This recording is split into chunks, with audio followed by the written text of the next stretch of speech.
The boy had just obtained the lightning fruit, which was comparable to the thunder fruit's abilities, and the next moment he was invited by Luffy and others in Windmill Village to become his brother, with plans to make Jichen their vice-captain after setting sail. Just as Jichen was about to refuse, Ace quickly interrupted him. I actually understand your feelings very well. I haven't seen my family either, so you come to be our brother. That way you won't be alone, Ace said. Sabo looked at Ace with surprise. Sabo knew Ace very well. This guy always appeared cool and aloof, but sometimes Sabo felt that he was quite warm-hearted inside. However, today Sabo really saw a different side of Ace. Then Sabo echoed Ace, saying, Yeah, Jichen, why don't you be our brother? That way we will be 4 brothers. Luffy also said, be our brother. I want one more brother too. Are you really willing to be my brothers? Jichen said in shock. The 3 of them said in unison, of course. Thank you all, Jichen said. Ah, Jichen, you shouldn't say that. We are already brothers. So let's not distinguish between you and me, said Sabo. At this moment, Ace suddenly looked at Jichen and asked, Jichen, how did you ignite it just now? I think it's amazing. Luffy and Sabo both looked at him expectantly. Jichen turned around and smiled at the 3 of them. You mean that? In an instant, Jichen transformed into a bolt of lightning and floated in the air. The 3 of them stood still in place. What is this? At that moment, Jichen returned to his original appearance. The ability to live that you speak of is actually the same as the ability I just demonstrated. You all just saw a purple thundercloud, right? The 3 answered in unison. Because I ate the devil fruit. I am a devil fruit user. Devil fruit? I remember Luffy seems to be a rubber fruit user, right? Sabo said slowly. You 3 may not be clear about the devil fruits, so let me explain it to you. Devil fruits are divided into 3 categories, Paramecia, Zoan, and the rarer mythical Zoan. As for Luffy, since it is a rubber fruit, it belongs to the Paramecia category. As for me, I ate the natural lightning fruit,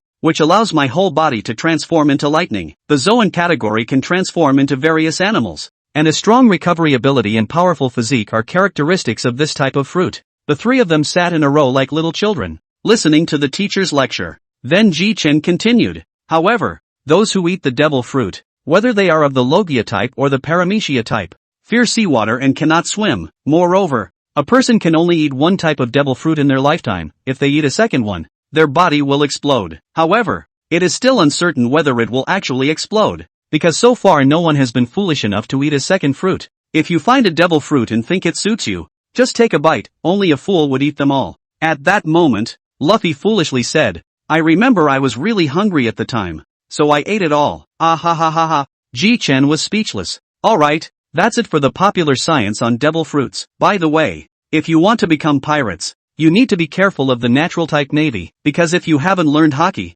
you won't be able to catch natural type users. At this time, Ace asked in confusion, Jichen, what is this Baki? Why can it capture nature type ability users? You mean this? Jichen directly clenched his left arm, and the armed color Haki attached to his arm like armor. With armed color Haki, you won't be afraid of knives and guns. This armed color Haki can also be used for attack and defense. It's a pretty good method anyway, Luffy said directly. Can you teach us directly? Jichen, we 3 have grown up, but we want to be pirates. Jichen hesitated for a moment and said, this might not work, because I don't even know how I learned it. If the way I teach is not right, that would be irresponsible to you. But do any of your family members have experience in the Navy or as pirates? Can they come back and teach you? Oh ho, my grandpa is in the Navy. Can I bring him back to teach me? Luffy said. Sabo and Ace sighed when they saw Luffy so excited, then exchanged a glance and decided to dampen Luffy's spirits. Hi, Luffy, if you use the transponder snail to call Mr. Garp back,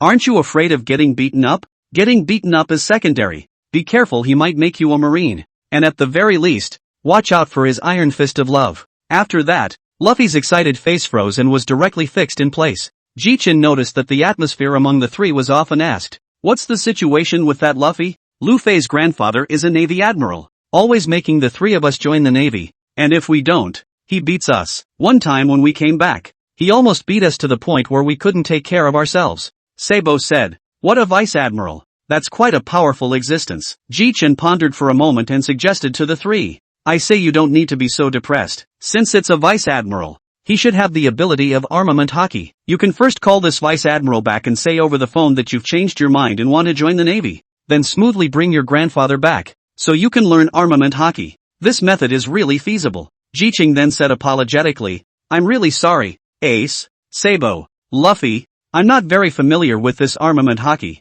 so I can't teach you, the three of them said nonchalantly. It's okay. Jichen thought to himself with a smile, these three brothers are really quite nice. The last four people chatted in the treehouse until the sun set in the afternoon. Alright, Jichen, we're going back. We can't come to find you these days. Don't worry, once we finish learning the armed color, we'll come to find you. Or you can come to find us. We're at Dayton's house, just outside this forest. I understand. Jichen smiled slightly. You must not tell your grandfather that I am a natural fruit ability user. Otherwise I might be caught by the Navy headquarters. Ace hit Luffy on the head and said fiercely. Did you hear that, Luffy? Don't say a word, or you'll lose a brother. Oh, Ace, I got it. It hurts a lot. Jichen had been watching the three figures slowly disappear into the forest. Today is really a good day, this is the happiest I've been in months. The lair of the mountain bandits is at Dadangia. Ace, Sabo, let's go to the tavern in Machino first, and borrow a phone bug from him to call Grandpa and have him come back to teach us.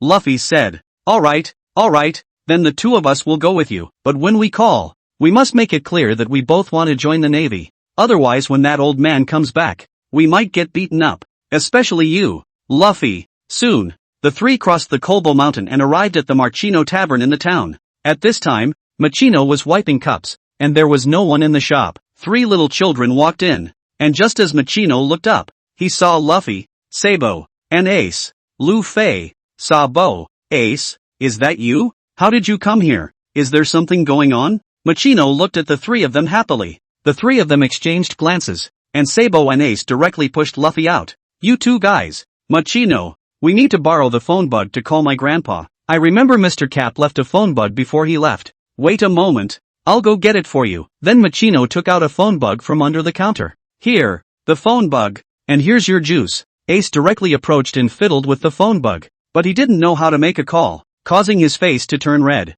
Sabo watched Ace with glee and said, Oh, Ace, you actually can't use it. Luffy and Sabo were laughing, which made Ace furious. You two come here. After saying that, Ace sat down and started drinking juice. Seeing that they were so interesting, Machino couldn't bear to interrupt. Ah, I'm here. Let me take a look. Immediately, Sabo picked up the phone bug and put it to his ear. Hello, Grandpa. Luffy is looking for you. Hurry up and come take the call. Oh, here it comes. On the other side, in the Marine Headquarters Sengoku office, there was a voice constantly ringing in Garp's pocket, which made him very angry. What is making that noise? Damn it! The warring states beside him glanced at Garp and said, You idiot, it's your snail phone. Kapu swallowed the donut in his hand and took out the phone bug from his pocket. Hello, Moshi. As soon as Garp picked up the phone bug, he heard Luffy's voice. Grandpa, how is Luffy you? Where are you in Machino? Luffy chuckled and said, Yes, I have something to find Grandpa, so I came to Machino. Bastard Luffy, you actually dared to run out of Dayton's house. If you don't have anything important next, then when I go back next time, I will definitely take care of you. Hearing this on the other end of the phone, Luffy was shocked and looked helplessly at Ace and Sabo. Hey, Luffy, just tell that old man what we talked about before.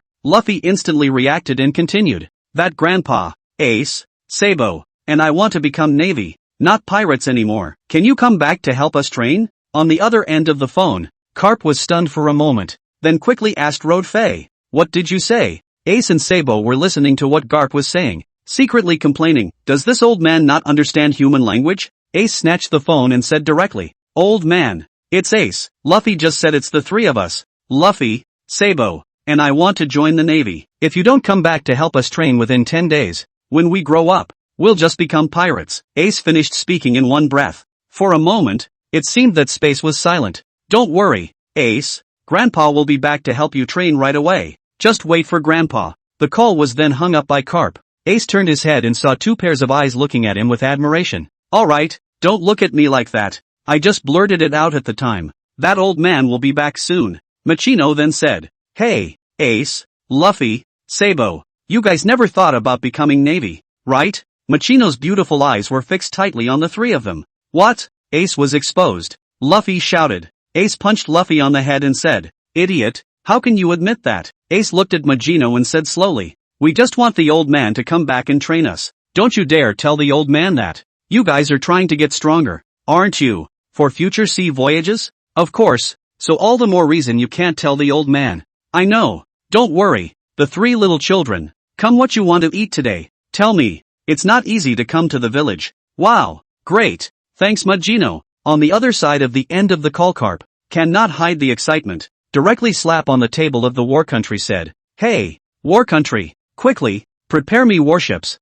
I want to return to the windmill village with the fastest speed." What? Garp, you're going back. Why? Garp, on the other hand, said with an excited look on his face, "My 3 grandchildren are finally willing to change their minds about being in the Navy, and this time the old man is going back to train them. Didn't your 3 grandchildren all want to be pirates when I heard you say so before? Now they've changed their minds? Bastard warlord. Hurry up. I'm going back to Windmill Village. I'm going to the harbor first. Time waits for no one." Looking at the departing Garp, Warlord shook his head and directly picked up the phone bug on the table. "Hey, prepare one of the fastest warships for Warlord to send him back to Windmill Village." At the naval harbor, Bogart waited for the second. "Lieutenant General Garp, the warships are ready for departure." "Good." Then set off straight back to Windmill Village. Garp's face was full of smiles, and when Bogart on the side saw how happy Garp was, he couldn't help but ask and answer. "Mr. Garp, may I ask what could have made you so happy?" "Ha ha ha ha ha, that's because I just got a call that my 3 grandchildren in Windmill Village are going to be in the Navy, and I'm going back this time just to train them." Aside Bogart gave a surprised look followed by a happy laugh. "That's quite a congratulations for Mr. Garp." Windmill Village, Maginot's Tavern in the afternoon. The trio stood in front of Maginot's Tavern, packaged drinks and food in hand. The 3 aces thanked Magino very politely. "Thank you very much Magino for treating us to a delicious meal. You 3 little guys, you're still so polite with me. Well, get back. It'll be dark if you go back late. I'll have Mr. Garp look for you when he gets here. Don't worry, then we'll be on our way. Thanks for the hospitality." The 3 of them ran straight back into the Culpo Mountains. "Let's go to Jichen's treehouse first and give him this food." Luffy and Ace responded in unison. When they arrived under Jichen's treehouse, the 3 of them found that Jichen was barbecuing fish, and the gusts of fragrance wafting over from the fish attracted the 3 of them to salivate. Who is it? Come out." The 3 of them came out with a glance at each other. "Ace, Saber, Luffy, you guys are slightly surprised that you're not home this late." Luffy was the first to say, "We just came up in town, so we're just a little late getting back." Once the 3 were seated, Saber held out the item in his hand. Jichen spoke up suspiciously. "What is this thing?" "This is what Magino in town asked us to bring back. Let's eat together Jichen." "Great, looks much better than my grilled fish. It's still really quite tasty." After a long time, the 4 of them finished eating and began to talk about their experiences today. "Oh, so the 3 of you went to town today to call that admiral. No wonder. And what have you done today, Jichen?" "Me? I'm still working out as usual, eating and stuff. I just want to become strong and start sailing as a pirate afterward, because this boring day is just not good." Jichen looked at the 3 of them and slowly spoke. "Seeing that it's already dark outside, why don't you guys stay here today?" Luffy said excitedly. "Jichen, is it really possible?" "That's for sure. And it just so happens that I've made a couple of new quilts. Just enough for the 4 of us." With that, Jichen took the quilt straight out. "Well, I've been working out all day today and you guys have been playing all day, so catch up on your sleep and we'll work out together tomorrow." "Good." Soon the 4 little ones were in the dream scent. Chapter 7, the 3 little ones get beaten up. The next day, the 4 little ones of Jichen started their workout routine together. "Hey, is this how you work out every day?" "Jichen, it's tougher than what Ace and I do." "Saber, you guys just work out with me for the next 10 days or be careful you won't be able to learn armed color hegemony." Oh, to learn armed color hegemony, the first thing is to have a physique that meets a standard in order to do so. On the side Ace said, "Alright Saber, don't complain. We're all going to be pirates in the future." Look at Luffy not complaining. The 3 looked around and didn't see Luffy. Strange, where did this Luffy guy go? Couldn't have run off to sleep somewhere. The 3 of them then set out on a search. Soon Ace stood at the back of a tree for a long time without moving. Jichen and Saber looked at each other and walked over to him. Upon arriving he found Luffy sleeping at the base of the tree. Immediately, Ace gave Luffy a direct love iron fist. "Damn it Ace, what are you doing? Damn it, it hurts. Bastard Luffy, what are you sleeping for? Do you still want to be a pirate? I'm the man who's going to become the pirate king." On the side of Jichen quickly said, "Luffy, want to be the king of pirates must be a good physical exercise. Otherwise you cannot be the king of pirates." "I know. Geez, Ace." Luffy's still being obedient. In this way the 4 of them, Jichen, had been cultivating together for 9 days. At noon on the 9th day Saber had a brainwave and came up with a great idea. "Ace, Luffy, Jichen, I've got a great idea. Let's dig a few holes out of the Darden family's yard. That way when old man Carp comes he'll fall into the holes we dug. Saber looked at the three with an excited brightness in his eyes. Good idea. Deal. A few people came to the yard of Dayton's house and started digging a hole, during which a mountain bandit ran to ask a few people what they were digging a hole for. To catch boars? Of course, Luffy said divinely. In the afternoon, a few people digging the hole is finally completed. Jichen looked at this with the original general courtyard hesitant to put his foot down, and immediately transformed into a thunderbolt and flew directly out of the yard's range. Jichen turned back to the three of them and said, "The three of you will sleep at Dayton's house today. Probably your grandfathers will be here soon, so we'll give them a surprise then." The three returned to Dayton's hut after listening to Jichen. At night, from the Culpo Mountain came a wearing a black suit, striding with the pace of 6 relatives, slowly walking towards Dayton's house, but did not wait for him to take a few steps, fell directly into the hole. Yes, it is the hole dug in the morning by Jichen and them. There are more than a dozen such holes. After going through a dozen holes, Carp finally reached the limit of his patience and instantly roared out, "Dayton! Who dug this hole?" Dayton, who was drinking tea in the house, was instantly startled, so he immediately got up, opened the door, and bowed. "Mr.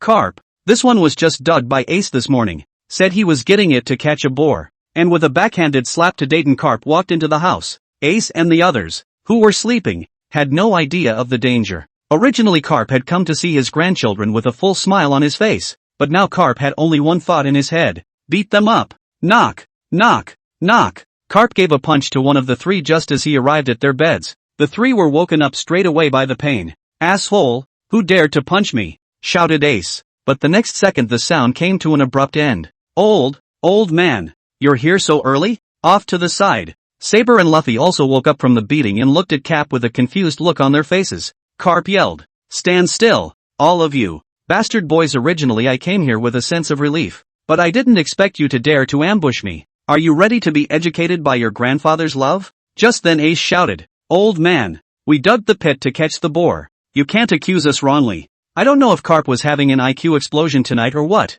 but when Ace said that, all Carp could think in his head was that this kid must be lying to me. Carp's eyes narrowed slightly as he looked at the three, and the air was momentarily quiet. At that moment Saber shouted, "Run if you don't want to die." Ace, Luffy, and with that Saber took the lead. The duo followed close behind, and Carp went straight after him. "Bastard boys, don't let me catch you or it'll be a fat beating," the three of them said as they ran. What to do, where to go to escape this old man's fat beating? Ace, on the other hand, said directly, Go to Jichen's, quick." Soon the three arrived in Jichen's house. Jichen woke up in a daze and saw a large bag on the trio's heads.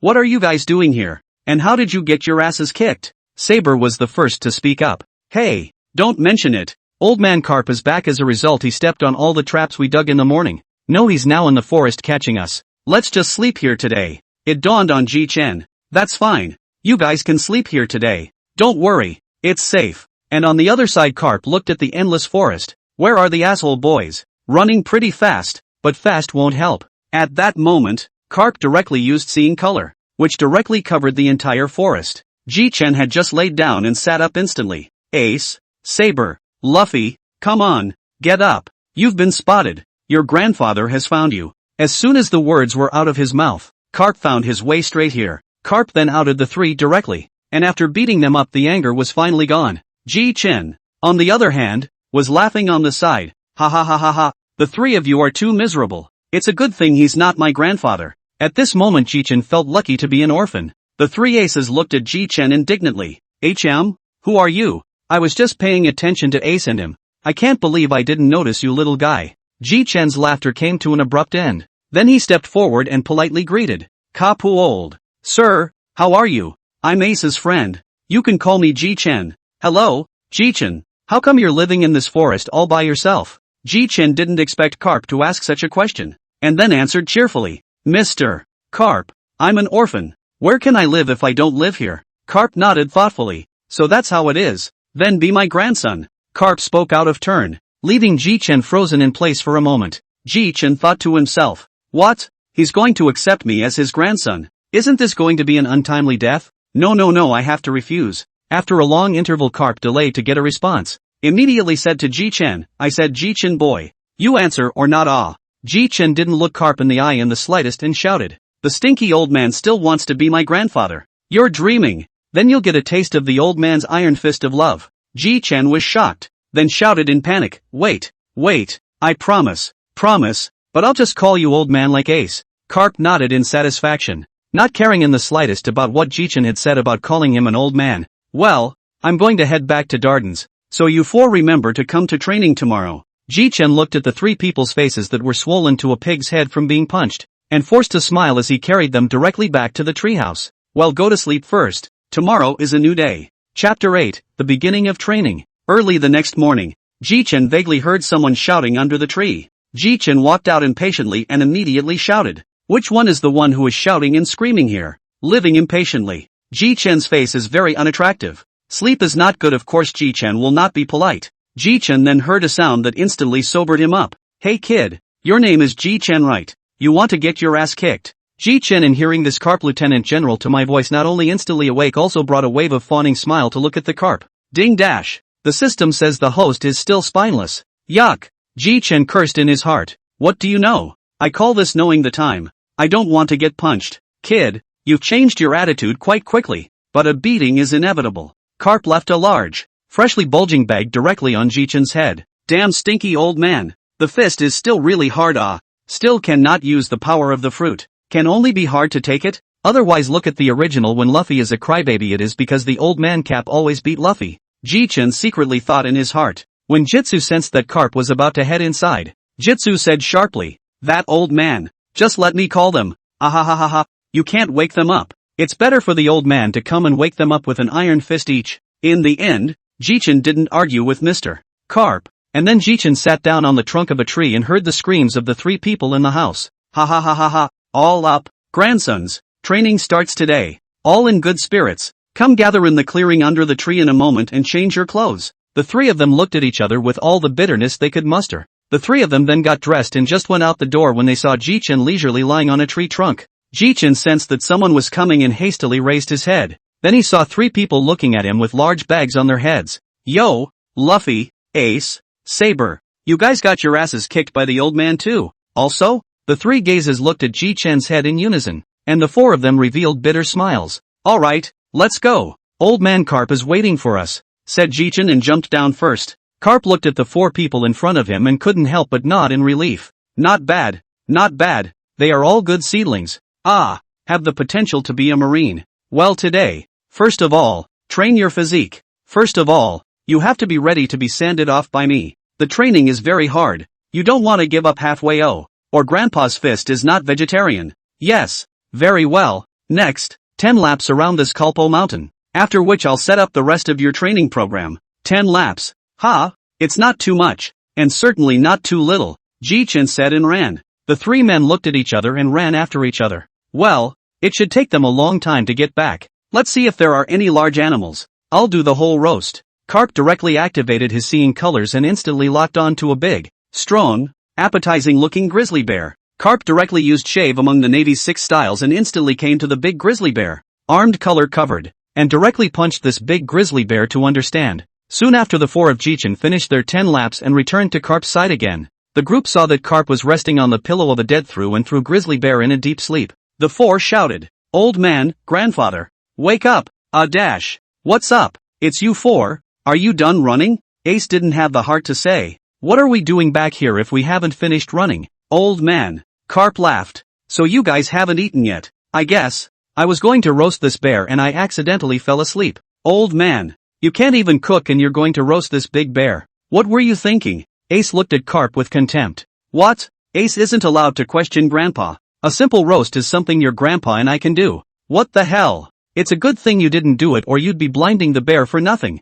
Jichen watched the duo bicker and couldn't help but smile knowingly. Eventually Cap's fight with Ace ends with Ace getting his ass kicked. Ace covered the swollen right side of his face and cursed, "This stinky old man. He couldn't say no to me and started punching me. What an abomination." Just then a few people's stomachs growled in unison. Garp looked to the four and asked, "Which one of you four can cook?" Immediately, Luffy, Ace, and Saber looked at Jichen in unison. Jichen said with a bitter smile, Okay, I'll deal with this big bear, but you guys have to help me. Otherwise the meal won't be eaten." And yes, Luffy is clumsy enough to wait for the food. Luffy happily responded. After some time, Jichen looked at Garp and asked, "Old man, can you light a fire?" I'll try." After saying that, Garp's arms were directly covered with a layer of armed color and managed to light a fire through friction. Well, you can come and eat. This big bear has a lot of meat. It should keep a few of you full. The 5 of them then feasted on the food. While eating, a few people also praised Jichen's cooking is really good. Delicious, delicious and so on. But the mouth work has not really seen them stop. Jichen meal is not bad. Eat a moment to stop. Then Jichen began to watch a few of them eat. That is a thrilling In the end, Jichen had far underestimated the amount of food they could eat. And Jichen went straight to catch another crocodile to get enough for them to eat. Jichen's cooking is so delicious. Tatsu boy, cooking is really good. Do you want to be my personal chef after training? Jichen was shocked and shouted. You wish, stinky old man. Then Garp stood up and shouted. Now that you've had your fill, let the training begin next. I'm going to train you all to be the strongest seafarers you can be. Looking at Garp all hot and bothered, Jichen felt more and more that the training down the road might actually be lifeless. The next month or so, Jichen, Saber, Ace, Luffy followed Garp, jumping off cliffs, running, swinging, and training, but their strength grew significantly, and Garp taught them the beginnings of the armed color hegemony and the scene color hegemony, which Ace and Saber had already initially grasped, and only Luffy was able to use it at times. This month Jichen's 4 could be described as having survived one life and death crisis after another, which was really fortunate. After training for more than a month, Cap didn't even go back to the Navy headquarters, and the warlord called Cap directly, and before he left, he specifically urged to train well, which made the 4 people happy. It's great that Grandpa's finally gone, Luffy said happily. Well, keep training, Luffy, you haven't mastered the armed colors yet. Coming.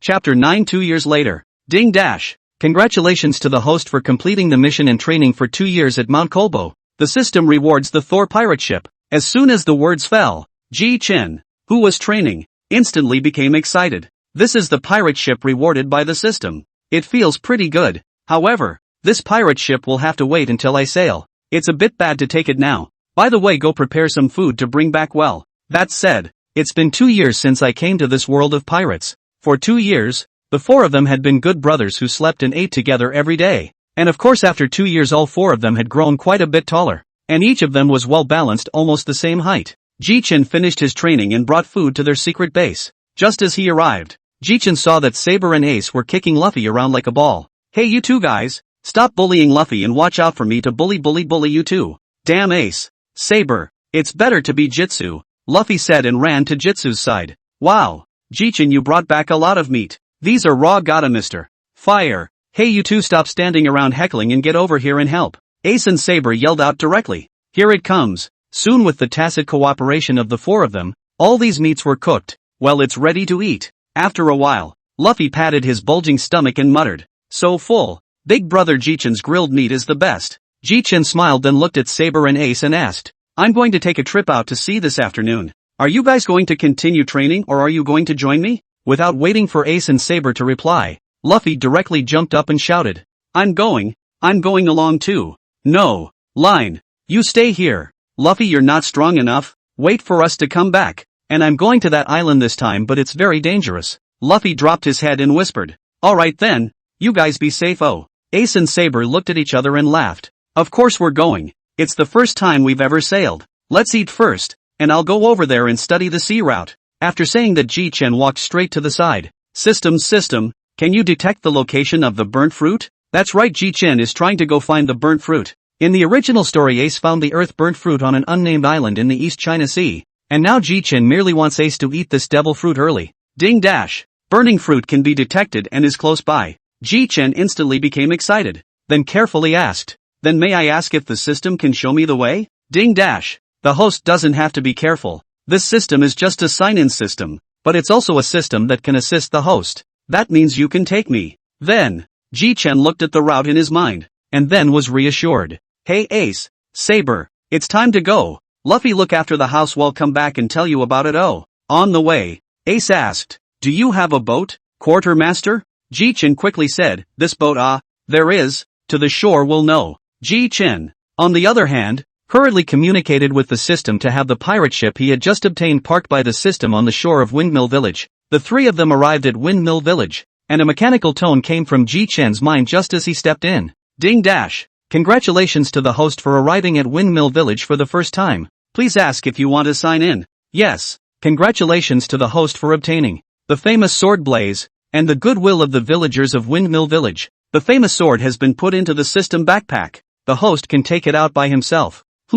Never heard of a knife? Never mind, wait until we get back. Soon the three came to the harbor only to see Sabo's mouth open wide and his tone trembling as he looked at the huge pirate ship in front of him. Jichen smiled and walked over to pat to the two brothers' shoulders and laughed. How is it? Not bad. This ship is called Thor. My pirate ship in the future. Let's go. Go up first. The island we're going to. With the power of this ship, it'll only take an hour. Of course this is what the system just told Jichen. System, let you maneuver this ship first. I don't have that many hands right now. Jichen muttered. Ding dash. Copy that, host. Soon the Thor ship set sail, and the three of them looked at the moving Thor ship, and their moods couldn't help but be excited. Jichen looked at the two of them and laughed. This is the charm of the sea. When a pirate is the freest person in the world. So make sure you don't leave regrets in your life. Ace and Saber nodded heavily when they heard that. Half an hour later, the three of them entered an isolated island. Jichen looked at the duo. Let's go. Come down. This is where I'm coming from. And with that, he jumped off the boat in a single bound. Ding dash. A signalable island has been detected. Please ask the host if he is signing in. Jichen was surprised for a moment, then reacted. Yes. Congratulations to the host for obtaining the flame fruit. What? Fiery fruit? This is really coincidental, isn't it? Jichen looked at the fiery red fruit in the system space. It was all a bit attractive to him. Okay, go. On the way. The duo couldn't help but be curious, so they asked. Jichen, what are we doing here? This is just a deserted island. Didn't you guys know that I'm a devil fruit power user? Yeah, but what does that have to do with devil fruit? You mean there's one here too? Ace asked in shock. Bingo. Right answer. But no reward. We're looking for a cave or something. Or a fiery red fruit. That's what we're looking for. The three of them then split up to look for it. And soon Jichen found something that resembled a bulletin board. Hey, I found it. Come on you two. First, let's see what this sign says. Faithful people who come to the island. If you believe in me, you dig up the ground under the signboard and you'll get great power. Jichen read the notice board and smiled. Dig in? Then in that case, Saber, you dig. Saber didn't say anything. He just copied the hose on his back and dug, soon digging up a treasure chest. The three of them opened the treasure chest to see that inside was a flame pattern fruit. Jichen laughed excitedly. Let's go and return to Windmill Village first, before studying this fruit. Half an hour later, Jichen's trio arrived at the Windmill Village harbor and flew straight back to the treehouse. Hey Luffy, we're back. Get down here. Yo, Jichen, Saber, Ace, you guys are back. Is that food in your hands? Jichen instantly filled with black lines and growled. Bastard, if you don't want to die, don't hit this devil fruit. Remember not to eat it or you'll blow yourself up. After saying that, Jichen turned to the dumbfounded Ace and Saber. I'm just worried that this Luffy guy ate this devil fruit. You know that a normal person would die if he ate 2 devil fruits. Alright, let's talk about the distribution of this nature-based burning fruit now. Chapter 10, Burning Fruit and the Return of the Burning Fruit. Alright, a couple of you look to this one in my hand. Jitsu said slowly. Since Luffy already ate the rubber fruit, that fruit will be among the two of you. Hey, this fruit, just give it to Ace. What are you talking about?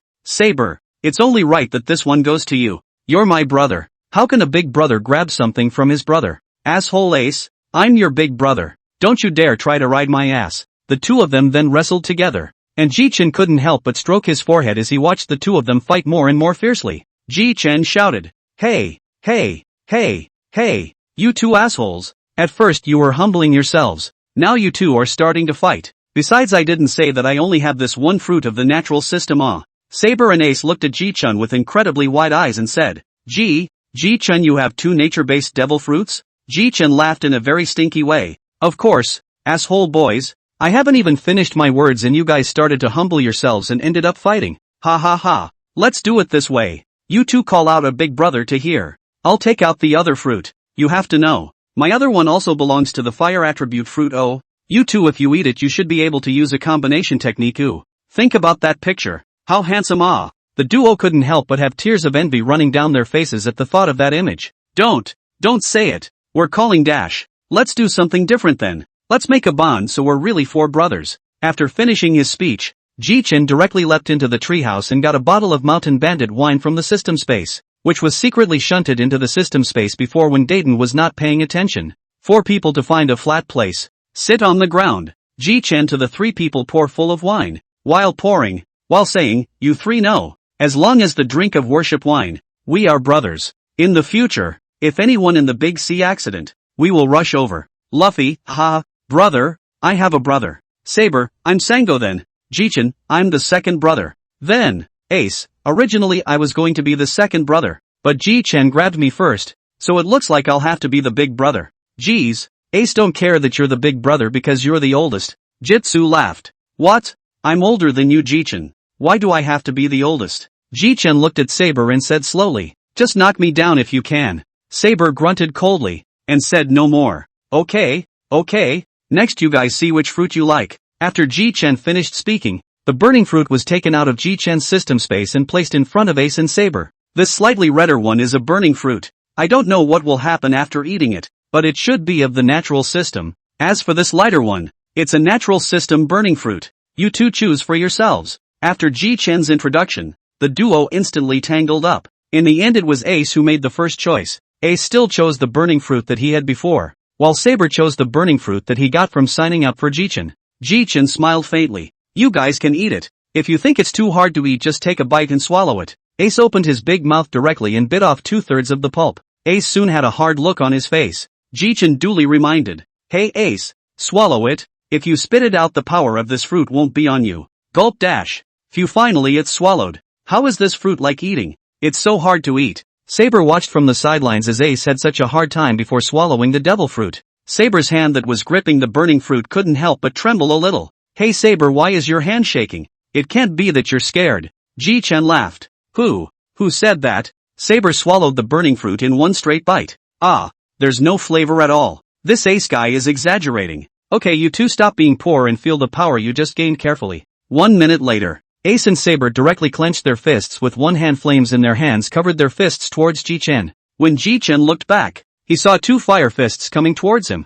These 2 guys? Forget about giving them a lesson. Jichen directly 5 fingers open directly summoned a lightning giant tiger, then the 2 people directly intercepted in midair. Jichen smiled and walked to the front. How is it? My purple tiger is not bad, right? And oh, don't think about trying to sneak up on me when you just got the ability. I've been practicing the thunderbolt fruit for several years. Alright, I'll teach you all about my development of natural fruits in a bit, so you too should learn it well. I'm quite curious about the fiery red burning fruit that Saber's ate. Though, can you tell me about it? It's a fruit that's not in the iconography. Saber laughed and said, this fruit I ate is the burning fruit, probably something like Ace's, but by the name I know it burns. So maybe it can burn life or something? This fruit should be similar to Ace's. But Saber, don't even think about developing the ability to burn your life, because there are a few of us, so it's your turn to save us, ha ha. In the next few days, Jichen told the duo in detail about the ability moves of the burning fruit developed by the original Ace. As to whether or not they could understand it,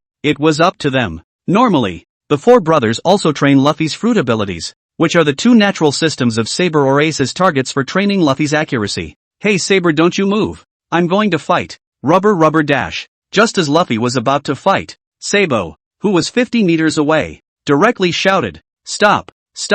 Luffy, the kid is playing dirty. What's going on? Jichen looked directly at the duo. Saber rushed straight at Luffy in flames and hammered away at him. Bastard Luffy, you guy, do you want to murder your own big brother? Where do you hit your brother with an armed color-wrapped fist? Jichen held his forehead and let out a bitter laugh. You two solve it. Ha ha, I will go first. It couldn't be blamed on Jichen not caring, because this kind of thing had happened several times. Every time Luffy raised his fist, he couldn't help but use his armed color. And it was because of this matter that Luffy had already been repaired by Ace and Sabo I don't know how many times. Jitsu watched quietly as Saber hammered Luffy while Luffy ran and cried. Ha ha ha, this feels pretty good. System, open the attribute panel. Host, Jichen. Age, 12 years. Strength, 123. Note, for normal people, 10. Speed, 134. Mental, 200. Body mass, 152. Fruit ability, nature-based thunderbolt fruit. Hegemony, first stage of seeing color hegemony. First stage of armed color hegemony. Overlord color hegemony, not activated. Items owned, 4 pirate ship. Famous sword blaze. Special abilities, none. Oh yeah, I think I got a famous sword to come before. Never got around to looking at it. Quick system, take out that what's his name Blade Blaze. Soon the system brought out the famous sword Blaze. Jichen looked at this famous sword, and the more he looked at it, the more he liked it and couldn't help but ask. System, does this sword belong to the Leon Quick Sword? Ding dash. The host is really stupid. This famous sword blaze belongs to one of the 12 works of the Great Fast Sword Blaze. It's a system reward for the host. This pirate world doesn't have it. Surprisingly, it's a big fast sword, but it's not to the extent of a black sword yet. We'll be partners from now on, so we'll have to work hard. Jichen directly pulled out the blaze, and soon Jichen was filled with a burst of surprise. Only countless flames were seen wrapped around Blaze's blade. That's quite a surprise. I thought, I need to learn some moves with flames. I didn't expect that. As long as I can chop up that will come with flames. I can also use my sword and my fruit ability to fight with the reaction. Oops. Invincible. Just think about it later. Who can beat me? Ha ha ha ha. While Jichen was giggling, the three Luffy people knew when they had arrived in front of Jichen. Jichen opened his eyes and saw three people surrounding him. Hey, do you guys know that people scaring people will scare them to death? What's that in your hand? You guys are talking about this. This is a sword. I'm not used to using a steel pipe. That's why I put this sword in the house before, and officially started practicing today. Okay, start practicing. Chapter 11. 3 years later. One day 3 years later, Jichen woke up early. However, he found a note next to the quilt. What is this? A piece of paper with writing on it? Jichen picked up to see written on it, Jichen, Ace and Luffy, that I will first out of the sea. I'm sorry did not say hello to go first, because I have been 15 years old. You also know that I'm a nobleman. Well, the bar mitzvah of the aristocrats and the 18 years old. Well, I do not want to become a nobleman, so I had to go out of the sea first. I'm still the one who wants to do the sea most free. Sob. Forgive me, brothers. Asshole. Wake up, you two. Damn, you sleep like pigs. Suddenly Jichen shouted. Dinner's ready. Rice. Where is the rice? Leave me some. And with that the two woke up straight away. Luffy skimmed his lips after seeing that it was Jichen who was lying to him. Asshole. There's something wrong with telling you to wake up. Look who's missing, eyes. The two looked around and Ace suddenly shouted. Where's Saber? That's strange. Did he run off to practice a new move? Jichen directly handed the note to Ace, signaling Ace to look at it first before saying anything. Ace suspiciously took the note. Then his pupils instantly widened and shouted. This asshole Saber. How can you leave without saying goodbye? Asshole. So yeah, right now we should go to the Windmill Village's harbor first to see if there's any sign of him. Jichen directly grabbed Luffy and directly flew in the direction of the Windmill Village as a thunderbolt, with Ace following close behind. When the three of them arrived at Windmill Village, Jichen realized that the mood of the villagers was not very high. Ace asked directly to the sad-faced Majino, asking, Majino, what happened? Jichen and Luffy also looked closely at Majino. Saber got blown into the ocean. Not knowing what to do, the three of them directly froze when they heard this news. Jichen was the first to react, and hurriedly asked, what's going on with Majino in detail? Majino stopped crying and spoke slowly. This morning when I opened my store I saw Saber. He was especially happy today and even greeted me. After that he jumped onto a merchant ship with a pirate flag on it. Then he rowed his boat just as he happened to pass by a particularly luxurious big ship. Then the people on that ship even directly picked up the barrel of a cannon and blasted it into the small boat where Saber was on. And then the whole ship was blown to pieces. And Saber didn't know where to go either. Just now many villagers saw it. Done. Ace looked at Jichen and shouted. What's finished? I'd say Saber he's in a bad way. And the ship Majino just saw should be a scroll ship because normal people wouldn't use such a flashy ship. Ace and Luffy wondered. What's that about the scrolls? Seeing that Ace and Luffy were puzzled, Jichen directly explained to them. The 10 Ryujin, the descendants of 19 of the 20 kingdoms that formed the world government 800 years ago, present themselves as the creator's descendants as well as gods, and when offended, the admiral of the Navy headquarters as well as the CP organization will be deployed and protected. So if Saber had run into those guys, I'm afraid Saber would have. Jichen didn't go on with the latter words, but both Ace and Luffy understood. Luffy lowered the brim of his hat to force himself not to cry out, while Ace went straight to the highest point of the Windmill Village. The duo followed close behind. Ace, Luffy, you two must cheer up. I've got it all figured out. If I go out to sea and run into a Skrull to kill a Skrull, it'll be revenge for Saber. Don't be sad. Luffy wants to be the Pirate King. Ace and Saber both want to be the freest man in the world. And I want to have partners and kill all the Tenryu. All four of us are working hard for that goal. We shouldn't wallow in our sadness. We should be working harder to cultivate. Right. Jichen naturally knew the plot. And the reason he said this was naturally to comfort them. The two raised their heads to look at Jichen's gentle eyes. And then they shouted in unison. That's for sure. Ha ha, this is the Ace and Luffy I know. The three of them had just returned to the Culpo Mountains when a mechanical tone came from Jichen's mind. Ding dash. The system has detected the host's determination, and is now issuing a long-term mission to kill all the Skylanders. and there will be a relatively generous reward for every Skylander killed. Mission progress 0%. What? It was just to inspire confidence in these two in the first place. I really didn't think that this could even trigger a quest. Son of a system. Feel free to withdraw it. Withdraw. Ding dash. Warm reminder to the host. The issued task will not be withdrawn. Please try your best to complete the task. Note, this task has no deadline. Jichen let out a long sigh. Hey, it looks like we'll just have to finish the job honestly. Ding dash. The system warmly prompts. Please don't think about it. And cultivate well. Annoyed. Think about it is not okay. People also need to have a dream. No dream. That with the salted fish, what is the difference? Forget it. Go practice your sword and try to create a few more stunts. Jichen came to Ace and smiled. Ace, want to accompany me for some sword practice? Ace decisively refused. The flames on that sword of yours are higher than the flames on me. And I don't want to die. Asshole. Jichen skimmed his mouth and muttered. Obviously. He is a flame himself, but he can't even compare to the flames on this sword of mine. Is that fruit of yours a fake? Asshole Jichen. Do you want to fight? Jichen glanced at him then walked away, saying as he did so, it's better to forget about it. I'm afraid I won't be able to resist beating you down. Chapter 12. Ace and Jichen go sailing. One morning a year later. What? You're going out to sea? Luffy looked at Ace in surprise. On the contrary, Jichen was much more calm. Geez, Luffy, calm down. Ace is 18 years old. It's really time to go out to sea. It just so happens that I'm going to be sailing as well. Come along, Ace. I don't want that stinky old man of yours to come and grab me for the Navy while I'm still in Windmill Village, and I'm strong enough to do that.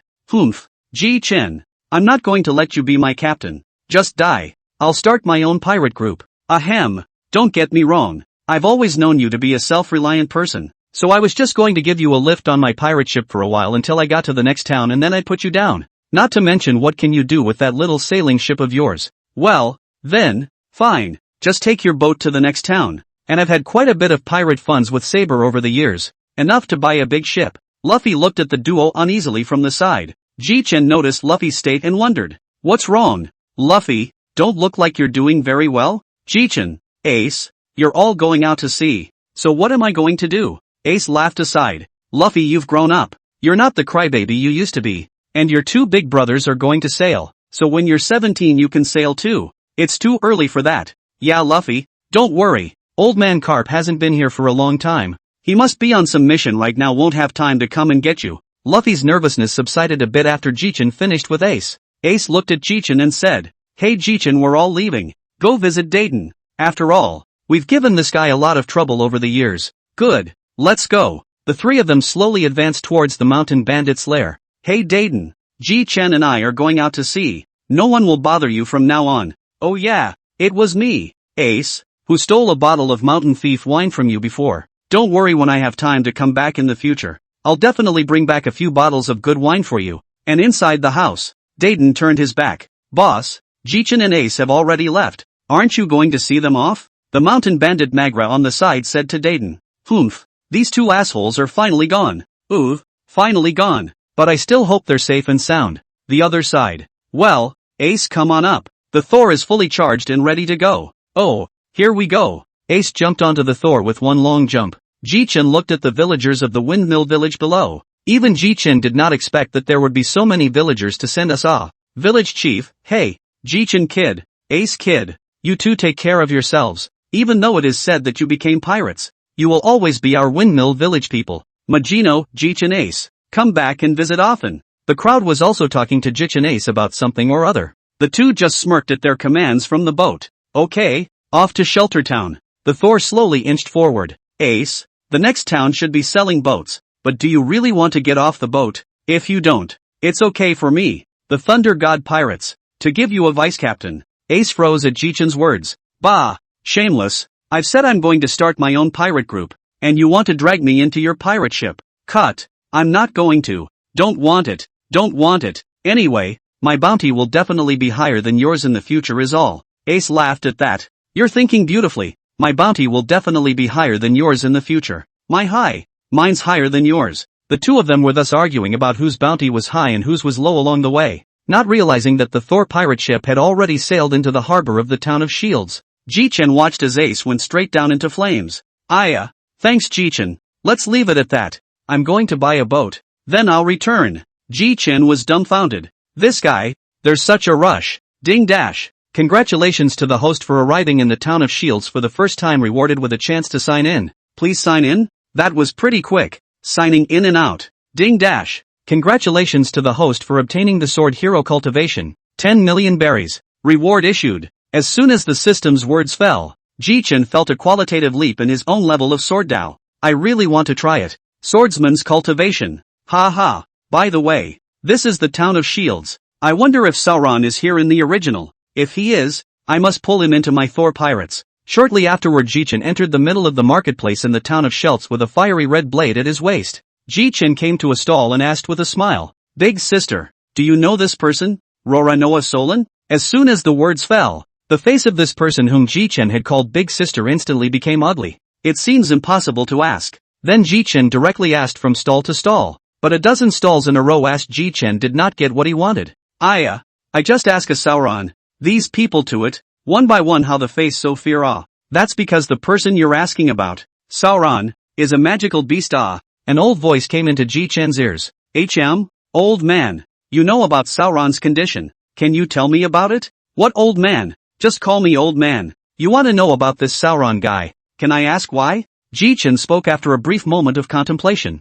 I've just set up a pirate group. I want to pull him in, and I'm not exactly a tenfold pirate. I see. Then let me tell you about this Sauron person. Sauron came to the town of Shelts a year ago and became a pirate hunter. After that he went around looking for pirates. And because of that he was also known as a magical beast in human skin. Sauron the magical beast, which was also the title on his bounty. And a few days ago he relieved a little girl at the diner. And thus he was tied up by the captain of the navy here. Munka, at the naval base in the storm. So the Sauron you're looking for is in the naval base right now. Jichen suddenly realized. So that's how it is. Thank you so much for informing me, old sir. I'm going to look for Sauron. The old gentleman didn't say much, silently looking in the direction Jichen had gone. Chapter 13, Sauron on board. Jichen finally found the naval base by asking the vendors next to him along the way. So this is the naval base. I'm surprised there's no watchman's navy. How should I get in? Or should I just fight my way in? Jichen then saw a wall next to the naval base. There's another wall here, and I remember that behind the wall in the original is where Sauron was tied up. With a direct leap, Jichen saw Sauron tied up and across. As Jichen jumped off the wall, Solon looked up directly at Jichen. Ha ha, is this the demonic beast Roranoa Solon? These eyes are scary enough But Jichen slowly walked towards where Sauron was with a smile on his lips. At that moment a low voice rang out. Hey, who are you guys? Why are you here? Jichen replied with a smile. I, on the other hand, am here to look for you. I have long heard of pirate hunter Roranoa Solon's great name, and have come here to invite you to come to my pirate ship. I don't know how do you feel about it. Solon directly refused. Don't even think about it. I'm not going to join you as a pirate. So just die. Oh, I'd like to ask you a question about your dream. Please, Roranoa Solon. What? My dream? Of course my dream is to become the world's #1 great swordsman. Jichen directly laughed. You can't even save your own life now. You still come to talk about the world's first great swordsman? I'll give you 5 minutes to be a pirate with me. I can keep you from dying and still get rid of the person who killed you. If you don't become a pirate with me, I'll turn around and leave. And one last thing to tell you. If you can't even live, how can you realize your dream? Solon froze and looked at Jichen's grinning face and suddenly burst out laughing. You guys are right. How can I realize my dreams if I don't even have a life? I'll do it with you and join your pirate group. Jichen smiled and said to Solon, congratulations on making a wise choice. Welcome to my Thor pirates. My name is Jichen. However, Solon said to Jichen, hey Jichen, I lost my sword. It should be in the naval base. Can you help me get it back? And it's 3 swords. Don't worry, leave it to me, and when I get back, I'll untie it for you. Jichen ran straight towards the naval base in front of him after he finished speaking. Inside the naval base, Jichen walked while recalling. I remember that Sauron's sword was put in a grocery house by Munka or whoever before, but how am I supposed to find it in such a big naval base? Forget it, let's just catch a navy soldier and ask him first. Not long after, Jichen walked and suddenly ran into a small group of soldiers. Hey, who are you and why are you in the middle of a naval base? The corner of Jichen's mouth curled slightly and laughed. Oops, this is not coming. With that, Jichen directly used his fruit ability to fire a round of Thunder Kirin. The purple power of thunder and lightning transformed into a Kirin and charged directly towards the group. And in an instant, 5 of them fell to the ground. Their lives and deaths unknown. The remaining one stood on the ground not knowing what to do. looking at Jichen with fear in his eyes. Geez, it's a good thing I left one. Or else how am I going to find such a big naval base? Hey Navy trash, let me ask you something. If you don't tell the truth, I'll send you straight to hell. You hear me? The Navy soldier spoke in a trembling tone. Great, my lord, please ask what you want to ask. I will know everything. Say everything. Okay, you know that guy you guys tied up out there, right? No, the pirate hunter Laura Noah Solon. Then where have you thrown his 3 knives? And take me there, or I will kill you. Jichen directly threatened. Da, lord me. I'll take you right away. Don't kill me. After saying this, the marine soldier directly led Jichen to a certain utility room on the 2nd floor. Jichen just opened the door and saw, placed at the top of the 3 knives, and Dowie text, and 2 knives that Jichen did not recognize. Well, it should be these 3 knives. Jichen directly found a bag to put the 3 knives in. Jichen turned back to see that the soldier was still in place and couldn't help but smile. This made the soldier feel shivering, and in his heart, he thought, this guy won't want to kill to silence, right? I should have known that it would be better to run away just now, but now it's over. Hey Navy trash, what are you thinking? Hurry up and take me to your Colonel Munka's office. I'm going to kill him, and don't you dare try to give me a detour or I'll kill you first. The soldier trembled and said, No, please follow me. Jichen was then brought to the door of the office. This is it. Jichen kicked the office door in all directions. The duo inside the door then shouted, Who did this? Don't you want to live? Yo, it's actually the 2 of you. I didn't expect it, so the 2 of you can die together. That's right, it's exactly Munka and Barumab. Who are you? Jichen raised an eyebrow at the duo. There's no need for you to know that you're both going to die anyway. It's not good to know too much. Damn you, asshole, you've got a mouth on you. AI. For you guys I really don't care to kill, but you still have to die. For the duo Jichen didn't even need to use his fruit abilities, only to see Jichen directly pull out the blaze at his waist, directly a flame-chopping attack mixed with domineering aura towards Monka to kill. Even Monka did not have the time to react, has died. The sight of the Barumab froze and looked at the just dead not long still hot Monka, instantly realized that this is a god of killing. Immediately Barumab then kneeled down and madly cowed out his head, mouth said, Please do not kill me. I will change my ways later. Let me go. I remember you once humiliated Roranoa Solon, right? That was just a momentary lapse of judgment. Begged the hero to spare my life. Jichen looked at Barumab with a smirk and said, I'm going to throw you out of this window. Whether you live or die, it's up to you. As soon as Jichen's words fell, Barumab felt his body levitate in the air, only to see Jichen come to the window, and with a release of his left hand, Barumab fell straight to the ground, in turn smashing a large pit into the ground.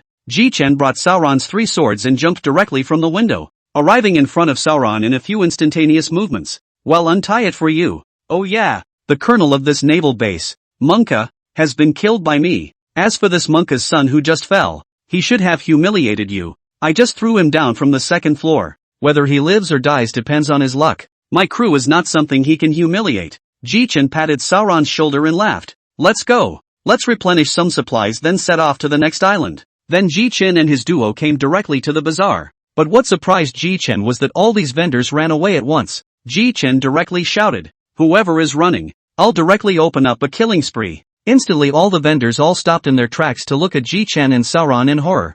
Humph, my crew is also what you people can be disliked. We just want to replenish some supplies. Whoever dares not to sell, I will directly kill you. Oh, the restocking session after that went exceptionally well, and the duo made it to the port where the Thor was located. Wow, this is your ship. It's so big. It's the first time I've seen a pirate ship this big. Sauron marveled. Ha ha ha, nothing. Hurry up and get on the boat. Then Jichen took Sauron on a tour of various parts of the ship. Right now I haven't recruited the required partners, so I'm going to have to put this ship on autopilot. Well, get ready to head to the next island. The Thor answered the call. Oh, by the way, Sauron, you can call me Jichen or Captain or Chief from now on. Another thing is, I'm a very protective person, so I'm a little angry that those people just did that to you. So, as you can see, I even wanted to kill them just now. Solon laughed. I understand. I probably saved the galaxy in a previous life to allow me to meet such a good captain as you. Chapter 14 Kokoyashi Village. I'm glad you know. Well, get ready. Let's have dinner. You haven't eaten in a few days, have you? Jichen directly brought the food he bought in Shelt's town directly to the table. Our next target is the village of Kokoyashi, which will take almost 3 days to reach. By the way, Chief, I remember you have a fiery red sword at your waist, don't you? Are you a swordsman too? Well, to be precise, I'm not really a swordsman. My usual main means of attack is lightning. Jichen directly transformed his arm into a pillar of lightning when he finished speaking. Solan's eyes blinked in confusion as he asked, "What kind of power is this that can also turn your arm into lightning?" Jichen smiled helplessly. "Haven't you ever heard of devil fruit? There are 3 types of devil fruit: nature, Superman, and animal. And the one I ate is the nature type. My body can transform into lightning, but those who eat devil fruit will be cursed by the sea not being able to swim." That's it. Solan came to a realization. So that's how it is. I usually only use swordplay if I think the enemy is tougher to deal with. But of course I'll draw my sword if I think the enemy is too weak. Jichen slapped his forehead. "I almost forgot. As your captain, I'm teaching you a new power. Watch my hands." After Jichen finished speaking, he directly used his armed color hegemony to wrap his arm, only to see Jichen's arm directly turn black. Solan was instantly dumbfounded.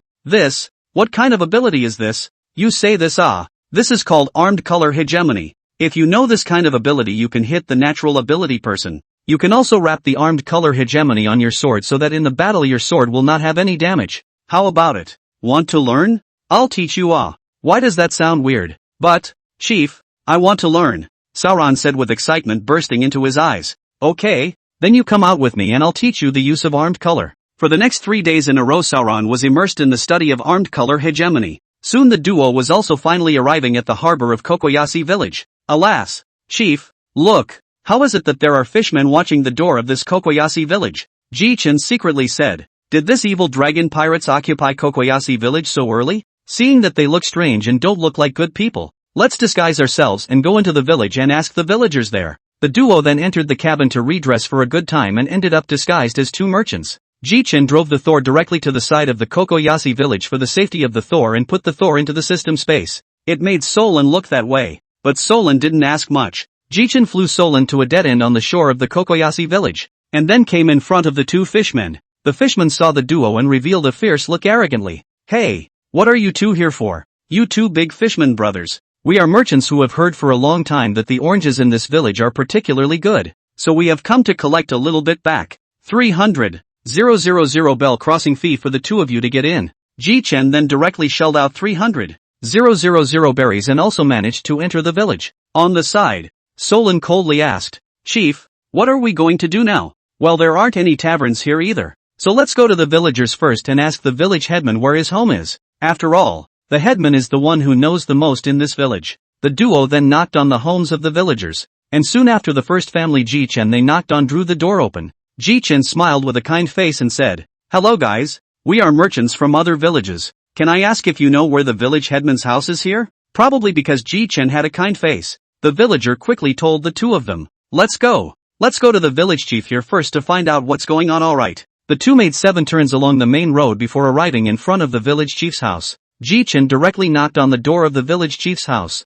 and a male voice soon came from inside the door. Then the door opened, appeared in front of Jichen because of the middle-aged man, only looked more vicissitudes. "You are? We are pirate hunters. We would like to learn about the situation here. I wonder if it would be convenient for the village chief to tell us about it." The village chief sighed and said directly, "You guys come in first." Jichen and his duo entered the house, and the village headman on them served the unique orange juice. "Mayor, we would like to find out why there are fishmen in this village, and there were 2 of them at the entrance to the village when we first came in." AI. This matter has to be told slowly. It was a year ago that a search pirate ship suddenly descended on our Kokoja village. After that, the captain of this pirate group, the evil dragon, declared the occupation of this place. After that he made us pay 100,000 belly per month for protection, and if anyone didn't pay it, he would be killed. And so far more than a dozen people have died in our village. And now the group of fishmen are all in the village in the middle of the evil dragon park in the center. That's how it happened. Solan's expression directly grimaced as he coldly said to Jichen, "Chief, should we make a move to kill them now?" "Well, there's no rush. I remember it's the beginning of the month today, and them fishers should come back to collect protection money again, and then we'll get them all in one go afterward." Jichen had a cruel smile on his face. The village chief on the side anxiously reminded, "I appreciate your feelings, but you may not be able to beat this fishman. They are more than 40 of them." Don't worry, village chief. We are pirate hunters. We still have no problem dealing with the 32 million pirates. Relax, your nightmare is about to end. By the way, the orange juice from the village headman's house is quite good. I wonder if there's any left. Ha ha ha. I'll get it for you." After that, The village chief went to get orange juice for them. Chapter 15, Teasing the Evil Dragon. Chief, there seems to be crying outside. What's going on? After Jichen finished speaking, the duo opened the door directly to the outside. Solon said with murderous intent, "It's this group of fishmen. They're collecting protection money." Yeah, I can't imagine that these trashy fishmen can protect humans too. And charging protection fees. It's really ridiculous. Jichen stared closely at the three fishmen who were collecting protection money and said to Sauron, "Sauron, you go and finish them off and remember to silence them." "Roger that, Chief." And Jichen walked slowly towards these fishmen. "Hey, fishmen over there, ready to die?" A few of the fishermen looked up and saw several chopping blows coming directly at them. The three fishermen were too late to dodge and were killed. Jichen walked slowly. "Well done, Sauron. It's just a shame that there's no bounty on these three fishmen." Jichen then looked at the surrounding villagers with a gentle smile. "We're from the Thunder God Pirates, but we're here to take Evil Dragon's life. He has a $32 million bounty." In the distance, the mayor of the village of Kokoyashi walked quickly. "Thank you both. It's really thanks to you, but you killed these three fishmen. The evil dragon won't let you go. You'd better go. When the evil dragon comes in a while, I'll just pay a little more Bailey." Village chief, just cut the crap. Let's go and finish this evil dragon now. After that we'll leave just in time to exchange his head for some bounty. Come on, Sauron. Then the two of them wanted to move towards the direction of the evil dragon park. Just at this time, among the crowd rushed out a young girl with orange hair and asked, "Are you guys going to challenge the evil dragon? You'd better get out of here." Before, there are a lot of pirates have come to challenge the evil dragon, but in the end they were all killed by the evil dragon. "Don't worry, okay? And I'm not doing it for you guys. Even if I die, you don't have to blame yourselves. I'm doing it for his bounty." After Jichen finished speaking, the two of them continued in the direction of Evil Dragon Park. Soon the duo arrived at the entrance to Evil Dragon Park. I have to say that this guy, Evil Dragon, is really good at enjoying himself. At this moment, Evil Dragon is lying on a recliner, with a parasol over his head and red wine in his hand. Well, this guy, he's pretty damned good. Just as Jichen was talking, a group of mermaids arrived in front of the two of them, and one of them, an octopus with 6 swords in his hands, caught Jichen's attention. "Ahachiya." Jichen looked at Solon and smiled. "For Pirate Group Vice Captain Solon, I'll leave these stragglers to you. I'll deal with that guy inside." Solon smiled icily and said, "Don't worry, Captain. We'll definitely take care of them." As Jichen was preparing to go to the evil dragon, Jichen turned back to Sauron and admonished him. "Hey Sauron, that pink octopus, just answer him half dead. Don't let him die." Jichen went straight to the evil dragon after saying that. "Yo, dang, a fishman who was auctioned off as a slave. When did he become so good at enjoying himself?" These words directly made the evil dragon rage. "Bastard, what did you say? I want you dead. I want to beat you half to death and finally torture you to death." The evil dragon's maniacal voice reached Jichen's ears. Jichen looked deeply at the evil dragon when he heard its words. "Could it be that you were once a slave? And that's why you've become so mad? Asshole, you're the slave. Your whole family is." As soon as the evil dragon's words fell,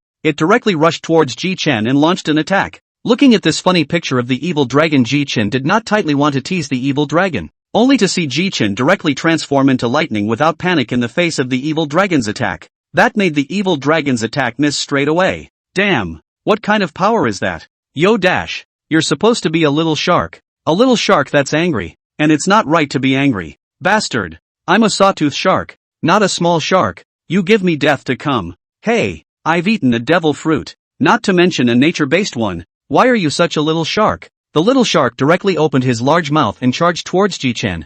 Seeing this, Jichen didn't hide anymore, and his mouth uttered those very pretentious words. "Have you ever been kicked by lightning?" Jichen's left foot transformed into the power of thunder and lightning, and he heavily kicked the evil dragon's stomach. This caused him to roll on the ground in direct pain, and his body still shivered a few times every now and then, obviously electrified. Jichen continued to taunt, "Yo, small shark, this is not good? On this level you still come to Kokoyashi village to collect protection money. You are simply giving me money. Your head is 32 million If you do not get up, I will directly cut off your head and take it for the bounty." Hearing this, the evil dragon lying on the ground directly stood up and stared tightly at Jichen. "Hey, what's that look in your eyes? You really want to die? Never mind. Sauron's side is all settled, so I'll have to hurry up on my end as well." Jichen directly pulled out the long knife at his waist and directly came at the evil dragon with a fire-red chop. Instantly the evil dragon died. "It's no fun. It's too easy. Sauron, as the vice captain of the Thor pirates,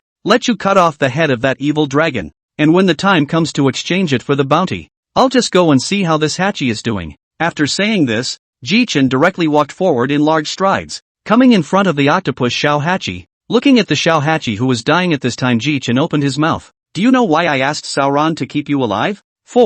Why? Because you're Riley's savior. I'm going to have to keep you alive. So get your ass back in the ocean in a minute. And don't blame me if you die halfway through. Coming from the big old new world to scourge the villagers in this tiny little village in the East China Sea. If it wasn't for the fact that you're Laylee's benefactor, I would have killed you with a sword. Get lost. Jichen finished, directly grabbed the small 8, carrying toward the cliff. After a high throw will octopus small 8, thrown into the sea. When Jichen returned to the entrance of Evil Dragon Park, he saw a large group of villagers looking at him as if they were looking at a hero. Where had Jichen experienced this kind of scene? And could only smile awkwardly. The villagers then threw Jichen and Sauron around. Okay, put us down first. Oops, that's dangerous, Jichen added, patting his chest. The village chief stepped out from it. The two heroes, on behalf of our village, I thank you for rescuing this village of ours, he said and bowed directly to the Jichen duo. Jichen said indifferently, it's just a matter of getting what you want. I need this guy's bounty and you guys just want to drive this guy away. But you're lucky to have run into us. Well, if there's nothing else we'll be off. Go, Sauron. Chapter 16, Nami on board. Just as the two Jichen Solons were about to head back to the ship, the village chief called out to them. Two great heroes. Don't be in such a hurry to leave. At least let us entertain the heroes. Jichen was just about to speak when a group of navy came at the entrance of the village. And Jichen laughed outright when he saw the officer leading the group. Ha, why do you look like a rat? Are you still a rat, Colonel? Hey, I'm a navy man. There's no need to make a fuss with you. This time I'm here because I want you to hand over the evil dragon pirates to us to hold. Jichen frowned slightly, then thought clearly. I said it, this sawtooth shark can be so rampant in the East China Sea. It turns out that behind him there is such a trashy navy as you are. You can share a lot of money every month, right? Look at you, one of the navy soldiers, fat. A lot of oil and water every month, right? Colonel Mao seemed to have become infuriated directly toward Jichen. Hey, my captain isn't just anyone qualified to fight him. Solon slashed at Colonel Mouse's arm, slicing it right off. Sauron, take care of these navy soldiers. I'm going to keep that rat colonel and force him to ask him where he's hiding all his Baileys. With a cruel smile, Sauron went straight for the kill. Half a second later, all the navy soldiers were dead, leaving only Colonel Mouse crouching on the ground. Hey, Mouse, where are all those looted berries of yours? What Bailey? I don't know.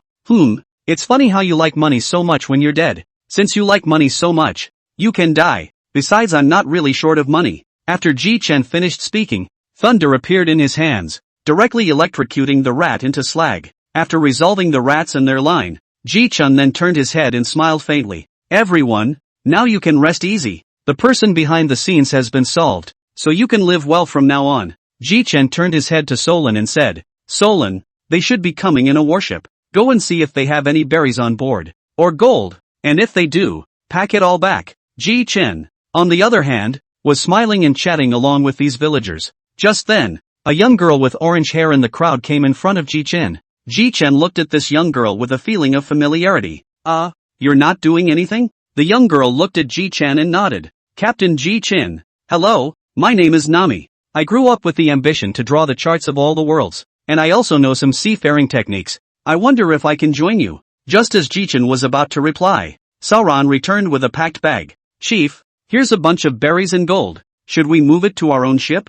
Jichen thought for a moment and then looked at the villagers behind him and sighed. Take out a third and give it to this village. Jichen then gave these villagers around 30 million berries. Just as it was time to leave, Nami called out to Jichen. Captain Jichen, you haven't answered my words? Solon was flabbergasted. Jichen, on the other hand, suddenly got serious and looked at Nami and said, I'm a person who is more easygoing, but I don't want this partner who only cheats for treasure. I heard that you often cheat other pirates of their treasure? Nami suddenly lost her voice and stood still, quietly weeping. Come on, Sauron. Captain Jichen, please take me aboard if I betray you. You can kill me. The two of them, Jichen, who had just walked not far away, froze slightly when they heard Nami's heartrending voice. Jichen thought to himself, I've rejected you so much. You so still think about getting on my boat? When Luffy goes out to see you to his boat is not good? Luffy, don't blame me. I didn't mean to. I'm really convinced. Fine, but the test is waived.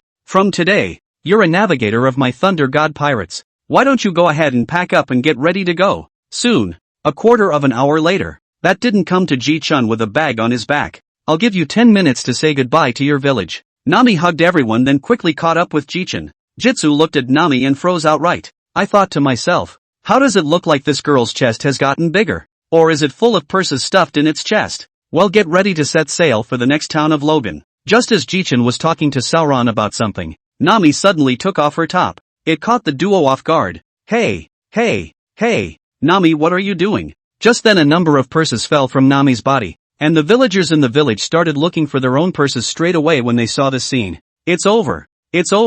Nami, the village chief, has taken all our wallets. Oops, I had 1,000 berries in that purse, and it's gone down the drain. That's nothing for you. I've got 10,000 berries in that wallet. The mayor smiled as he watched it all. On the other side, Jichen and Sauron on the Thor ship watched the scene in shock. Good guy, you have so many wallets on this body. I said I just how to feel how you chest bulging it. It turns out to be something else. Had to give you a thumbs up. Nami let Jichen boast shyly. Well, you stay here. I'm going to go prepare some ingredients for the new partner's welcome. And Sauron is coming in with me to get ready in one piece. What the hell? Chief, why do I even have to go? Nonsense. You're already a full-fledged co-captain. Of course you're coming to help me. Chapter 17, Jichen and Sauron's first bounty. Nami snorted with laughter as she watched the two fight. With that Nami stood up and came into the kitchen. Hey Captain. Sauron, do you need my help?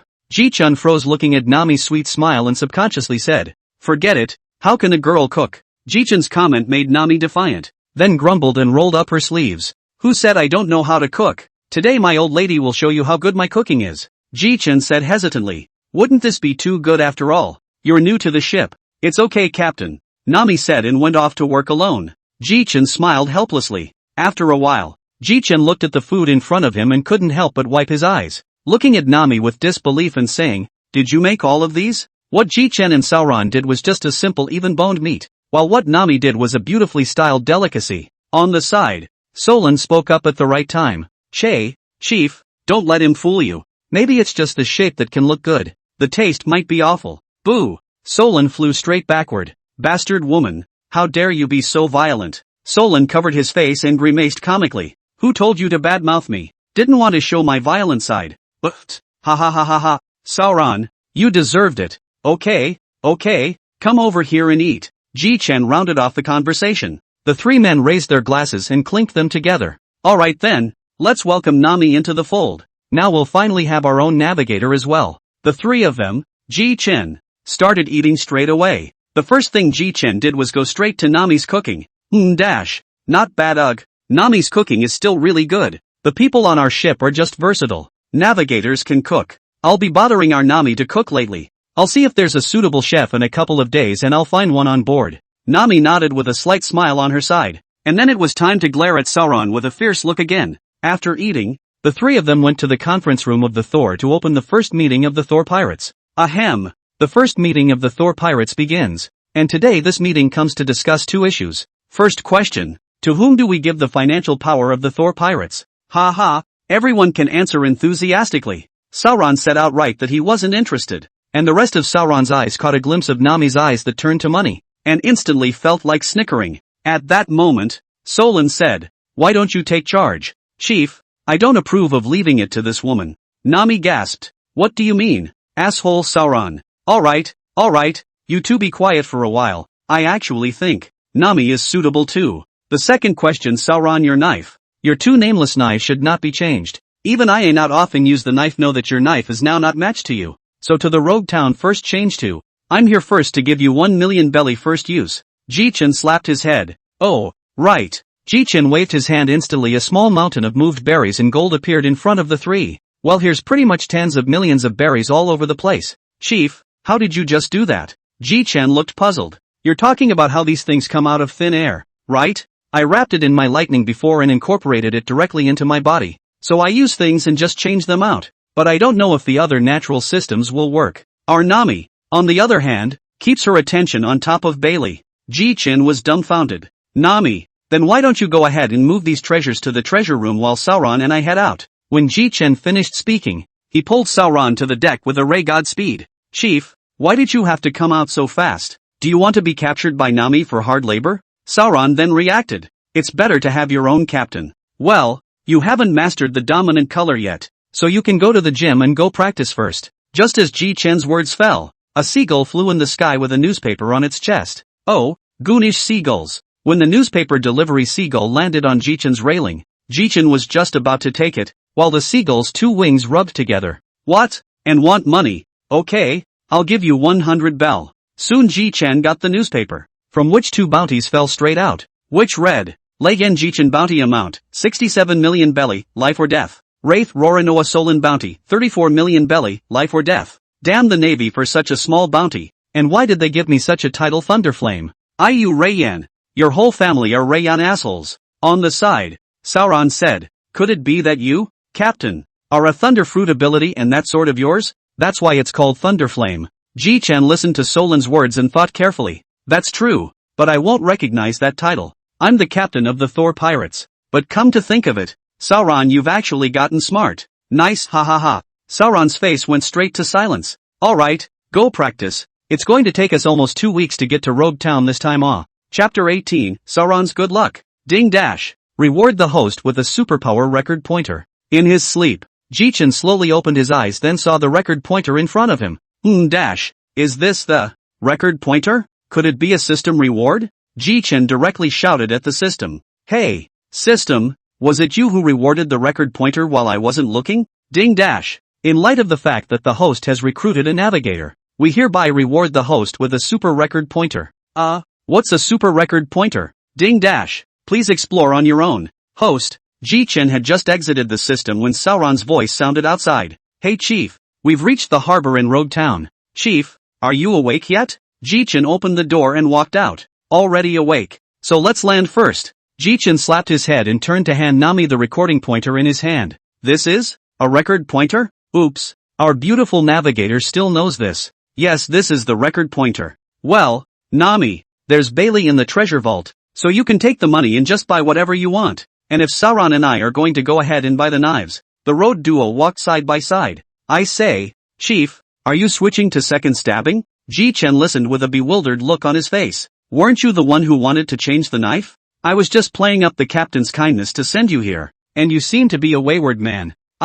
Solon was about to argue, but after thinking about it for a moment, he didn't retort. Jichen, on the other hand, looked at such a Sauron and found it very interesting, so Jichen then provoked again. Sauron, when you go back to the ship, let Nami teach you to recognize the road, so as not to let you get lost. Bastard, there's no way I'm going to let that woman teach me the way. Damn it. Okay, don't let him teach, okay? I'll teach you in the future. I'm afraid you're just going to draw your sword and duel with me. Ha ha ha. The two of them were talking, and soon they had arrived at the weapon store. The owner, who had just arrived at the cashier's office of the weapon store, looked at the Jichen duo with a smile on his face. The two of you don't know what kind of weapons you need? The small store has all the weapons. Jichen looked at this boss with a lewd face and thought to himself, are all the bosses in the pirates so lewd? Are there no girls? Solon walked straight to a pile of bamboo baskets with swords in them. I don't buy weapons. He does. Jichen pointed to Sauron,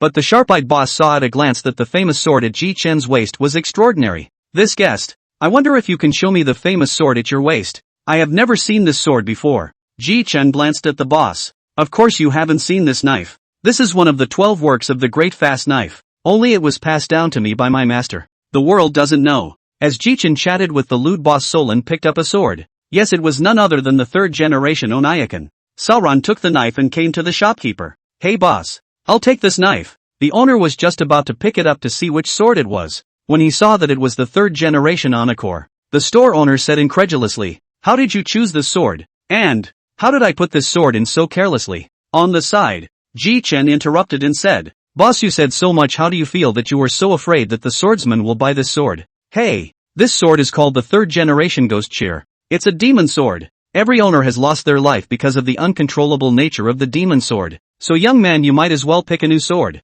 I'll give it to you for free. What do you think? And off to the side Sauron laughed and said, no, I'll take the demon sword. After Solon finished speaking, he pulled out the third generation Ghost Cheer and threw it straight up high, directly causing the third generation Ghost Cheer to come into a free fall. Soon the blade of the third generation Onakor did not cut off Sauron's arm, The store owner's mouth was wide open. Jichen was stunned. And one of the girls who had just come in was also shocked and had her mouth wide open. This demon sword actually recognized you. Amazing. Boss, figure out how much.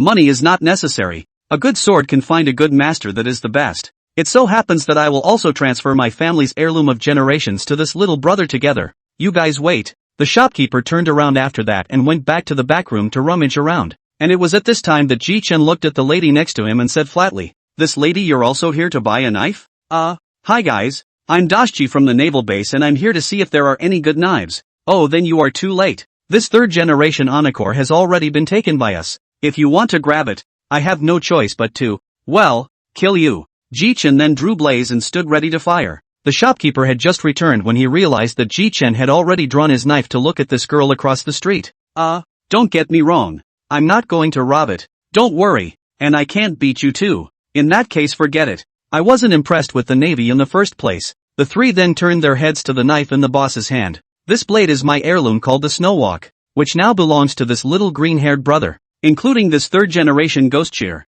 Jichen took the lead and said, "That's really thank you, boss. That's Sauron and I still have some things to do, so I'll leave first. Then boss, we'll see each other again sometime." "Come on, Sauron. I don't want to be in the same room as the navy trash, so I can't help myself." And Sauron followed Jichen straight out. Just outside the store, Jichen saw Sauron's puzzlement. "Do you know why I hate the navy? It's because they're the dogs of the world government. And my older brother was killed by the Skrulls. So when I see the navy in the same way, I'm afraid I won't be able to help myself. So now you know. Let's go. It's good to wander around. I haven't had a good stroll since I came to this town." Chapter 19, Magnetic Drum Island. System, sign in. I almost forgot this important thing. Ding dash. Congratulations to the host for obtaining Treasure Map X1, Armed Color Hegemony Enhancement Card X1, and Sky Waiting Rod X1. Rewards are awarded. Yoo-hoo. That's quite a reward this time. Let's see. Treasure Map. There is a 60% chance of finding gold when found, and 40% will die. So please be careful with the host. Armed Color Hegemonic Aura Boost Card can directly boost Hegemonic Aura by 1 stage. Note, no side effects. Sky Weather Stick. The orange-colored Sky Weather Stick is retractable and can release thunderbolts. A must-have for home travel. Hua. These three are good stuff, but these three are not in a hurry first. After wandering around the town with Sauron, Jichen and Sauron returned to the ship with their wine. "Yo Nami, you're back, so it's just as well we can set sail for the next island." Sauron saw Nami and simply ignored it, running off to the corner of the ship to get a drink. Nami was directly angry when she saw Sauron's reaction. "Bastard Sauron, be careful for me from now on." "Geez Nami, I have something for you." Jichen directly released thunderbolts from his hands, and the intense light directly made Nami unable to open her eyes. Jichen took advantage of this time to directly take out the heavenly weather stick from the system space. As the lightning dispersed, an orange-colored rod suddenly appeared in Jichen's hand. "Ha, Captain, is this what you wanted to give me? You stick? Just pick it up and look at it." Nami directly gripped that rod, and as Nami gripped that rod, she only saw the Tendo rod directly extend infinitely. "What's going on with the ship, Captain? Why is this thing suddenly elongated?" Solon laughed outright as he sipped his drink. "You Miss Orange. You've still got it in you, Chief. Well done." With a glare at Sauron, Jichen explained to Nami. After half an hour, Nami could finally become proficient after Jichen's explanation. "Ha ha, now I can fight too. This thing can also release in Captain's Lightning. I really like this thing." Nami inadvertently looked at a drunken Sauron. An inner joke flashed, and then Nami acted. Only Nami took advantage of Sauron tilting his head back to drink. The Tendo baton was aimed directly at Sauron, and her hand directly exerted force. The Tendo baton directly extended. The elongated Tendo baton hit Sauron directly in the middle of his drink, which made Sauron very angry. Immediately, he drew his long sword. Who did this to you? Asshole dares to disturb my drink." Sauron looked directly at Nami's recently retrieved Diva rod. "Bastard Orange, how dare you disturb my drinking? Believe it or not, I'll just cut you. Slightly, come on if you can." Nami ran behind Jichen as soon as she finished speaking. "Captain, Sauron's going to cut me. So you have to protect me." Nami's delicate voice reached Jichen's ears. Jichen slapped his forehead and said breathlessly, "Aya, you too. Stop for a while. I'll go back to my room and take a nap first." "Nami, you should practice this thing I gave you first. It can save your life." Just answering the room, Jichen directly pinched the Armed Color Hegemony Enhancement card. System, open the panel. Ding dash. Host, Jichen. Age, 15. Strength, 300, note, 10 for normal people. Speed, 304. Spirit, 354. Physique, 367. Fruit ability, natural lightning fruit. Hegemony, primary seeing hegemony. Intermediate armed color hegemony. Overlord color hegemony, not activated. Special abilities, none. Items, famous blade blaze. Treasure map X1. Good lord. All my attributes are pretty well balanced, hey. But the strength is getting stronger. A few days later, Magnetic Drum Island Harbor. I can't believe it's snowing on this island. This island is called Magnetic Drum Island, and it has the reputation of being a medical powerhouse. But there aren't many doctors on the island anymore, and our goal this time around is to find a doctor to be our partner. The three of them dressed in boarded Magnetic Drum Island. Ding dash. Check-in available opportunity detected. Do you check in? Oh, now that the system is taking the initiative to remind me, it's bound to be a sign-in. Ding dash. Congratulations to the host for obtaining the nature system Dark Fruit. Free distribution points 100. Issued. What? The dark fruit? Turning back, the three of them were heading to a nearby tavern. Jichen's surface was ancient, but in fact, he was greatly shaken inside. Ha, Captain, what happened to your face? It feels weak. Why? Nami, how about we try it out after we find the crew then? Nami shut up instantly and turned her head away, her face still slightly flushed. Arriving at the tavern, the three of them ordered 3 glasses of wine, and Jichen directly inquired about the news from the tavern owner. At the tavern keeper's message, the trio learns of Valpo's misdeeds. This Valpo is so bad as to keep all the doctors of this country to himself, Nami said in exasperation. Actually, this is a very normal thing.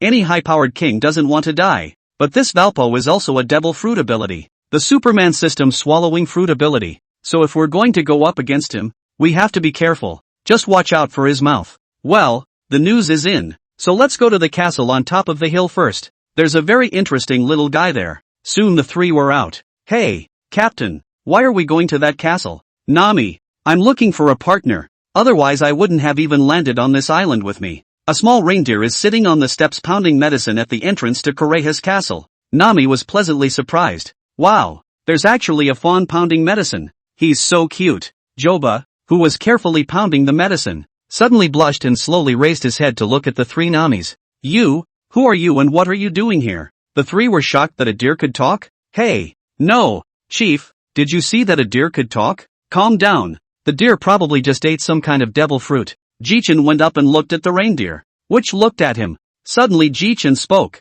Hey, what's your name? Little reindeer, are you interested in being a pirate? Even Chopper hadn't expected this human to speak to him and replied in a hurry. My name is Joba. But what are you guys talking about pirates? Pirates? Ah, the most free group of people in this world, can adventure together, search for treasure together. In short, the feeling of being with family. Family? A man and a deer were chatting when the door suddenly opened and out stepped a woman. Chopper, what's going on? Who are they? Healer Doliel. They're pirates. They've come to ask me to join the pirates. Kureha turned her head to look at them. Jichen took the initiative to walk up and climb up. Hello MS. Kureha, we're from the Thor Pirates. Before he could finish his sentence, Sauron interrupted. Chief, what kind of eyes are you looking at? That old lady is at least 100 years old, and you're even calling her a lady. After Sauron finished speaking, he only saw a flying kick come towards his waist, half landing at the snowman that Joba had piled up next to him. Old woman. Damn it. Old mother is only 141 years old now, right in the prime of her life, and I can't believe you're calling her an old lady. Jichen held his forehead inside. It seems like we have to teach Sauron how to talk in the future. And aside, Nami laughed outright with an unabashed giggle. Stupid Sauron, mentioning a woman's age to her face is something you don't get beaten up for. Alright, you guys come in first. The trio then arrived at Kureha's castle. Chapter 20, Killing Dalton Valpo. Inside Kureha's castle, the 4 of them leaned on a couch. Are you guys really trying to get Joba to join you? Harm. MS. Kureha, this can still be false. Our Thunder God pirates are only 3 now, so we are in dire need of a doctor. And if I'm not mistaken, that medicine pounding Joba is your apprentice, right? So he's also a doctor. Ha ha, Captain Jichen is wise. Joba is indeed my disciple. But I'm afraid this is a bit difficult if you guys want to recruit Joba to your pirate group. Kureha then proceeded to tell the 3 Jichen the story of Joba and Hirilek. Chopper is so pathetic. Nami looked at Joba, who was pounding medicine. I've decided I must have Chopper as my partner. The 3 went straight out of the castle. Outside the doorway, Joba was building a snowman. Jichen smiled and walked up and laughed. Chopper, want to be my partner? Ah, scared. Scared me to death. Jichen, you so again to invite me on board. How can I get on your boat in this condition? What look? I think Chopper is cute in this look. What cuteness? Even if you say I'm cute, I won't say yes. Asshole.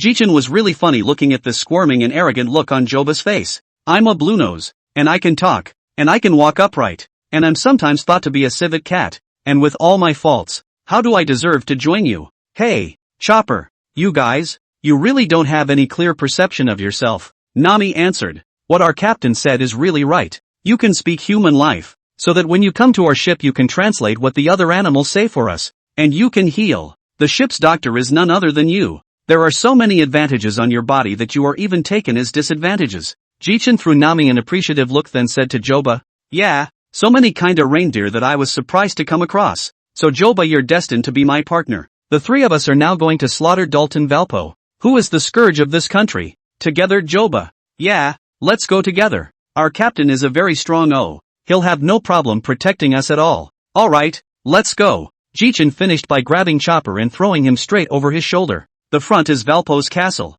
Right. Looks like it is not. Koreha's castle is almost big, but the guards are a little less. How to watch the door of only two is to look down on me, Jichen. Well, immediately after that, Jichen directly transformed into a ray of thunder and came behind the two of them, and a lightning strike pierced their hearts directly through. The two never knew who killed them until they died. Chief, nice sneak attack. Solon gave Jichen a well-timed thumbs up. If you can't sneak attack, then I won't be a captain for nothing. Ah ha ha ha. Soon Jichen's laughter reached the ears of the soldiers inside the castle. What kind of people laugh outside the castle? What the hell? I can hear me laughing so hard. Are these people dog ears? Soon came two teams of soldiers appeared in the eyes of Jichen's four. Oh, there's only 10 people here. How about it, Nami? Want to try out your new weapon? That's fine, Captain. Of course, just feel free to use it. I'll have Sauron keep you safe. Soon hot and cold bubbles drifted out of the Nami Skyclock wand, and the hot bubbles collided with the cold bubbles to form a dark cloud. Just the thing. It seems like a dark cloud is over our heads.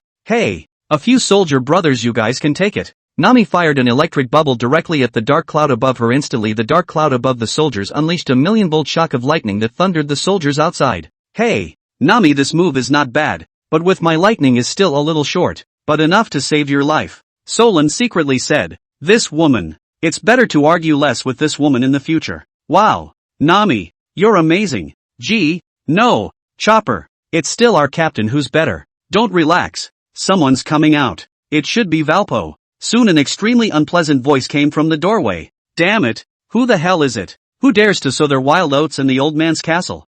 Dash. The three of you are Ryan Jichen, who has a reward of more than $60 million, and Roranoa Solon, who has more than $30 million.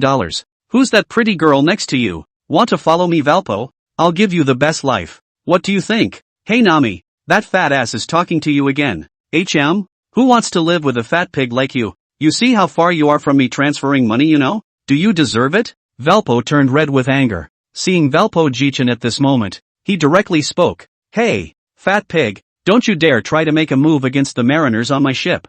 Dash. Who cares if you're a navigator or a poop shoveler? You're the first one who dares to talk about me like that. But, ha ha ha ha ha. Shoveling, ha ha ha ha. Sauron laughed on the sidelines, unaware of the danger that had befallen him, only to see that the Nami Tendo baton was directly wrapped in lightning, and Nami barrels right into Sauron's waist. Hey, you guys play first, I'll finish him off. Bah, you're the only one who can solve me. I'm an ability of the Tun fruit. Hey, I can't stop you if you want to die. Only to see Jichen condense a ball of thunder made up of compressed lightning in his hand and directly throw it into Valpo's big mouth. Instantly Valpo felt bad about the whole thing, as if he had swallowed something he shouldn't have. With that, the ball of thunder was swallowed by Valpo, and the ball of thunder was dispersed directly in Valpo's stomach, and the huge power of lightning filled Valpo's entire body. Hey, Captain, how long can you electrocute him with this thunderball of yours? Hey, Nami, I don't know how long the electricity will last, but it'll kill him just fine.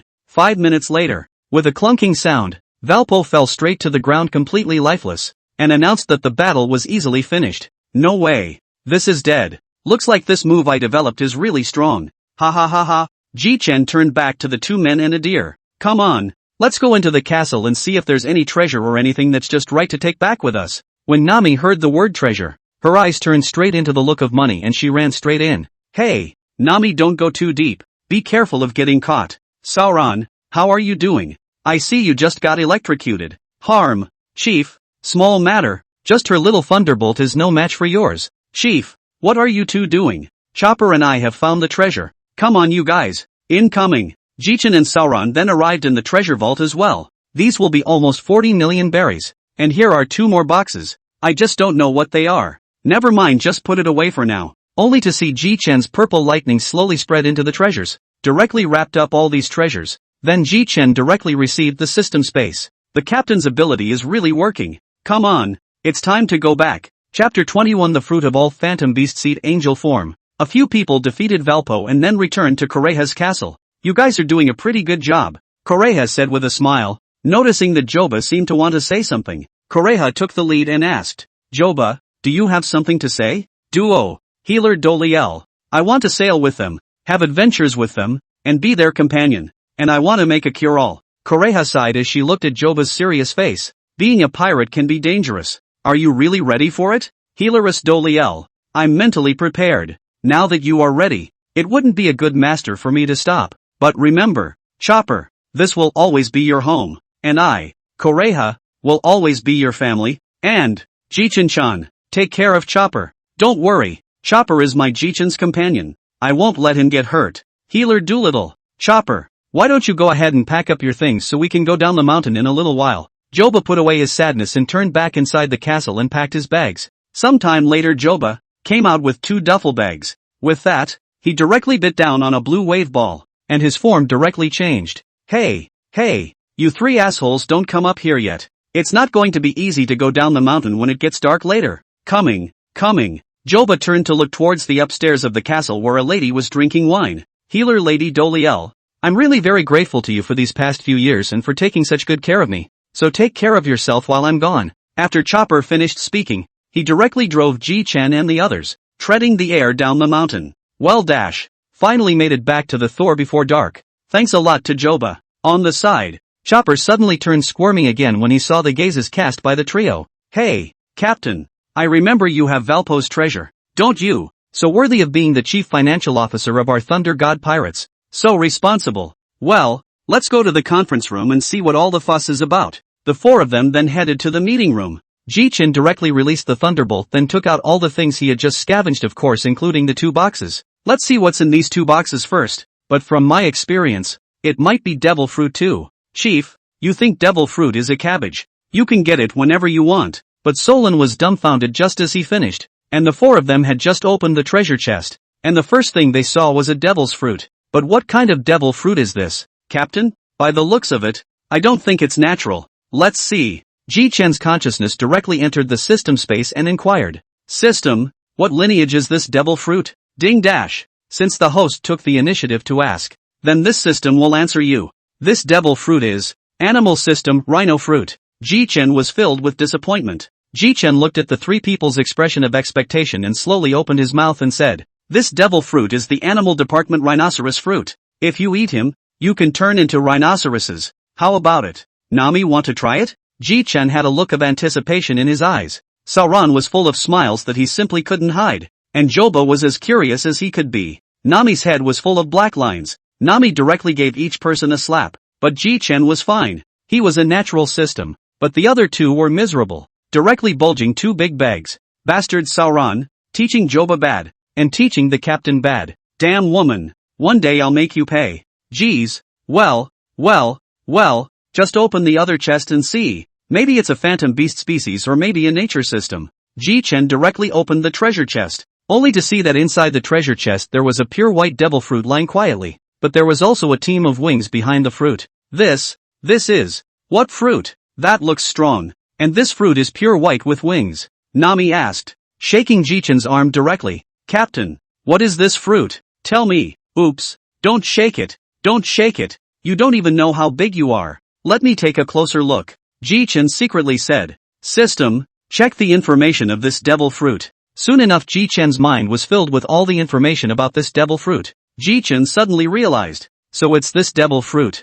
Jichen turned his head and looked at the duo and a deer. This devil fruit is too anticlimactic. That is, synonymous with whoever eats it is strong. Jichen didn't introduce the function of this fruit even after saying so much, and the 2 of them hyped it up. Chief, After all you've said. What kind of fruit is this one? Sauron's right. Captain, you're too slow. Alright, since you guys want to know so badly, I'll tell you that this devil fruit is the fruit of everyone. Phantom beast seed angel form. Counts as a good fruit. Jichen turned his head to Nami and Sauron and asked, "You two, which one of you is going to eat?" "Humph. I've never relied on outside forces. Leave this kind of fruit to that weak-kneed navigator. I'll just go out for a drink." Solan's words caused Nami to be displeased, and just as she was about to speak, Jichen looked at Nami with a smile on his face. "Hey, Sauron still talks out of his ass. Since Sauron won't eat it, you can eat it, Nami. This fruit is still very strong. It just so happens that I want to see what this fruit is capable of." In the presence of Jichen and Joba,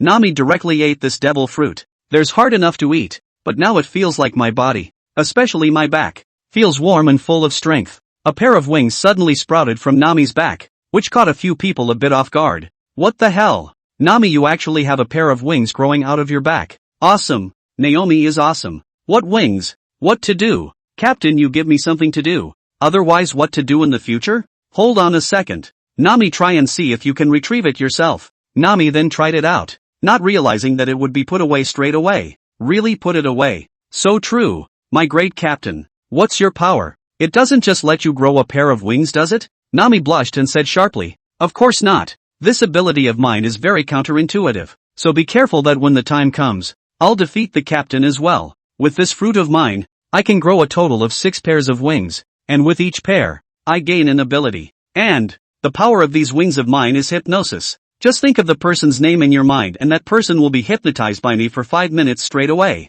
How about that? Awesome." Ji-chan's eyes widened. "Really? But it's a fruit that doesn't appear in the devil fruit iconography, and with that ability, it's not a big deal. But this is considered a godly fruit. Alright, let's all go back to our cabins and get some sleep and head to the next island tomorrow." Chapter 22 Alabaster. The next morning, Nami got up early. Orange big sister. You even have a pair of goose wings. Ha ha ha. Nami's entire body was bad after hearing Sauron's words. "Wayward swordsman. What are you talking about? Believe it or not, I'll give you one of my powers." Just as Nami was about to give Sauron a shot of hypnosis, Jitsu appeared in front of Nami. "Hey Nami, no striking out at your partner. You should know that this ability of yours is very strong, even though you can only hypnotize for a few minutes now." Nami looked at Jichen accusingly. Well, you two will just get along from now on. No fighting. This is added to the rules of our pirate group. By the way, Nami, you have a fruit ability now, but you still need to use that Tenchi stick I gave you. You know that Tenchi stick is very strong. It's better to expose your ability less. The fruit ability can be used as a means to save your life." "I know, Captain." After such an episode, the 4 of them also finally arrived in Alabaster half a month later. Harbor Division. "No, Captain. It's so hot here and it's a desert. I'll get a tan that way." "Well, don't complain. I think there are some clothes in the cabin that will prevent you from tanning that you can wear." As the 4 of them walked down the street, Jichen said to them, "There are 2 people I'm looking for this time. A man and a woman, both of whom are devil fruit ability users." "Captain, are both of these 2 going to join our pirate group in the future?" "You say that? Well, that depends on your captain's mouth and strength. Let's go to the tavern and poke around first." After a while, "Captain, could there really be a tavern here? We've been searching for ages." The one in front seems to be." Several people came inside the tavern, but this tavern didn't sell alcohol. They sold water. "Boss, looking for you to inquire about someone." The boss looked at Ji-chun for a moment, then laughed. "What is it that little brother wants to inquire about?" "I'm the go-to person for information in our area. As long as Bailey is in place, I can tell you whatever it is." Ji-chun didn't get angry either, and directly took out 100,000 berries from his pocket and handed it over to the boss. It made Nami's heart ache for a moment. It was 100,000 berries. Not seeing Nami's expression, Jichen asked directly, "I want to know where Shakrok Dar is?" Jichen looked at his boss for a moment of embarrassment, then said, "Boss, as long as you tell us, we will definitely not give you up. And this crocodile won't be in the nooks and crannies, right?" "Hey, well, tell you what, don't you dare give me up. If you go straight out of my tavern and keep going, you will see an extremely luxurious casino. Go inside and you will find it. Though it may be difficult if you want to meet Crocodile." Jichen heard it and came to a realization. "Thanks so much, boss. Let's go, partners." The 3 men and a deer soon saw a huge casino situated in the center of the island. Jichen and they went straight in, and soon a waitress in revealing clothes came to them and asked, "Ladies and gentlemen, may I help you? Get Shaklokter here." With that said, He smiled and walked over to the lounge area next to him and sat down. The waiter hesitated or headed upstairs. The waiter came to a woman and reported and went down. Inside Crocodile's office. Interesting This Lei Yin Jichen even came to my place. Miss Sunday, you go down and try to test him. After Miss Sunday left, Shakrok Dar picked up the bounty on Jichen and Sauron and read it. A natural lightning fruit. That's pretty good, but you better not mess with me. Rookie. On the other side, Miss Sunday just came downstairs and saw Jichen strutting on the sofa. Hey, Captain, someone's coming. Get up. Jichen had long since detected it with his seeing color, and when Jichen raised his head he saw a familiar face. Nicole Robin. That's quite a surprise. One of the rare people in the world who knows ancient writing. You know me? Jichen laughed. Not only do I know about you, I also know that your hometown of O'Hara was destroyed by an order from the world government to use the Demon Slayer order. The world government should be looking for you by now. But before they do, would you like to hear my dream? Wash your ears. Ha ha, my dream may sound a bit unrealistic to you guys, but this dream of mine is a dream that must be realized. My dream is to kill all the celestial dragons. Instantly, the casino was silent, so everyone stopped making any noise and looked at the teenager in shock. Someone else soon spoke up. What did he just say? He said he was going to kill the whole bunch. That's right, you heard right. What a crazy person. I know who he is. This teenager, he is Lei Yin Jichen, the pirate with a bounty of more than 67 million. That makes sense now. The firstborn. Jichen frowned and said, Hey, are you gamblers annoying? Be careful, I'll kill you. Jichen turned his head to look at the shocked Robin and laughed. How about it? Robin, want to join my Thunder God pirates? I will protect you with my life. Robin quickly responded. You're here for Miss Zero. Right. Let me take you there. Robin finished and headed straight for the stairs. Jichen hurriedly followed. And on the way up the stairs, Jichen also kept persuading. And finally Robin promised to join the Thor pirates after Jichen defeated Crocodile. Inside the Sand Crocodile office. Lei Yin Jichen. You really dare to come to me? Do you want to die? Sand Crocodile. You're really unkind to hide someone who can decipher the body of history yourself. But it doesn't matter, just beat you to the punch. But have you figured out how to beg for mercy? Just as Jichen finished those words, Miss One next to the Sand Crocodile directly couldn't help but strike out at Jichen. Hey, I didn't say you could touch our leader. You bald head. Sauron directly sheathed his 3 blades and blocked the incoming Mr. One. Thank you so much, Sauron. Then Jichen directly changed his statement to the Sand Crocodile and said, well then, how about this? How about you be my little brother and Robin on my boat together? Only to see the Sand Crocodile's veins rippling. This time he was truly enraged, instantly elementalizing himself to approach Jichen. Don't be in such a hurry. Let's go to the desert to fight. So you have more advantage and it's easier to hit me, how about it? Chapter 23, Crocodile joins. Hearing Jichen say this, the Sand Crocodile became even more angry. Damn brat. You're too cocky. Yo, Crocodile. You're pretty arrogant too.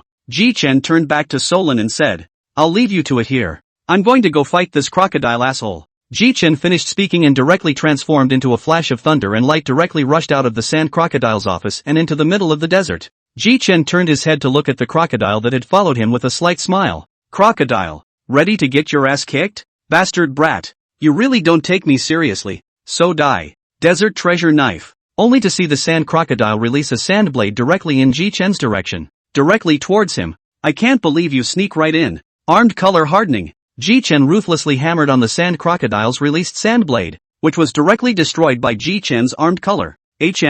Overbearing. I didn't expect you guys to be overbearing. I really underestimated you. Hey, Crocodile. You're not going to dominate, are you? Then you're just waiting to get your ass kicked. Jichen directly exerted his hegemony at full strength after he finished speaking. 40 million volt Brontosaurus. A flash of purple thunder dragon attacked the Sand Crocodile with a supreme aura. This move, you can't take it. You'll get hurt. Crocodile straight away elementalized to avoid the move. Without waiting for the Sand Crocodile to breathe a sigh of relief, Jichen directly dodged to the Sand Crocodile's back. Hey, you're about to get your ass kicked. Jichen's highly provocative words exploded in the Sand Crocodile's ears. You guys, when? Before Sand Crocodile could finish his sentence, he felt a pain in his waist and flew directly forward and backwards. Hey, so unbeatable. Well, at least you're a man now. The Sand Crocodile froze directly on the spot as it listened to Jichen's words. After some time, the Sand Crocodile suddenly burst into a rage. Damn brat. I really can't keep you. How did you know this secret? Jichen lightly laughed. Haha, I thought that this Ivankov lied to me. It turned out to be true. Jichen looked the sand crocodile up and down, and after looking at it for half a day still didn't find anything. It's really hard to tell. It looks like Ivankov is pretty good. Stop it, brat. I want you dead. Sharon roll. Die for me. The huge sand tornado came towards Jichen, and Jichen didn't react to be directly rolled by the salon and rolled into the sky. Asterisk asterisk asterisk asterisk dead crocodile. Didn't react and got caught in this move of his, but Jichen came out soon after. Hey, let's give you a taste of my fiery chop. Jichen slowly drew the famous sword blazing fire at his waist in a direct chop towards the sand crocodile. That's right, Jichen's chop didn't have a stance towards Sauron as he did in his battle. This chopping blow came with a dominating aura attached to it, and it went directly towards the sand crocodile's shoulder. Hey, if this hits the chopping block, your shoulders will be just like the redheads, so maybe you'll become the fourth emperor too. After the chopping attack, Jichen instantly arrived directly in front of the sand crocodile. Jichen was slightly disappointed when he realized that the sand crocodile's shoulder had not been chopped off. Hey, crocodile, how about we make a deal? The sand crocodile gasped. What kind of deal do you want? How about you and Robin get on my boat, and I'll help you with your strength and natural fruit development tips? The sand crocodile said after a slight pause. You don't have to be your crew all the time. That's natural. If you can beat me, you can just leave my ship. If you can't beat me, then you'll have to come with me to carry out my plan. What's the plan? That's something I can't tell you now. You'll know when we get to Chambord. Alright then, it's okay to join you. After all, I want to get stronger too, and I've got to sand down that white beard. Then let's go back and check it out first. Chapter 24, Development of Natural Fruit Ability. When Jitsu and Crocodile arrive at the place where Sauron and Mr. 1 are fighting, they happen to see Sauron defeat Mr. 1. Hey, Sauron did a good job. As soon as Jichen's words fell, Sauron's mouth spat out a mouthful of blood. Still injured, but comprehending the power to cut through steel as Master said, Joba rushed to Sauron's side to check up on his injuries. Well, it's not a very serious injury, a few days of recuperation will do. Guys, let me introduce you to these two beside me. Nicole Robin, a superhuman flower fruit powerhouse. Shah Crocodile, a nature-based sand fruit ability. From now on, you'll be a member of our Thor pirates. When Jichen's words fell, the crowd didn't speak. Nami and Joba looked at the sand crocodile nervously. Hey Chopper, how come this sand crocodile looks more pirate than pirate? It's scary.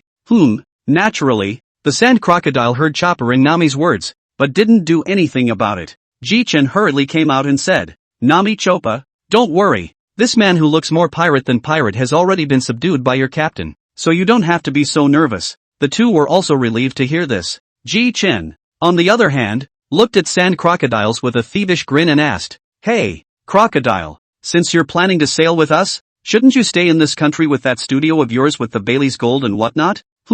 What do you mean by that? What that means is that you should have the sense to hand over all your treasures to be used as funds for our activities in the future. After the sand crocodile looked at Jichen's threatening eyes, he sighed, then led the crowd to the middle of his treasure trove over the years. Upon seeing the full berries and the gold and silver treasures, Nami's eyes directly glowed. Wow, that's a lot of money. When Jichen saw Nami's eyes looking at him, Jichen could only smile helplessly. Jichen slowly released purple lightning from his left hand little by little, covering the entire treasure trove. Jichen then shouted, Collect! A purple light dispersed and the crocodile was outright dumbfounded at where so many berries had gone. Hey, Jichen, what did you do? Where did you put all my treasure? Jichen smiled and explained directly to the sand crocodile. What? You even put those away? Again? Why can't I with the same natural system? Che, of course your natural system won't work. Well, don't dwell on it. Let's go and purchase some supplies first. Joba and Robin will trouble you to send Sauron back to the ship to recuperate. After Jichen finished speaking,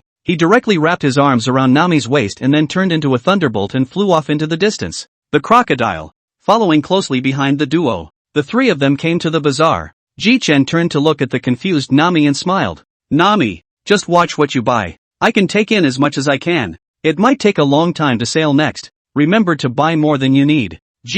Don't worry, Captain. Sometime later, the trio returned to the ship with a full load of supplies. Jichen came to the Thunder God ship's treasure trove, and looking at the treasure full of treasures, Jichen couldn't help but reveal a heartfelt smile. Hey, Jichen, you said you'd tell me the method to develop the fruit. You're not fooling me, are you? Asterisk asterisk asterisk asterisk you guys, you really scared me. You crocodile are looking for a beating. You want the method of fruit development, but you have to have the armed color and the seeing color without these two, how do you want me to tell you Jichen directly brought the crocodile to a practice room on the Thor. This is the place. You can practice your armed colors and seeing colors here first. Oh, by the way, the beginning of the walls of this practicing room has the introductory method of hegemony. Don't ever tell me you can't read. The crocodile couldn't help but curse Jichen after he left. Damn brat. When I can beat you, you will die. Damn it. When Jichen arrived on the deck he saw the only two beautiful students on the ship basking in the sun.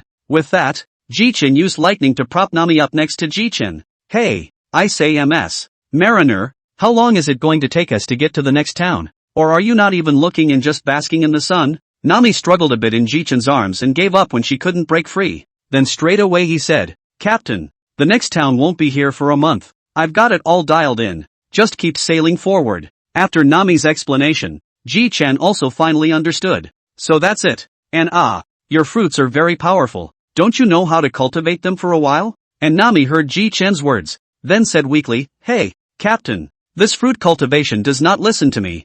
This fruit he is his own cultivation. Every day I feel a little change. So you can rest assured. Without the fruit to cultivate you can still practice the heavenly weather stick I gave you. Nami, on the other hand, held her head high when she heard Jichen's words. Captain, I've got the whole thing figured out with this weather stick. I've mastered and understood all the moves. So I'm going to go sunbathe now. Nami jumped off of Jichen's body when she finished and slumped back into her chair. Crews don't listen these days either. With a helpless smile Jichen went to the practice room and checked out the system rewarded natural fruit development raters. 3 hours later, Jichen came out of the practice room. Phew, good lord, I actually read it for 3 hours. Now that there are abilities about lightning in this book, I just need enough abilities for me to be able to cast them. But it's really worthy of being a product of the system. It must be a fine product. Just like that, half a month passed quietly. Jichen had just finished developing and executing his new moves, and had just come out of the practice room when he saw Crocodile standing in front of him looking at himself with an unhappy face. Ha! Crocodile, why are you looking at me like that? Are you trying to provoke the majesty of this captain? What you said about telling me about fruit development. Jichen looked at the crocodile and couldn't help but sigh and laughed. You really have the hardest mouth on the whole body. Well, take it. This book records the development of all the natural fruits. Remember to return it to me when you're done with it. Don't worry. I feel like you're getting more and more terrifying, and I don't want to get my ass kicked. Looking at the crocodile's distant figure, Jichen muttered a laugh. I really want to get to land soon. I still want to try my current strength with the crocodile. The crocodile who had just entered the practice room couldn't help but break out in a cold sweat. What's going on? Why does it feel like an eerie cold aura just appeared behind me? Forget it, let's just take a look at this thing this kid gave us first. Chapter 25, Dark Fruit. The weather was clear, the wind was calm, and the Thor was traveling ahead at an even pace. Hey, Captain, aren't you done practicing? Nami yelled from the door of Jichen's practice room. Come on. This month is not a regular thing. Girls must not rush especially not too violent. Captain's stupid. Go get those practice freaks up. I wouldn't dare go to their practice room. Jichen couldn't help but laugh dumbly at Nami's words. And then he assured Nami, don't worry, I'll make them have respect for our Thunder God Pirates navigators in a moment. Jichen walked towards Sand Crocodile and Sauron's practice room. Jichen knocked on the door after arriving at the practice room, only to see cursing voices coming from inside. Who is it? What's the knocking for? It can't be Nami. How many times have I told you?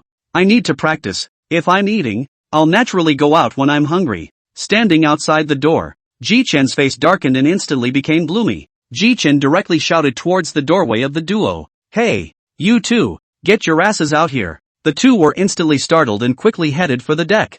Jichen smiled as he looked at the duo standing in front of him and spoke. Do you know what mistake you've made? Solon rubbed his eyes and looked at Jichen with a confused look on his face.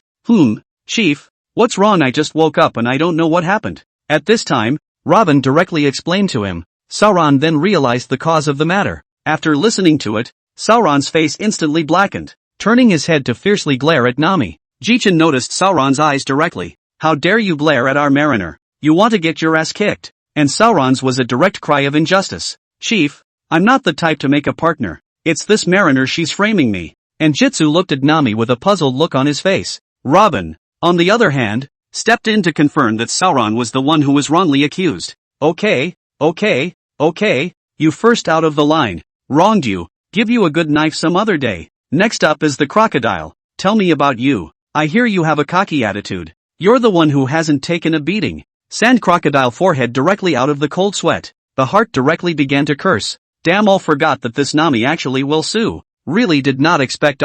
Hey, what are you looking at? Are you not convinced? Since the sand crocodile had just cursed Nami in his mind, Jichen was directly ignored when he spoke again. Ahem.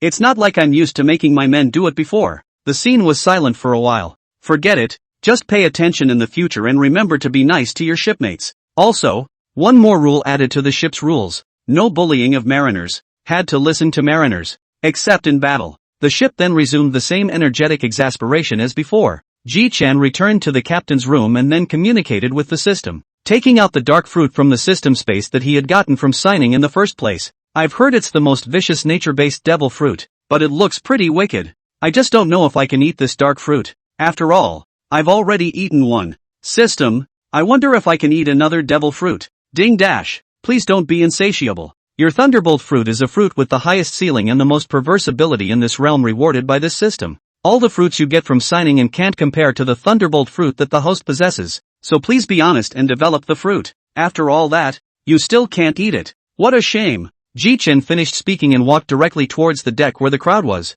carrying the dark fruit in his hand. When the crowd heard the footsteps, they all looked over to Jichen's side, and then their gazes clung to the dark purple fruit in Jichen's hand. Nami was the first to exit. Captain, what's that in your hand? Jichen froze for a moment and slowly lowered his head. Then he saw that he had walked out with the dark fruit, and for a moment his head was instantly turned off. This is a devil fruit. It's kind of a private stash of mine. Just now I thought I put it away, but I didn't expect it to be held in my hand. Now that you've all seen it, let's take a look at this devil fruit together.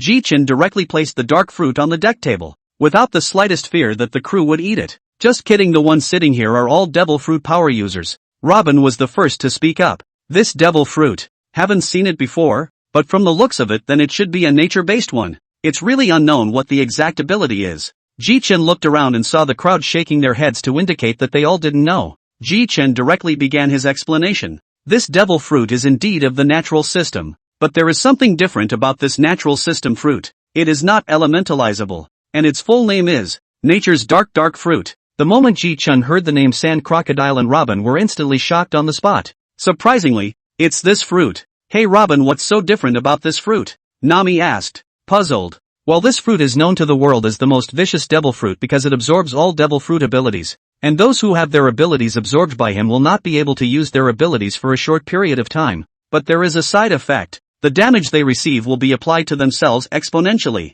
The crowd listening to Robin's explanation on the sidelines praised it. Yo, not bad. Robin knows so much. Worthy of being our ship's historian. I picked this fruit up in a trash can in the Magnetic Drum Kingdom, and I only recently learned what this fruit is. The crowd had their mouths open in shock after hearing Jichen say that the fruit was picked up in a trash can. That's a pretty explosive presence in the entire pirate world. Yeah, picked it up in a trash can. I was looking at it and it looked good, so I put it in the thunder space by hand. Don't sell such a heaven-defying fruit, Captain. Nami on the side persuaded. Hey, you know what I'm thinking so well? I was thinking of selling this fruit when I ran out of money. Oh yeah, Sauron, are you eating? In the face of Jichen's sudden question, Solon visibly froze for a moment, then shook his head. That's a shame. This devil fruit. Then put it away for now, and when I find an opportunity later, when a new crew member comes and gains my trust, I'll give him this fruit to eat. Oh, by the way, you guys, keep it a secret. Nami couldn't help but slander in her heart. This is a fruit worth $4 or $5 billion, and you're giving it to a new crew member. That's really something. Chapter 26, Magic Valley Town. After some time, the Thor was also finally arriving at the town that the record pointer pointed to. This island is our destination this time. A island. Jichen stretched his back with a tired look. It's really worn me out these days, making me want to modify the Thor to be faster. But it's kinda fun to take your buddies electrofishing every day. Jichen and his group came to the town of Magic Valley on an island. Devil's Hollow is made up of pirates, and the island is full of them. So this town often has pirate ups and the like. Jichen led the way into the middle of the local tavern in Magic Valley town. When Jichen arrived in the tavern, Jichen frowned slightly. The smell of smoke and wine mixed together in the tavern was repulsive to Jichen. Jichen asked for a glass of wine directly, and then asked the tavern owner directly about the empty island. When Jichen finished asking about the empty island, the entire tavern fell into a silence, and then a few people heard a roar of laughter from the entire room. Anyone would really believe it. Hey, boss is so funny. Jichen directly ignored the gazes and jeers of these people and planned to leave this tavern. the youth with naturally thawed blonde hair, a pink top and white pants underneath, with a lewd smile at the corner of his mouth, arrived in front of Jichen. Hey, kid, you actually believe that the empty island exists? Are you not awake? Since you're not awake, why don't you let me, Master Bellamy, wake you up? Jichen was a bit annoyed by what he heard, so he looked toward the crocodile. Then Jichen said, what is it? Crocodile. Finish him off. Too noisy. Really think I, Jichen, am good-tempered? Ah? Jichen finished speaking and directly looked coldly at the pirates in this tavern, turned around and left. Since this guy made me do it, let's give you a taste of my new moves. The crocodile finished by directly attaching its armed collar to the sand and stabbed directly at Bellamy. Bellamy didn't react and died instantly. What a weak waste of my time. The crocodile went straight out of the tavern. All settled? The crocodile was confused, then asked, didn't you ask me to kill the one who provoked you? What the hell? The people who just laughed at me. I mean for you to kill them all. Are you kidding me? You just clearly told me to kill that one guy. Jichen then looked back at the crocodile with a serious look on his face. Well, it does seem like it, but the more I think about it just now, the more angry I am. I've grown up.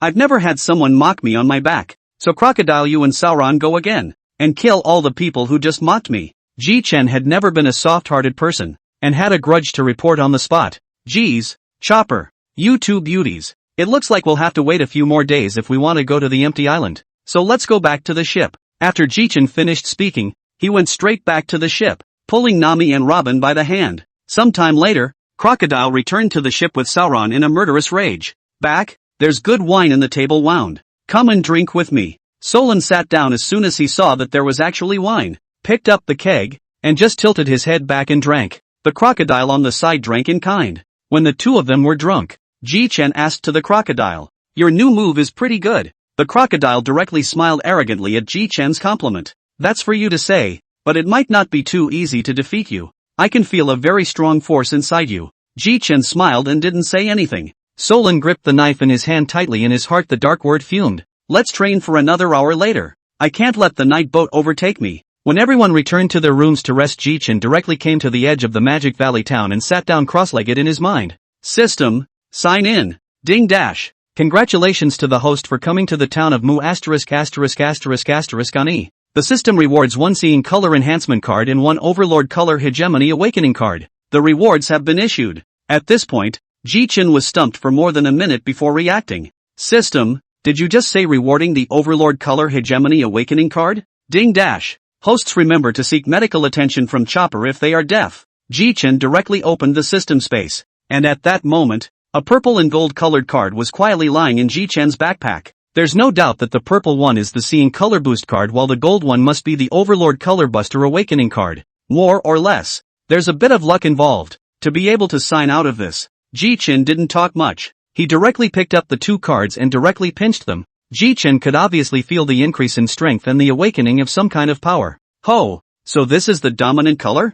I wish I could try it, but there's no one around. Early the next morning, the crowd arrived at Magic Valley Town early. Hey Captain, can you find a way to get to the empty island? Nami asked directly to Jichen. One step at a time. Big deal. Let Old San hump us to the empty island. Can't he fly? Old San was just about to retort when he saw a large number of villagers and pirates from Devil's Hollow Town running towards a place. Jichen's quick eyes and hands directly grabbed a pirate and asked, what are so many of you in such a hurry for? This pirate saw that Jichen's group was not to be messed with, so he directly made peace with it. It turns out that there's a masked man selling devil fruits at the entrance to the town of Devil's Hollow, so everyone wants to go and buy them. Jichen put the man down, looked at the crowd and said, why don't we go and kick some ass as well? Just in case I happen to grab this thing. Jichen was the first to run off after saying that. When the crowd arrived at the scene, they saw a masked man holding a devil fruit that Jichen had not seen before. Jichen looked to his companions, who also shook their heads to indicate that they didn't know. Fellow pirates, this devil fruit in my hand.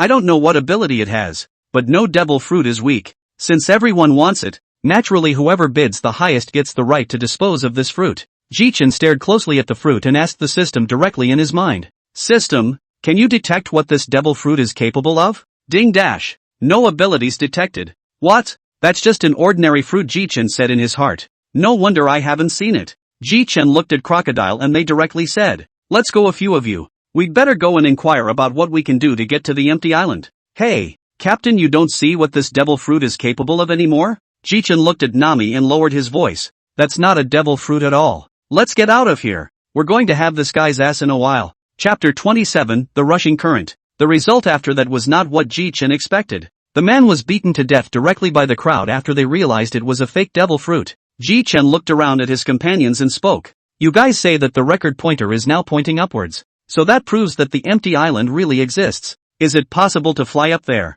Captain, you said as much as you didn't. Nami spat outright. The crocodile also looked at Jichen with contempt. Well, crocodile, what are you looking at? Hearing Jichen's slightly dangerous words, the crocodile directly looked away. At this time, Joba, who had never spoken much, suddenly opened his mouth and said to Jichen, Jichen, did you say that the story of the golden countryside was true? Jichen froze directly for a moment, and then became ecstatic. Joba, well done. You just reminded me. I remember the northeast part of this island, where Rolando's descendants live. A few people then arrived at the northeastern part of this island, and as far as the eye could see, there was a huge castle. Wow! The castle, hey! It's beautiful! Hey! Hey! Hey! Hey! Joba, look closer. That's just a board drawing. It feels like it's going to fall over when the wind blows. A few people came straight to the door, and then knocked on it. The door opened to a young man with a somewhat oniony head. The young man asked indifferently, Who are you? Hello? We're here to ask if you're a descendant of Rolando? The onion head looked at Jichen's group, then opened his mouth and responded, That's me. May I ask what's the matter with you? That would be great. May I ask if you know how to get to the empty island? The crowd, to which Onionhead looked incredulously. You guys actually believe that empty island is real? The empty island is definitely real, and the way to get there is definitely there, but we just don't know about it right now. Onionhead smiled and laughed to himself. I'm not certain if the empty island exists, but there was a man who bragged that it must exist, causing his descendants to be ridiculed to this day. So I spent half my life compiling information, but I still can't find the empty island. Information? Jichen looked at Onionhead in slight surprise. Can you show us the information you've compiled, please? Perhaps then we'll have a way to travel to the empty island, and you can prove that your ancestors weren't bragging. The information is fine for you to see, but I don't know if I can find a clue. Onionhead then went straight back into the house to get out the already tattered notes. Jichen quickly picked it up and read it. So it is. The crowd on the side looked at Jichen suspiciously. That is, you see what it says here, that every so often, that is, a rushing sea current will form in the sea next to your castle, for almost an hour. The next rushing sea current to form is 3 days from now, which means that we'll naturally make it to Empty Island 3 days from now once we've hitched a ride on the rushing sea current. And aside, Onionhead looked to Jichen. As expected of a pirate captain, you're really something with this analysis, but it's a very dangerous thing to say if you guys are going to ride the rushing sea current. Jichen hurriedly interrupted him and said directly, Onionhead, just don't worry, my boat is very sturdy, so there's no need to worry, but I need to trouble you to tell us the location of where this rushing sea current forms every time. This is no trouble, it is on this great sea you see, and the time of formation is almost an hour. Jichen looked at the crowd with slight excitement and said, partners, let's procure some supplies first, in case we don't have anything to eat when we get to the empty island. That would be troublesome. On the side, Robin struck a direct and belabored blow. But Master Captain, beware of being strung up by a rushing tornado that will shred the ship. 2. What? Churning, it's really too dangerous. Captain, we'd better save our lives. Joba gave a timely reply. This empty island is indeed dangerous, but my Thor ship is not afraid. The empty island is still going to be on it. Okay, partners act. Go and purchase supplies and bring them to the Thor ship. Time flew by, and the 3 days were gone in a flash. Hey, Captain Jichen. The rushing sea current is coming soon. Get yourselves ready. At that moment, the sky was covered with dark clouds, as if it was about to rain heavily. Gee, what anticipation. Just as Jichen was looking at the sea, a column of water tornado directly rose up into the sky, taking Jichen's thunder god ship with it directly up into midair. Jichen panicked and opened his mouth. It's over. It's over. Originally I was thinking that after this water column was formed, we were hitching a ride on it. But I didn't expect to be crooked and directly on top of the water column. Ooh-hoo, my chopper's life as a deer is about to end again. Just as everyone was panicking, Jichen was directly surprised to find that the hull of the ship was very solid. There was no feeling of slipping at all, and it was also unusually smooth. Hey, guys, it seems like we've really skewed the right direction to the empty island. After Jichen said this, the crowd reacted as if it was really what Jichen had said. The crocodile on the ground also sat up straight. After almost 40 minutes of this, the crowd saw white as far as the eye could see. Hey, guys, it looks like we've reached the empty island. Captain, but how is it white out here? There's no one here at all. Pilot the boat first and go ahead. Just in case there's someone up ahead. Chapter 28 Empty Island. I'd better check it out with the new abilities I've developed. When Jichen finished speaking, he directly unleashed the HeartNet ability that Anilu had used in the original. With Jichen's intermediate seeing color hegemony enough to cover the entire empty island was more than enough. Through his HeartNet ability, Jichen quickly determined the direction. Then Jichen directly greeted Solon to adjust the ship's direction towards the northeast. After a few hours of sailing, Jichen saw the entrance to the empty island. The Gate of Heaven. Are you guys traveling or did you come to our empty island by mistake? Just then, a grandmother stepped out of one of the pavilions at the entrance to the Kingdom of Heaven and clicked her picture. This behavior of the old granny directly drew a frown from Crocodile, and quicksand directly coalesced in his hands. As if this old lady was going to continue to shoot, Crocodile would simply kill him. Hey, Crocodile, don't do anything rash. This is these people's territory. Put away the quicksand. Hearing Jichen's words of warning, the crocodile also directly put away the quicksand, but its eyes remained fixed on the old man. Wherever you come from, you will pay the entry fee or go back where you came from. Jichen asked it this time while asking, then how much money do you really need for the entry fee you said? Granny, 2 billion ISK. Hearing this number Nami was directly nonplussed and directly shouted, what? 2 billion? You rob money ah? Nami, leave it to me. When Jichen finished speaking, he compiled a bag of berries directly from his hand and handed it to the old man. Jichen turned around and scoped it out for Nami. The Ikki here is much less valuable than the berries. 2 billion Ikki converted to berries would be 100,000 or so berries. The grandmother took the money and then simply opened the door to heaven. Once inside the gates of heaven, the Thor was clipped right into the air island specialty, the express shrimp, and quickly made its way down the cloud path, soon flying out of the JD cloud. That was a cumulus cloud just now. No matter how high it's piled up, it won't generate air currents. And these express shrimp can actually weave through it so quickly. It's really worthy of being a specialty of the empty island. Jichen laughed softly. You are becoming more and more like a qualified navigator. After the Thor docked, the crowd jumped off the ship. Feeling the touch coming from their feet, the crowd looked at the clouds under their feet in amazement. I thought I'd just fall off, but I didn't realize I could just step on it. Snort. The crocodile also laughed out directly, not knowing whether it was disdaining Jichen or looking down on him. Who's laughing at me? Jichen looked directly at the crocodile once he looked directly around the crowd. Hey, crocodile asshole, it's you who laughed. See what you can do. See if I beat you up or not. It's over. Jichen finished and then he wanted to directly electrocute this crocodile. Just then a little blonde island girl with little wings on her back came to the crowd. Jichen looked at the little girl with puzzled suspicion. Hello, are you from Qinghai? Green Sea? Yes, we just came up from below. We're not very familiar with this empty island yet, and we're still pirates. Aren't you scared, little girl? Nami came directly to this little girl directly asked. Little girl, what is your name ah? Although we are pirates but we are good people, and we have been to a lot of places to adventure oh. When Nami finished speaking she saw this little girl looking at her with glowing eyes. My name is Elsa, and I'd love to hear about your adventures, and you're more than welcome to visit my home. Just then a young man riding the unique mobility device of the empty island crashed towards Jichen and the others. Looking at the approaching wyvern, Jichen glanced at the crocodile. The crocodile directly activated his ability and made a wall using sand, only to see the middle-aged man in the vibe then slam straight into that wall of sand.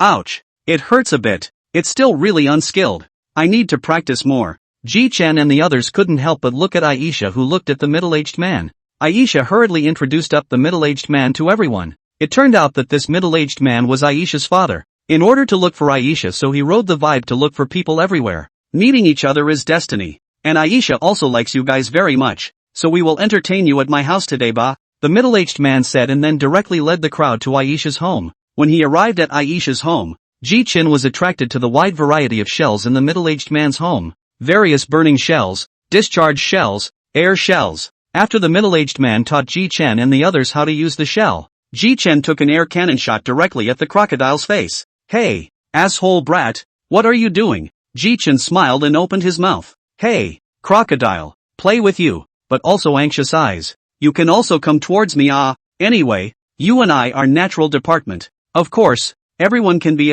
the opposite of both of us are natural department. Of course everyone wouldn't fire air cannons towards Jichen, so the targets for everyone's amusement were all changed to crocodiles. The crocodile didn't refuse everyone's playfulness due to Jichen's lechery. It's time to eat. You guys, come eat. The table was filled with a variety of empty island specialties. Come on, Captain Jichen, try our empty island specialty, empty island pumpkin soup. This is delicious. This meal Jichen and the others could be said to have eaten a very satisfying meal. After you've eaten and drunk, it's time to get down to business. Hey Nami, Robin, why don't you guys just stay with Aisha while we go to the island and find out if there's anything I want? After Jichen finished speaking, he led the rest of the group towards the center of the island. Chapter 29, Battle with Anilu. Soon several people arrived at the center of the island. Quarterstaff brat, not that I'm talking about you. Is there anything here that you're looking for? It's all vendors here. What were you thinking? Jichen glanced at the crocodile, then slowly said, who said I was coming here? Keep walking.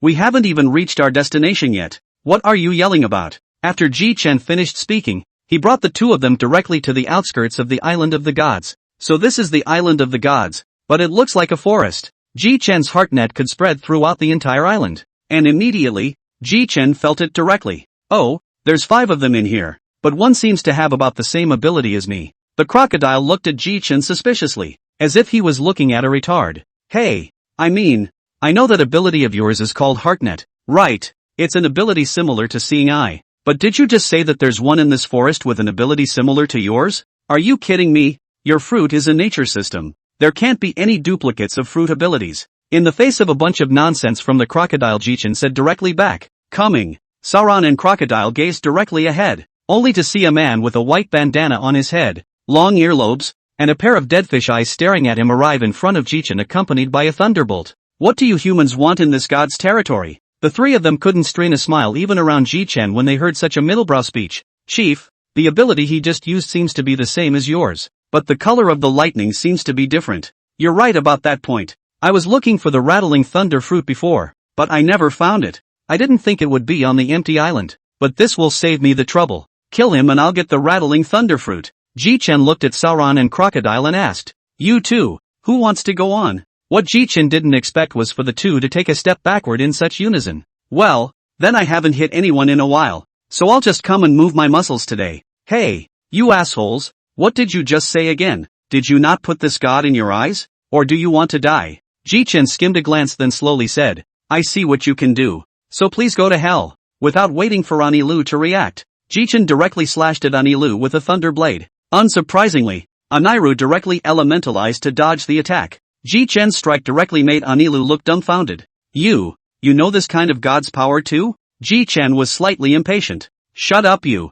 I'm afraid I won't be able to help myself from destroying the island after listening to one of your speeches so middle of the road. So hurry up and die for me. 50 million thunderstorm dragon breath. The purple thunder dragon charged towards Anilu with unrivaled momentum. Watching Jichen release the thunder dragon, Anilu also released a thunderbird in time to defend against it. But how could Seasonal's thunderstorm be something that Anilu could just defend against? Jichen's strike directly shattered Anilu's counterattack. Damn, why is your lightning so strong? While in the distance, the two of them, Crocodile and Sauron, discussed it. It seems that it's still the chief's thunderbolt that's stronger. Jichen brat's lightning is indeed stronger than that fellow's. Hey, you two, discussing this captain. Why do you still want this captain to let you experience the paralyzing degree of this lightning disaster of mine as well? Lowly human. How dare you get distracted fighting me? Damn it. The furious Anilu used a direct move. 200 million Ford, big discharge. All of a sudden, the entire sky was covered in dark clouds. Countless thunderbolts struck towards Jichen.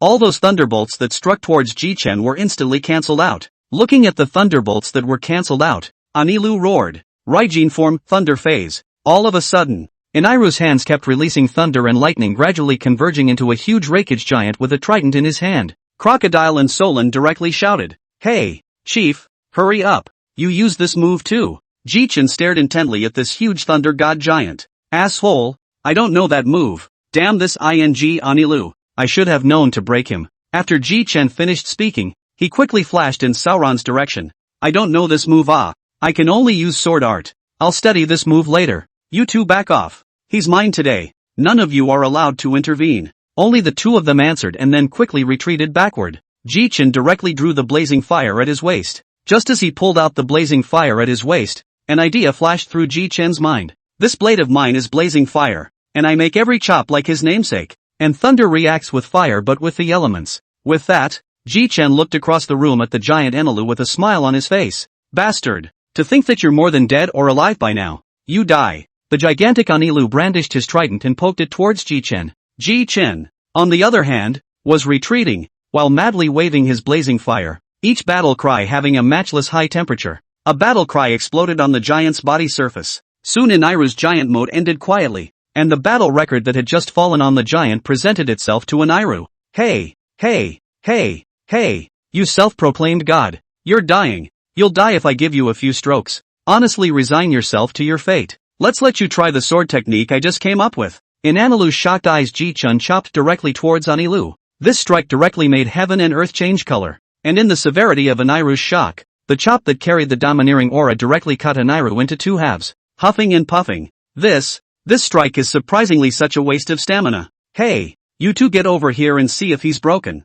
Solon was secretly shocked. Chief, this guy has already completely surpassed me above the way of the sword. I must work harder. The crocodile saw Sauron frozen in place without responding, and then took a large step in the direction where Anilu had fallen. This kind of thing to see if he's broken or not, you can directly use the seeing color to measure it, and you still need this lord to help you. Huff, puff. I don't have the strength to beat you up right now. When I recover from this, by the way, see if there are any strange fruits around. I don't know if the rattling thunder fruit I want is around. Snort. Not here. Devil fruit rebirths are very randomized. Jichen sighed in slight disappointment. Alright, I had thought that I could be reborn amongst the nearby fruits, but I didn't expect to work for nothing. System, sign in. Ding dash. Congratulations to the host for signing in near a former Rattling Thunder fruit owner to obtain a map of the Rattling Thunder fruit relics, 2 teleportation talismans, and consume the fruit without side effects once. Jichen sat quietly on the ground, but in reality, he had long been shocked inside. No way. What's with all the high quality stuff in this signing? It can't be a signing with a young life. System explain. The system, however, only returned 4 words. Hidden map. So that's a big surprise. Let's take a look at these things first. When Jichen got the map of the Rattling Thunder fruit ruins, the map directly merged into Jichen's mind. This seems to be the location where the Rattling Thunder fruit is reborn, and the system seems to have granted me the ability to eat devil fruit once. Jichen instantly became excited at the thought. Sauron, crocodile, quick, come with me and get the stuff. Chapter 30, Eating the Ringing Thunder Fruit. After walking for some time, the crocodile became impatient. I say, Jichen boy, what are you doing after walking for so long? Jichen glanced at the crocodile and casually said, looking for the Rattling Thunder fruit that has just been reborn. Ah, I don't want to let go of this fruit. Just in the gap between the two of them talking, the 3 men and a deer had already arrived here at the Rattling Thunder fruit relic altar given by the system. With the arrival of the 3 men and a deer, Jichen could see at a glance that what was placed on top of that altar was clearly the ringing thunder fruit. Jichen looked at the blue fruit with lightning patterns with a happy face. It's really a step in the right direction, but I really found it. After Jichen finished speaking, he transformed into lightning and flew towards the altar. It's really a rattling thunder fruit. Not bad. When Jichen came down from the altar, the crocodile opened his mouth and asked, you're really lucky, but you can't eat so many devil fruits. Are you planning to give them to the people who came on board afterward? I didn't realize you crocodile had so much to say, but you just had a problem. The other fruits on the ship can be given to your partner afterward, but I'm not giving this rattling thunder fruit. Jichen opened his big mouth and bit down when he finished speaking. Vomit. It's still as bad as ever. In the eyes of Crocodile and Sauron's horror, Jichen raised his head to look at the 2 men and a deer. Hey, what's that look in your eyes? Am I scary? The crocodile yelled. Quick, quick, quick, back off. This guy's going to explode.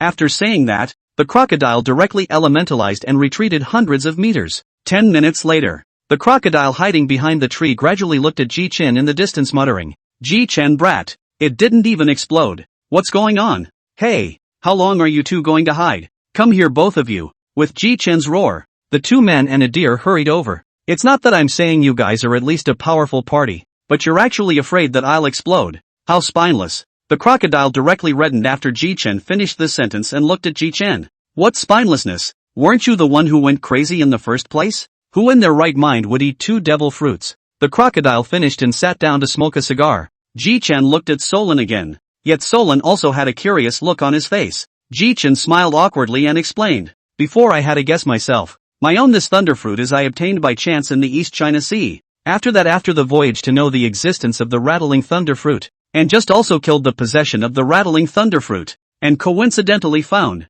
So bet on it. In itself I'm a thunder fruit ability person. Eat the rattling thunder fruit. the two kinds of ability won't go berserk. Fortunately, it turned out well. After listening to the explanation, Jichen, Solon and the two of them looked at each other in disbelief. Jichen, brat, you're really a tough guy. Mustn't be convinced. Solon chimed in. So do you feel your strength increasing now? Jichen directly generated electricity in his palm, and blue-purple lightning directly surfaced in his palm. I'm hurrying very well now. Two kinds of thunder and lightning need. I feel like I could punch you half to death right now. Crocodile. Stupid. Well, let's get ready and go back to Nami and the others. It wasn't long before the three men and a deer were back at Aisha's house. Just after arriving at Aisha's home, Jichen heard the voices of the two girls. Captain, you just fought, didn't you? Jichen looked at the two women in surprise. Ha, how did you guys know? I remember that the place we fought is far away from here. How could you guys know? Nami couldn't help but roll her eyes. Stupid captain, you fight making so much noise. Cootie, you wouldn't know it. Jichen touched his head and giggled. So that's how it is, but that guy has already been taken out by me. Don't worry. Speaking of which, it seems that the guy who calls himself a god is named Aniru. Do you know that, Aisha? Aisha, who was suddenly asked, then replied, it's him, that one is the god of this empty island of ours. The previous god of the empty island has already abdicated, but this new god is doing nothing but evil. Fortunately, he was killed off by Big Brother Jichen. Hearing Aisha say this, Jichen then realized. So that's it. Big Brother Jichen. Stay for dinner later. My father has already gone to prepare. This, how embarrassing. With his mouth saying that he was embarrassed, Jichen's body sat down honestly. It's okay, Big Brother Jichen. Nami and Sister Robin told us a lot of adventure stories. That's good. After dinner. By the way, Aisha, have you ever heard of Gold Country in the Empty Islands? Aisha pondered a little and said, no yet, Big Brother Jichen. The anticipation on Nami's face faded. But you could have gone to the depths of the empty island. There might have been one. I heard my father talk about it before. Jichen immediately said to the crowd, tomorrow, go to the depths of Empty Island to search for Gold Country. Don't even think about being lazy.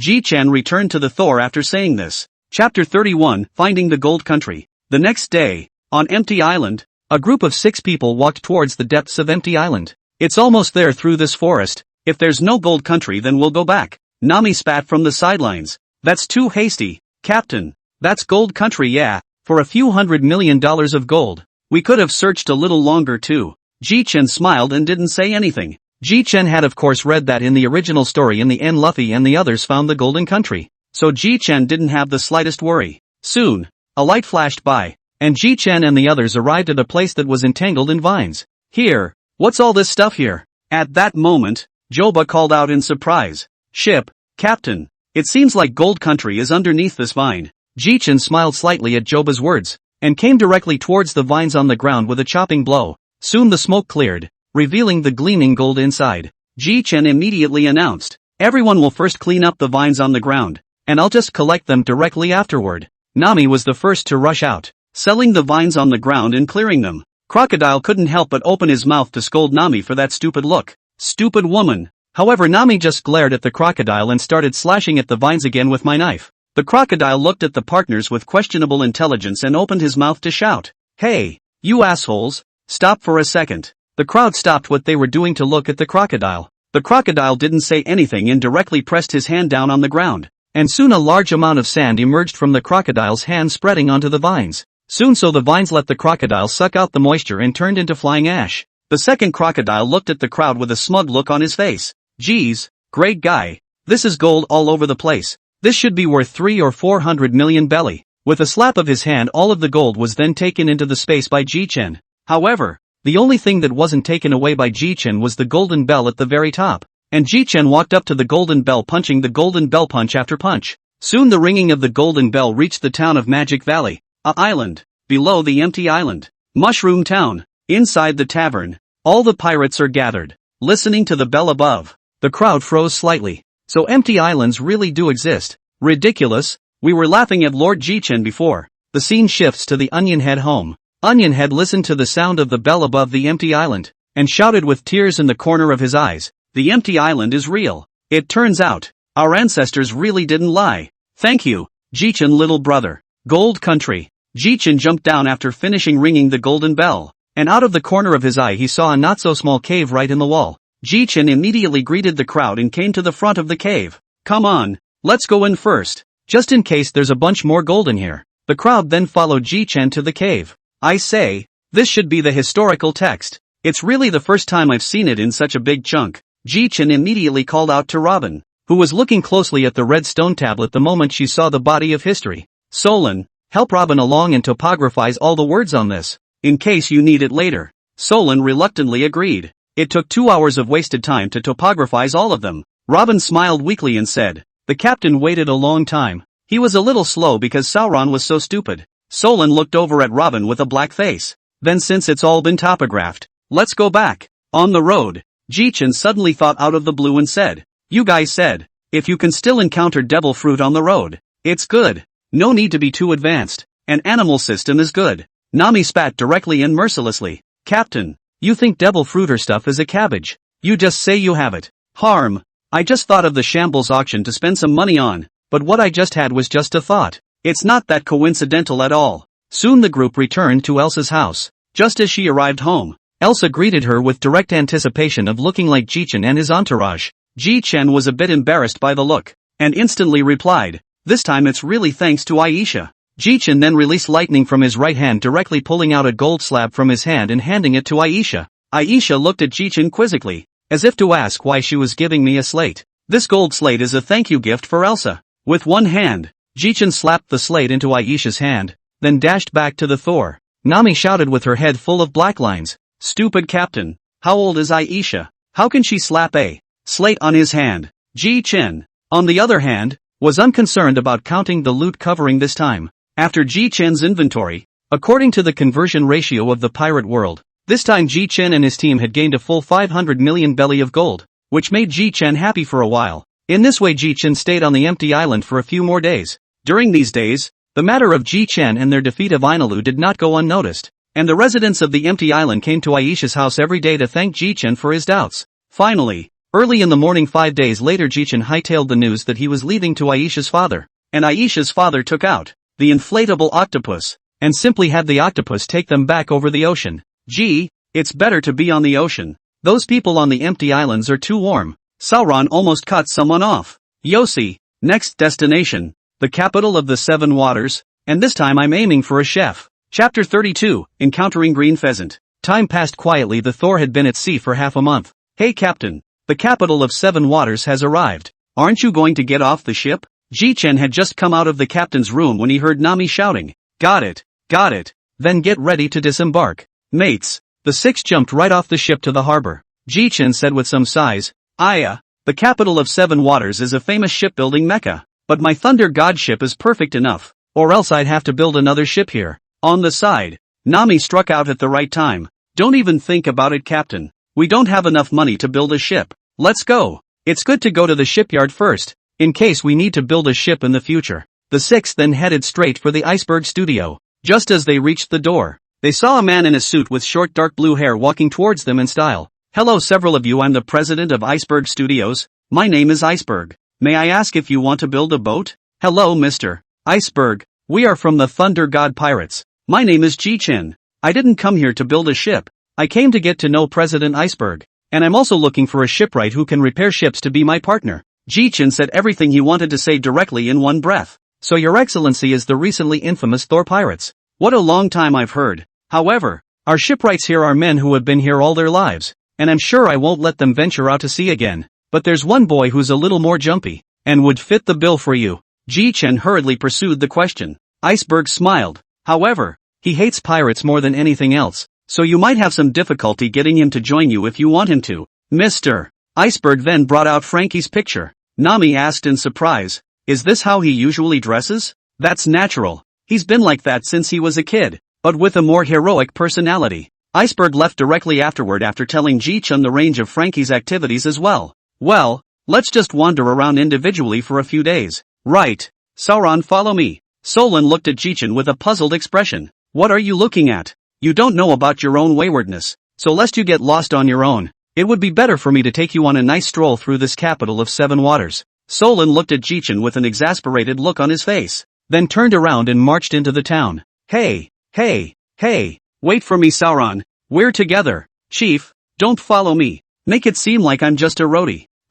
How can you say to yourself that you're not a roadrunner? You are. Come on, let's just go find a place to eat first. Just as the duo were looking around for a restaurant, unbeknownst to them, Jichen had been led astray by Sauron. Reacting, Jichen looked around. What is this place? Sauron the Wayfarer. Where have you taken this captain? Solon looked at Jichen and slowly returned. Chief, don't you want to eat? I see that there's a right in front of us, and it looks pretty good. Jichen followed Solon's gaze to the front. There was an old man and a small man busy, and there was a tall figure in front of their stall. Jichen looked at Sauron signaling to follow him. The two came to the stall. Jichen then shouted, Boss, have two of your specialties here. I'm starving. Jichen sat directly next to the tall man when he finished speaking, and the boss answered after hearing Jichen's words. Then he asked Jichen, the fried rice here in our little store is good. I wonder if you too. Jichen, on the other hand, smiled brightly and responded with a good answer, then did not speak. Jichen quietly watched his boss cooking, suddenly felt a gaze on him. Jichen looked back at the man. Dark blue coat, a pair of black sunglasses on his face, the standard eye patch, and with his exploding head, the answer was already calling out. Jichen, on the other hand, after seeing this person's face, was inwardly very shocked, but on the surface, he did not move. Hello uncle, are you here to eat too? Jichen was the first to open his mouth and asked Green Pheasant. Green Pheasant, on the other hand, narrowed his eyes and glanced meaningfully at Jichen and Solon. Then spoke. Thunderflame Jichen with a $67 million bounty and Rorenoa Solon with a $34 million bounty. Geez, I'm taking a vacation and running into pirates too. Without waiting for Jichen to speak, he was directly interrupted by a female voice. You're actually from two different camps. This is really the first time I've come across it. Then the little girl looked at Qingfi and Jichen, who were drawing their swords, and said, Uncles, since you've both ordered my family's meal, I wonder if you can live in peace for a while, or at least don't let down this food. As the three listened to the young girl's simple voice, Qing Pheasant stopped preparing to take down Jichen, and the two of them stopped drawing their swords. Uncharacteristically, he sat down. With that, the three of them chatted as they ate. I didn't expect that you, a Navy admiral, would also come to the capital of Seven Waters. Egu, Jichen-chan, I need to rest too. You think everyone is like that guy Akane? But since you guys came to the capital of the Seven Waters, Nicole Robin is also on this island, right? Jichen rolled his eyes, then looked at Green Pheasant. Aren't you talking nonsense? Robin is my partner. Of course she's here, but there's no need to talk about that now. I'm just saying, did you Navy adjust my bounty a little too low? A $67 million bounty, and your Navy has the nerve to issue it? I'm much more than that. On the side of the Green Pheasant did not say anything. Instead, the little girl in the store looked at Jichen. Big brother, are you a pirate? Surprisingly, you have a bounty order? Jichen looked at the little girl,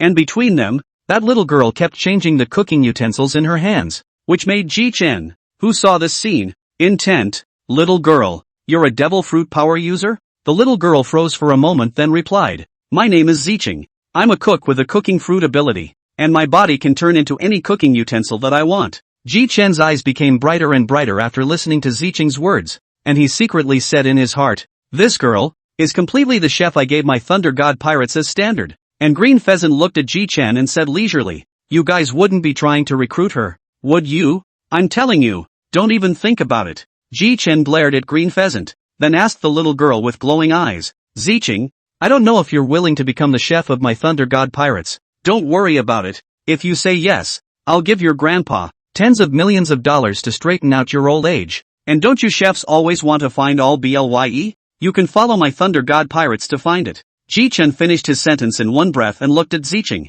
Zicheng was stupefied by what Jichen said, and then wanted to speak. Jichen directly interrupted. If you want to join us, then just come to the harbor 10 days later. Solon and Green Pheasant, on the other hand, looked at Jichen with surprised faces. You guy, you're really different from the other pirates. The way you recruit your companions is different. The other pirates are all bad. You're really different. Jichen was grinning directly after hearing Green Pheasant's compliments, on the other hand, with a big grin. I don't need you to tell me that, but I still think my bounty is low. Why don't we have a fight? Green Pheasant, on the other hand, shook his head and looked at Jichen. I'm on vacation and don't want to fight. See you around. After saying that, Green Pheasant walked straight away. This guy, this is scared. Chapter 33 Crisis. Watching Green Pheasant disappear a moment later, Jichen and Sauron looked back at the chef girl. Jichen looked at Zicheng with a smile on his lips. How about it? Zicheng girl, do you want to be the exclusive chef on my ship? Jichen had expected the young girl to refuse, but the result was unexpected. I promise you. I want to see the world beyond the sea too. Jichen was dumbfounded, while Sauron looked at Jichen dumbfounded. Couldn't help but think in my heart, this guy, the chief, is getting better and better at fooling people. Jichen snapped back, do you really want to? The young girl smiled and looked at Jichen. Captain, I don't know if the tens of millions of dollars you mentioned counts if I get on board then. After all, this old man in my family is getting old. Jichen looked at the old man next to him, then directly took a vase made of gold out of the system space. This was hidden by Jichen when he was on the empty island, and he didn't expect it to come in handy. Consider this gold vase as tens of millions of dollars for your old man. And Sauron looked at Jichen suspiciously and asked, Chief, didn't you give it all to Nami in the empty island before? How come you still have it? Jichen turned his head to look at Sauron like he was a fool. Stupid Sauron, I hid this in secret. If you talk too much, I'll make you spend a few more days in a hospital bed, just so our Joba can gain some experience. Zicheng couldn't help but cover her mouth and laugh lightly as she watched this amicable scene between the two of them. But in her heart, she was looking forward to the future more and more. Just as the three of them were about to leave, the old man in the store called out to Jichen. The two walked away from the purple green and talked. Hello, Captain Jichen. We Zicheng have been living here since we were young. We may need to trouble you to take care of us more when we go out to sea in the future. The old man is here to thank you. Old master, you mustn't say that. We've earned a lot by being able to find a chef partner like Zicheng. Soon Jichen returned to the duo, and just as the three were about to leave, the phone bug placed on Jichen's waist suddenly rang. Jichen glanced at Solon. Is it your phone bug? Solon. Hurry up and pick up. Solon quickly fumbled with the phone bug and realizing it wasn't his turned his head then looked at Jichen. Jichen was embarrassed for a moment, and then he took out the phone bug with his logo on it. Just as she picked up, Nami's anxious voice rang out. Ship, Captain. It's not good. Robin was just taken by a few people. Jichen raised his eyebrows when he heard it. Then he thought of something. Say it again. What's wrong? Then Nami directly told the original story. It turned out to be Robin and Nami too. Just in the shopping, suddenly appeared a group of people directly grabbed Robin. Okay, I know. I'll go find the gang right away. Jichen scratched his head in agony. This is troublesome. I just heard it all over the phone bug. Robin's been kidnapped, right? So, Chief, hurry up and save Robin. Jichen looked at Sauron. Hey, it's... At that moment, he directly launched the ability of the Heartnet on a wide scale, and within 5 minutes Jichen discovered that there were two people from the CP organization with Robin, but their position was a bit close. Jichen directly grabbed the two people beside him and directly turned into lightning and flew towards those three people. Jichen directly crossed over the three and came to the front of the two CP organizations. This surprised the two CP organization people, and even more so, Robin looked at Jichen in surprise. Ryan Jichen with a $67 million bounty and Roranoa Solon with a $34 million bounty? If you want to save Nicole Robin, I advise you to die. This is a major criminal that the world government wants to catch. You can't stop it. Jichen looked at these two with a murderous look. I'm really not afraid of the world government. This Nicole Robin you've captured is none other than a member of my Thunder God Pirates, a companion of mine, Jichen, so I can only ask the two of you to go to hell. The words just fell. Jichen directly turned into a thunderbolt, directly rushing towards the two. The black light in his hand appeared, the armed color-wrapped fist ruthlessly passed through the chest of the two, and directly died on the spot. Jichen couldn't help but shake his head as he looked at the miserable state of the duo. Why mess with my fellow Jichen? How are you doing, Robin? Jichen directs his eyes to signal Sauron to cut the sea stone handcuffs away, and Sauron watched in confusion as Jichen scowled at himself. Chief, what do you mean by that? Solon's words directly caused Jichen's face to darken. Bastard Sauron, I'm telling you to cut the seahorse handcuffs off Robin's hands. I'm an ability. I can't touch the handcuffs. At this point, Sauron suddenly realized. Oops, Chief, you should have said so. Sauron directly swung his sword to cut open Robin's handcuffs. Idiot. You're the old man's co-captain and you don't understand this. At this time, Jichen pressed his temples and looked at the several people. Since the world government's CP organization has already discovered Robin, they will surely pour out their nest on a large scale, and it's time for us to get out of here as well. By the way, Robin, inform the others to rendezvous on the Thor. After a while, the four of them arrived at the ship, and it turned out that only the four of them, Jichen, hadn't returned. Still, you are quick, but now is not the time to talk. First steer the ship. In a few moments the admiral should come. As soon as Jichen's words fell, a voice that was cold to the core exploded in everyone's ears. A figure was slowly walking towards the crowd in the distance. Just then, Joba spoke up. It's no good. There are 5 warships coming from our rear. Jichen stared ahead without speaking. Sauron, Crocodile. Nami. Joba. Robin, you take on these 5 warships and make sure you destroy them all. As for Jichen, you are still weak. Hide in the cabin first. I'll take on Green Pheasant. It's a good time to test my strength against a great general, and I'd like to up my bounty. Chapter 34, Fighting Green Pheasant. Jichen watched faintly as Green Pheasant came before him. Alu.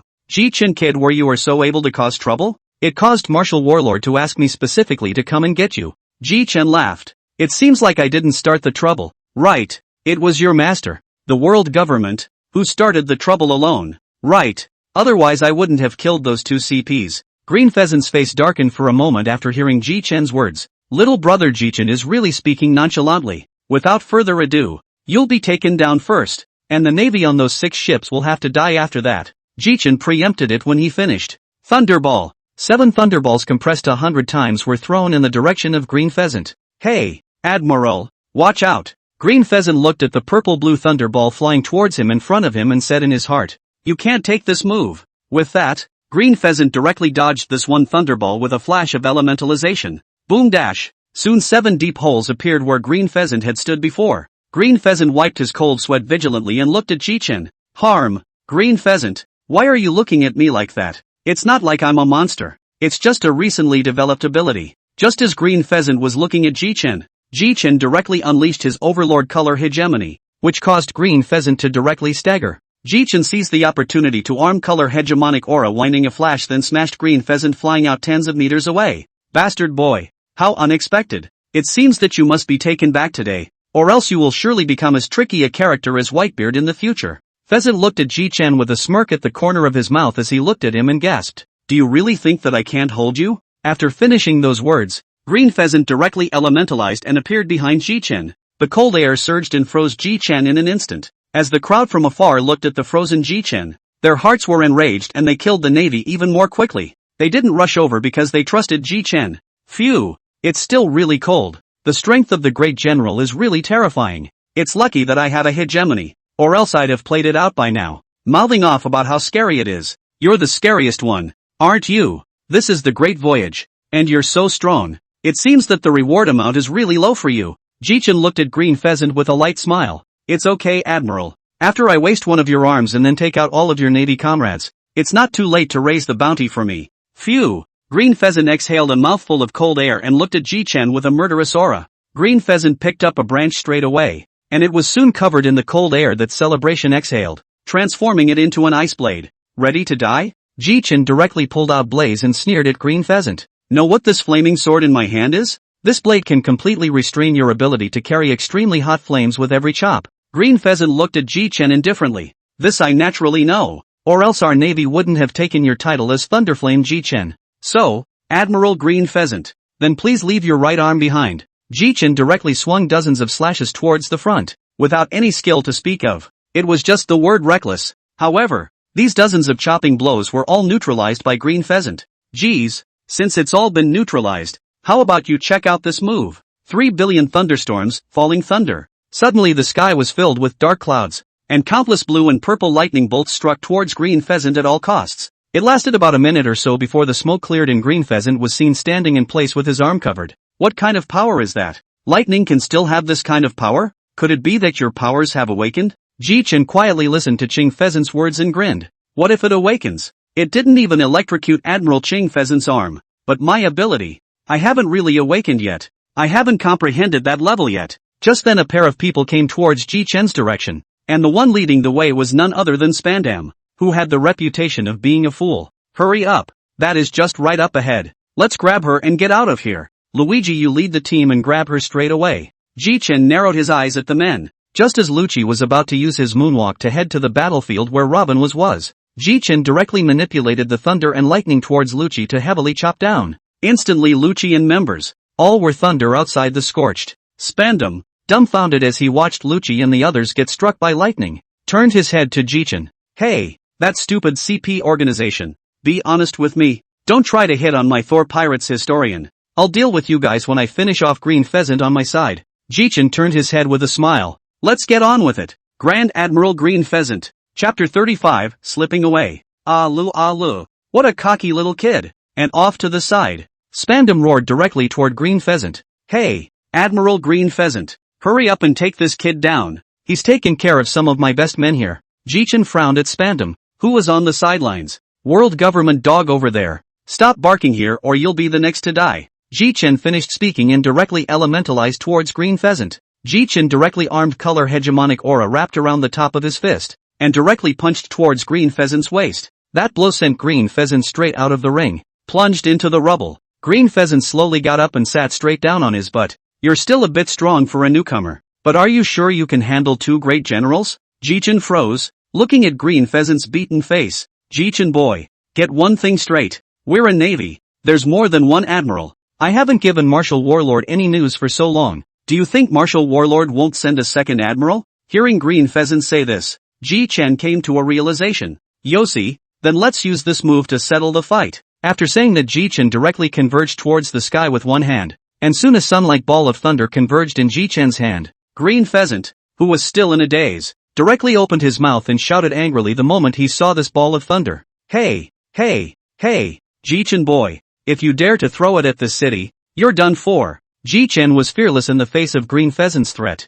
but instead looked at him with a smile on his face. How about it? Great general, how about making a deal? What do you want? You're probably overthinking it, and as much as I want your arm, I also know that it's time for me to run. If I throw this ball of thunder in my hand directly at the capital of Seven Waters, then, Pheasant frowned at Jichen, what do you want? My meaning is also very simple. I don't want anyone to go against Robin in the future. He's a member of my Thor Pirates, and I'm going to take my companion with me. I wonder if it's okay with Admiral Green Pheasant. Green Pheasant stared closely at Jichen without saying anything, and finally sighed slightly. Alright, I'll pass your words on to the world government, and it's fine if you guys want to leave, but you can't throw this ball of thunder over. Green Pheasant shouted directly toward the navy that was fighting. All stop and let them go. Lieutenant General Mole, who was fighting Sauron, was startled. Could it be that Admiral Green Pheasant is defeated? Soon Mole saw the intact Green Pheasant and his heart dropped. For Mole to be distracted in the battle, this made Sauron very upset, and directly disregarded his status as a swordsman, and ruthlessly slashed at Mole's arm. Ah, ing Roranoa. Sauron smiled crookedly. Heck, it's good that I didn't cut you up. Jichen looked at the crowd of sea soldiers that did not stop in the slightest, teasingly looked at Ching Fei. Hey, you, this Navy Admiral, the status in these navies does not seem to be high. Why don't you come to our Thunder God Pirate group? I'll give you the position of the second captain of How. Green Pheasant jumped straight into the air with no expression on his face, then yelled again. The crowd that heard this voice then stopped. Mole, Admiral Green Pheasant. What happened? Green Pheasant explained directly. It turned out that Jichen's Thunderball had already begun to build up its momentum. Alright, let the Jichen kid go. I'll let you off this time, but I won't let you off next time. Jichen grinned as he held up the Thunderball and headed towards the crowd. Soon the Thor Pirates crowd also understood what was going on. Sauron, that's a shame, was going to take out that mole. Nami, true to form. Captain. Nami's glowing eyes looked at Jichen without blinking. Jichen was a bit embarrassed by the look and hurriedly asked, Nami, hurry up and confirm the direction. In case these Navy bastards backtrack, we won't be able to get away. Oh, whoa. Yes. Soon the Thor was headed directly northeast. During that time Jichen's Thunderball did not dissipate, but after traveling for a while, it was thrown directly at the surface of the sea not far from the navy. Boom dash! The Thunderball fell into the sea and blew up a big hole directly on the surface of the sea, and numerous navies were drenched. And on the capital of the Seven Waters, Green Pheasant pulled the phone bug straight out of his arms. Brew dash! Naval Headquarters, Office of the Marshal of the War. Moxie, I'm Warlord. Ahem. I'm Green Pheasant. Green Pheasant, how's it going? Have you taken down that Ryan Jichen yet? Ahem. Well, I'm sorry War Marshal, I let him get away. Warlord had thought that Green Pheasant would say that he had already taken it, but the result made him not expect to be a little surprised in his heart. Tell me more carefully. This Jichen arming color smell color with me are similar, but he also has the Overlord color hegemony, and the sword art is very much, and his fruit ability seems to have evolved. Before I read the information his lightning is purple, but just after the battle with him, his lightning is blue-purple. There's also the fact that he has a move that's enough to destroy the entire island. And it was him who used this move just now and escaped, but the island wasn't destroyed. Warlord was amazed in his heart after listening to Green Pheasant's narration. Ha. So true. Halfway through the sentence Garp realized something. So true. Thunderbolt boy. Warlock looked at Warlock suspiciously. Okay, Green Pheasant, you come back first. Turning around Warlord came directly in front of Garp. Garp, you're hiding something from me,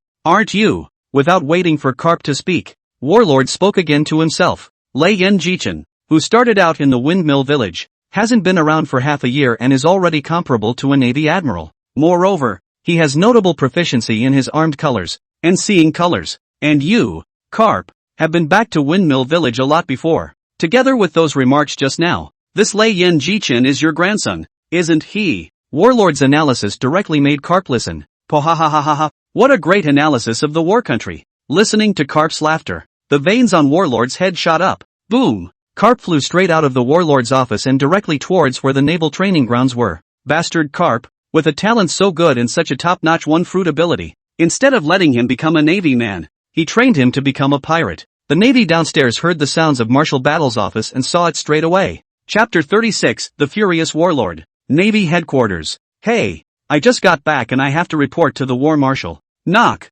knock, knock dash. Enter. Marshal, I'm back. Warlord nodded, signaling for Green Pheasant to report on the battle he had just fought. Marshal Warlord, Ryan Jichen, he has a dominance equal to mine and rarely misses a beat in battle. Plus his abilities are tricky. With that, Green Pheasant mainly talked about Jichen and the details of the battle and Jichen's abilities. That's just it. Marshal Warlord. Warlord listened to Green Pheasant's report for a long time. What do you say to this Lei Yen Jichen? Why don't you set him down for 300 million berries first? Green Pheasant, upon hearing the bounty quoted by Marshal Warlord, immediately spoke up to express his disapproval. Marshal, I think one has a dominant color, as well as an unbelievable fruit ability, so I think it should be no less than 500 million berries to make it work. Warlord listened to what Green Pheasant had said, pondered a little, and then clapped his hands on the decision. The next thing the Warlord's deputy did was to inform Morgans directly that he was to print the paper straight away. Navy Great Room. Anyone who is sure of capturing the Thor pirate captain can just go ahead and do so, and they will be counted at double military labor for capturing him. Warlord looked directly at Yellow Zoro and Akane. Yellow Zoro was stared at creepily and hurriedly said, Mr. Warlord, please spare me. That kid can even fight with Green Pheasant back and forth, and his fruit ability in case it's faster than mine. To sum up, this is something I won't take. Warlord was directly confused by this statement from Yellow Zoro. Just then Akane spoke up. This Thunderbolt kid, where is he now? Where? The crowd looked at me. I looked at you. And ultimately none of them answered Akane's question. Warlord looked at the colonel beside him and directly shouted, quickly go and inform the intelligence department to check and celebrate. Where the hell is this Jichen? Jichen, the source of disaster goods in the age of extreme evil. When I find out where you are, I shall escort you to the brig. On the other hand, the Thor pirates who were sailing on the sea. Captain, you're too strong to be on par with the Grand Admiral. Jichen smiled smugly. Ha ha ha ha ha, how can I be your captain if I'm not strong? But then again, Sauron's swordplay is really getting more and more skillful with the use of his hegemony. In short, I have no fear of the Navy after that, no matter who comes, unless the Navy sends 2 admirals. Jichen looked at Nami then said, Nami, which island is next? It's one called the Terror Triangle Sail, an island that stands in the Devil's Triangle. What? Surprisingly, it's that island. The crowd looked at Jichen with a curious expression. An island standing in the Devil's Triangle. Its real face is a huge sailing ship from the Western Sea, the terrorist 3-masted sloop. Its flag is a skull with the leader Mariah's fiery onion haircut and a pair of flaming bat wings. And the front door is shaped like a huge mouth with teeth bared, specializing in capturing the passing ships. More than 100 ships go missing in the Devil's Triangle every year because the island has been here for 10 years. It is surrounded by thick fog, early on to prevent those who lose their shadows from being wiped out by the sun. But I don't really want to go there. The crowd looked puzzled, because it's eerie and scary there. So, is there any way for Nami to get around there?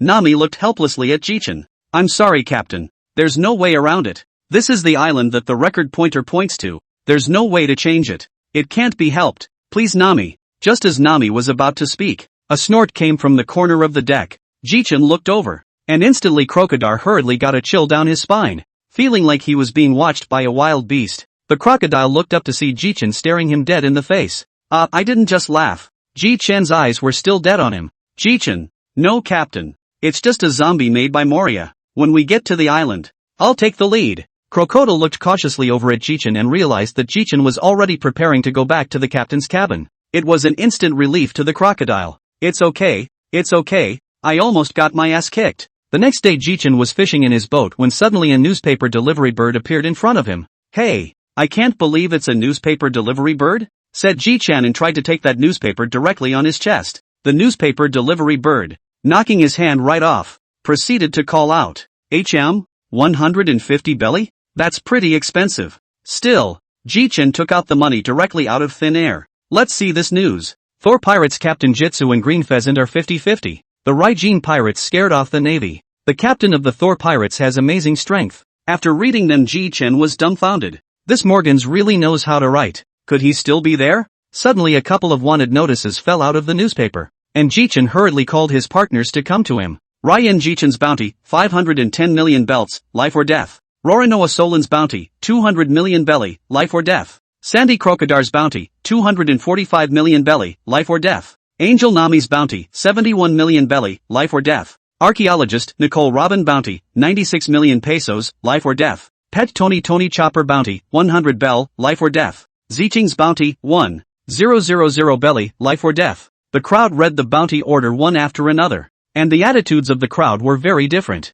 Nami, it's over. It's over. I've got a bounty on me. What's going to happen? While Chopper, who was frozen in place, muttered, how could it be? How could it be so low? And Jichen couldn't help but snort out a laugh when he saw Chopper's appearance. There was a lot of laughter on board. Hey, we have the chief chef on board too, hey, but it's relatively low. It's okay, it'll slowly go up later. Suddenly Jichen slapped his forehead and thought of something. We don't seem to be holding a welcoming ceremony for our new partners. So in that case, let's choose a day. And our head chef will trouble you to bring out your best skills. Chapter 37 Encounter with Nose Brook. On the Thor, Zicheng, who had just finished cooking, watched as the crowd became a merry mess. Joba danced strangely with two chopsticks stuck up his nostrils, and even Jichen was playful. This was slightly comforting to Violet Green, who had just left home. After the banquet, the crowd sat around. Zicheng, I thought a lot about that fruit ability of yours just now during the party. Having just said that, Violet Green's face showed a flash of anticipation.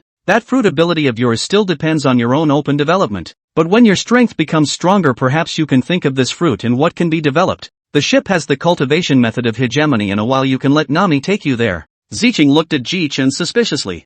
Jichen couldn't help but notice the puzzled look on his face and asked, what's wrong?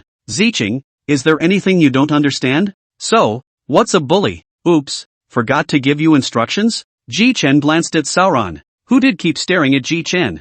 Jichen walked straight to Solan and punched him directly in the head. What's up, Sauron? I'll let you demonstrate your hegemony. Why do you keep staring at me? Am I some kind of fine wine? Solan ate the pain, but didn't dare to say anything, and directly wrapped his armed color hegemony around his arm. Jichen then began the explanation of the dominance, and soon Zicheng understood and happily followed Nami to the treasure room. Put. Solan turned his head to look at the crocodile with a warlike look in his eyes. Crocodile, why are you laughing? Can't I beat the chief, and I can't beat you? Sauron pulled out his Wadoichi text straight after saying that, eyeing the crocodile intently, and not to be outdone. Crocodile directly tried to mobilize sand, ready to start a fight with Sauron. Seeing this situation, Jichen hurriedly came between the two. What's going on? You two, do you want to get your asses kicked? What's there to fight between partners? All of you put down your weapons. Sauron grunted and went straight back to his corner of the deck to drink. Crocodile also sat right down and smoked a cigar. It's so hard to get a hold of these two. One is worse than the other in terms of temper. A day later in the morning, Jichen got up early to find it was still dark. Strange. I obviously have a strong sense of time, but why is it still dark? And an eerie feeling. Soon the crowd came on deck one by one. What's going on here? Is it not dawn yet? The crowd couldn't help but question. And seeing Jichen sitting on the edge of the deck, the crowd reacted to the fact that it wasn't themselves. It was the weather. Nami suddenly spoke up. Captain, everyone, we've arrived at the Devil's Triangle, which is what the sky looks like in these waters. The crowd was bored watching the ship slowly sailing on the sea, when suddenly a piano sound came into the ears of the crowd, accompanied by the sound of yo-ho-ho. Not only did this creep out the crowd, but Joba just exploded. What's that noise? Joba jumped right into Sauron's arms when he finished speaking. Jichen thought in his heart, luckily, I've read the original, or else I'd be scared too. With that in mind, Jichen's natural vision saw a very dilapidated ship with a broken mast sail into view.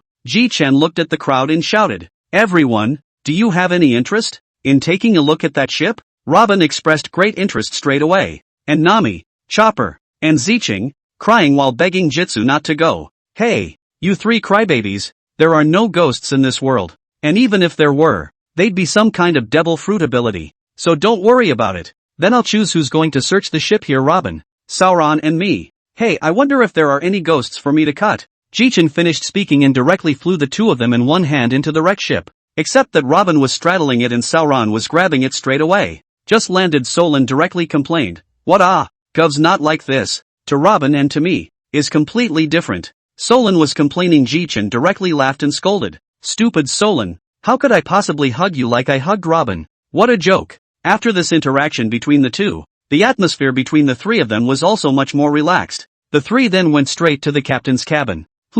I can't believe there's another gold coin here. Give it to Nami and she shouldn't cry anymore. There's not much left here. Let's get out first. I just used my seeing colors and it looks like there's something sitting in front of a piano not too far away. Let's go see who it is. Soon the three came out onto the deck and there was a man sitting in front of the piano in front of them. Jichen directly said to him, brother, may I ask if the piano sound just now was played by you? After Jichen finished speaking, there was no response from the opposite side for a long time. Solon went straight up and tapped the man on the shoulder. Only the man looked directly back at Sauron.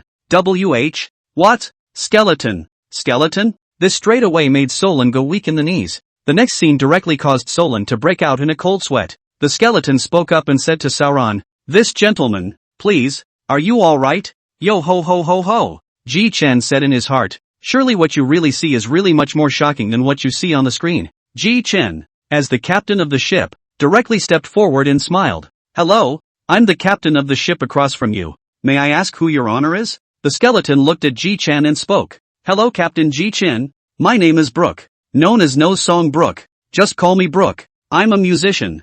Jichen laughed lightly. Your Excellency, Brook was able to billion such a form to talk to me. So he should have eaten the yellow spring fruit. Brook froze slightly. Yes, I remember 50 years ago our entire crew suffered a plague. Before I died I ate a yellow fruit and ended up as a wisp of a ghost. Since I couldn't find my body I wandered these waters for 10 years before I found it. But when I found it, my flesh was long gone and all that was left was this skeleton frame. After hearing this from Brook, the three of them came to a realization. Yo ho ho ho. I wonder what the beautiful lady next to me calls herself. My name is Nicole Robin. Yo ho ho ho ho ho. I wonder if I could ask Miss Robin to show me your panties? Jichen heard a black line on his face, silently walked to Brook, and instantly punched him. Thunk dash. After a while of getting to know each other, Jichen directly invited Brook to be his guest on his ship. Yo ho ho ho ho. This is so embarrassing, but it's an honor to receive an invitation from Captain Jichen. Gladly. As soon as Brook's words fell, Jichen directly took the three of them and directly returned to the ship in a few instantaneous movements. Chapter 38, Going to the Island. No sooner had the four reached the ship than the three Namis saw a skeleton frame smiling at them. Joba and Nami looked at him with snotty noses. What? Skeletons, Captain. What are you doing bringing back a skeleton? Jichen coughed softly. This is Brook. A devil fruit ability. Well, Yellow Spring's fruit. Then Jichen directly explained to them about the Yellow Spring fruit and the story of Brook. After listening to Jichen's explanation, Nami exclaimed, so are you immortal and undead now? Yo ho ho ho. I don't know about that one. Well, Brook hasn't eaten in over 10 years. Zicheng, go prepare some food for him. The crocodile sitting in the corner directly voiced out. Yellow Spring's fruit ability person. This is really rare. Think of it as an extra life. But it doesn't do much good for people who aren't strong enough to eat it. Soon Violet Green had prepared a hearty meal and set it in front of Brook. Yo ho ho ho ho. Beautiful lady. Really thank you very much for preparing such a sumptuous food for me. Then I'll be right back. Thank you Ms. Violet Green. That can I see your chaps? Jichen instantly punched him when he heard this. No molesting the female crew of my ship. Then let me micro everyone to play a song.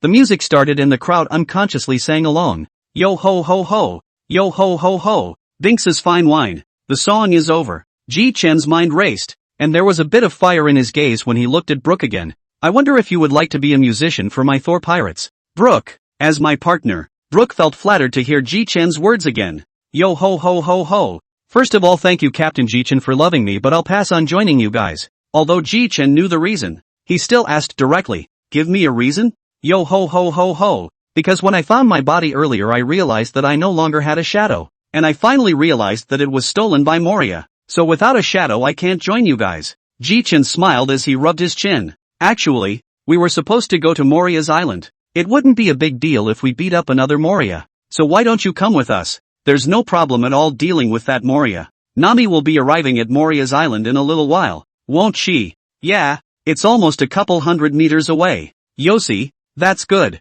Jichen looked at Sauron directly called him aside. I see that your snow walk in the seven waters are a bit worn off. Already not suitable for you to use. Consider changing a hand? Solon stared hotly at Jichen. Chief, do you have a good sword? Jichen looked at him with a wry smile. I have to say, Sauron, your luck is really good. After Jichen said this, Solon became even more excited. Hey, wait for me to finish. This knife belongs to one of the 21 works of the Great Fast Knife. As for this knife, it's on the island we're about to log onto, but it still depends on your luck to get the blade. All I can tell you is that the sword is in the hands of a samurai.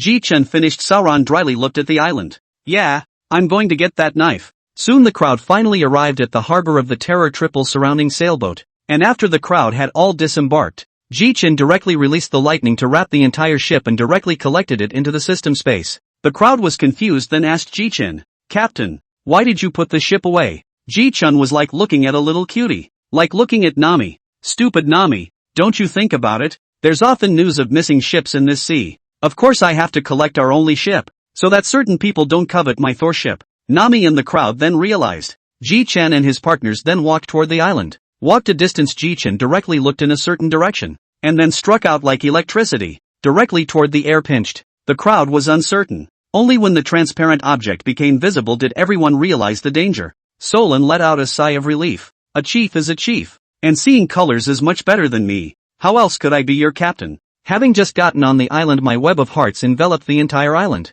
And why is this guy so ugly? Is this a leopard or a cat? Knowing that right now Jichen hadn't let go of his chokehold, Jichen looked at him and said word for word, tell us everything you know, or you'll die today. The man who was choked by Jichen nodded his head frantically, and then Jichen directly threw him to the ground. Cough cough dash. Greetings my lord. My name is Absalom. Jichen showed extreme impatience and sneered. Get to the point, or I'll kill you now. Okay.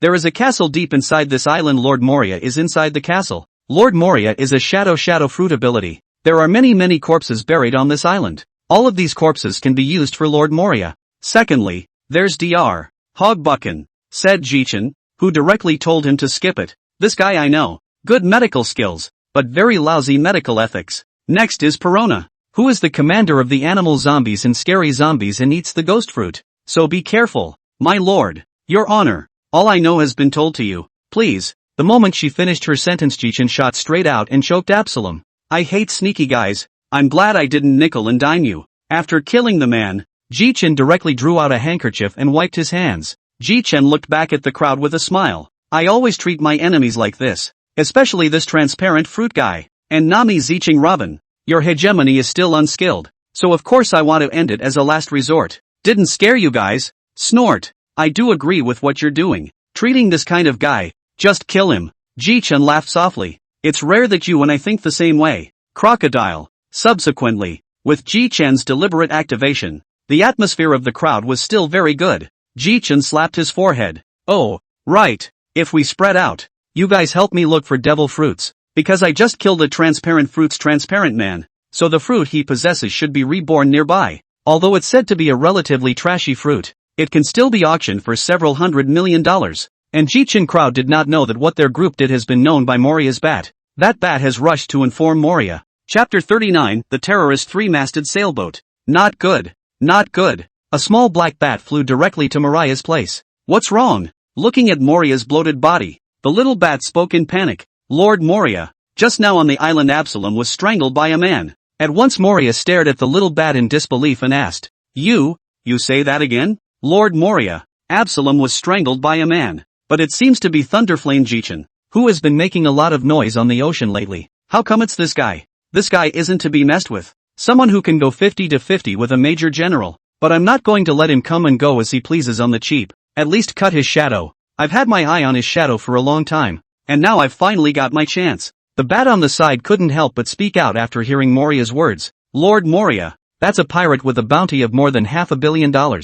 A man rumored to be able to go 50-50 with Grand Admiral Greenpheasant. Ha ha ha, bring Perona along later. I'm sure it's nothing to deal with a supernova with his powers. On the other hand, Jichen and the others had also finally arrived at the center of the island. No, Captain, this place looks like a graveyard. Joba, who was cowering on Sauron's shoulder, chimed in. Jichen looked at these tombstones as also in retrospect, then turned his head to everyone and said, A moment to go in to be vigilant. Oh, maybe these tombstones under the body will lie out. Solon smiled contemptuously. If they dare crawl out, I'll just cut them down. Nami Chopper heard Sauron's words and walked directly behind Sauron with a quick step. Sauron is still quite reliable. The safety of our lives is all on you. The crowd then entered the cemetery. Jichen looked around at those tombstones and muttered. Could it be that these tombstones don't dare to come out this time after seeing how powerful I am? Only Jichen thought wrong. The moment Jichen's words fell, all the corpses crawled out of the ground in all directions. So many corpses all crawling out. This is quite a sight. Let's spread out and kill them all. Jichen dashed straight forward after he finished speaking. Since you're all dead and still dare to crawl out, I'll let you all go up in smoke this time. 100 million thunderstorms. Discharge. At that moment the sky dark clouds. Vaguely some of the thunder and lightning in the convergence. In an instant all the lightning convergence into a column of thunder toward these zombies split down. At that moment all the zombies cannot scream in time will be directly into the dregs. The surrounding zombies were directly shot out of their eyes when they saw the scene. Quick! Run! This human is too strong. But can they run away? Sauron directly a small set of moves directly buried them. Soon the zombies in this area were taken care of directly. When the group rejoined, Robin spoke directly. Captain, I don't know if you've noticed that after killing these zombies, they all spit out a black mass from their mouths. Ha ha, worthy of our historian, the brain is just smart. Yes, that black mass Robin was talking about was none other than the shadow. So after defeating them, the shadow will return to its original owner. On the other side of Perona's room a little bat was talking to Perona. What? Lord Moria asked me to go with him against that lay-in Jichen? Are you kidding me? I'm gonna die? I don't want to die. I haven't collected enough toys yet. Lord Moria said that your ability can definitely deal with Jichen, and that no one capable of dealing with your ability has appeared in the world yet. The more the little bat talked, the more energized she became, and the more Perona's confidence grew. If Moria-sama really says so, then I will go to Moria-sama's side now. Perona floated away after saying that. After resolving these zombies, Jichen's crowd was about to continue to go deeper. Suddenly came a burst of laughter. Ha he he he he. A man who was a giant about 5 meters tall with 2 demonic horns on his head walked towards Jichen while laughing. Yo, crocodile asshole.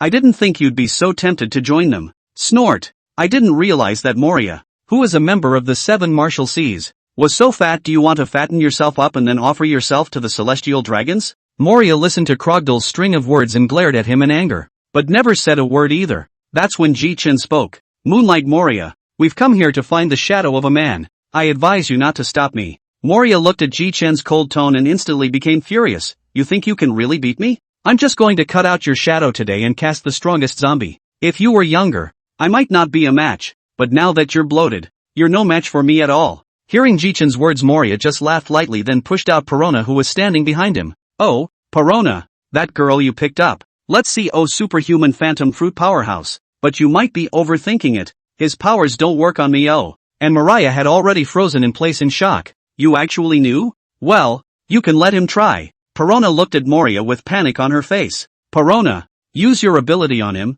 I'd like to see how he's going to defend himself. Yes, Lord Moria. Negative ghost. Go ahead and subdue that man. Without waiting for Perona to finish her sentence, Jichen directly arrived in front of Perona with an instantaneous movement, a chokehold on Perona's neck, and brought her to his team. Soon Perona was blue in the face. Perona said darkly, "It's over. Absalom was strangled like that. I'm definitely done for. Goodbye, Lord Moria." Just when Perona thinks she's going to die, Jichen throws Perona right back on top of Moria. I'm not dead? Jichen snorted coldly. I don't kill small children. You should be glad that you are a small child yourself. Otherwise you would have been strangled to death by me long ago. Well, Moria, since the cooperation talks are falling apart, take your life. Jichen directly did not speak of martial virtues and threw 3 concentrated thunderballs directly towards Moria. It's a shame only one of them did any damage to you. It hurts. Damn it. Damn you. You stinking brat. All shadow legions on my command.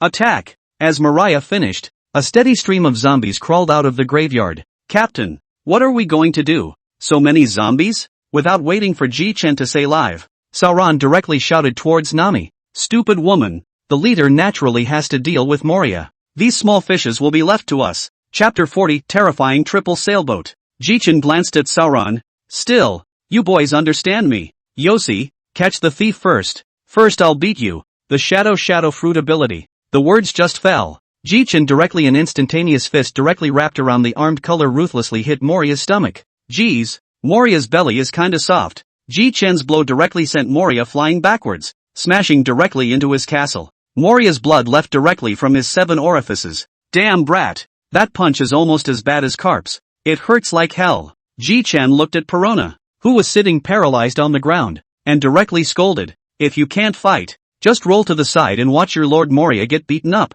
I don't beat up children. Jichen directly used lightning to manifest a spoon shape, digging it directly towards Perona and throwing it directly to the side. That clears the air and saves someone from sneaking up on me. Damn you, Jichen. You're ready to die. A wave of mocking smile appeared on Jichen's face. Moriya, I still have to say that you probably don't even know how to dominate now that you're neglecting your exercise. Jichen's words directly made Moriya speechless. Cut the crap, asshole quartermaster. Even without the dominance, as long as I cut your shadow, I win. Shadow scissors. Countless bats converged in Moriya's hand, eventually forming a pair of glittering scissors. Oh, that's kind of an interesting ability you have. Kind of like a natural system, but you used the bat to transform into a shadow. So I'll use this supreme lightning power of mine to conjure up a sledgehammer. Jichen directly released lightning, eventually forming a large hammer that was 4 meters wide and 10 meters long. Well, let's see how close you can get to me this way. Moriya looked at Jichen angrily. Bastard boy. Dare to learn from me?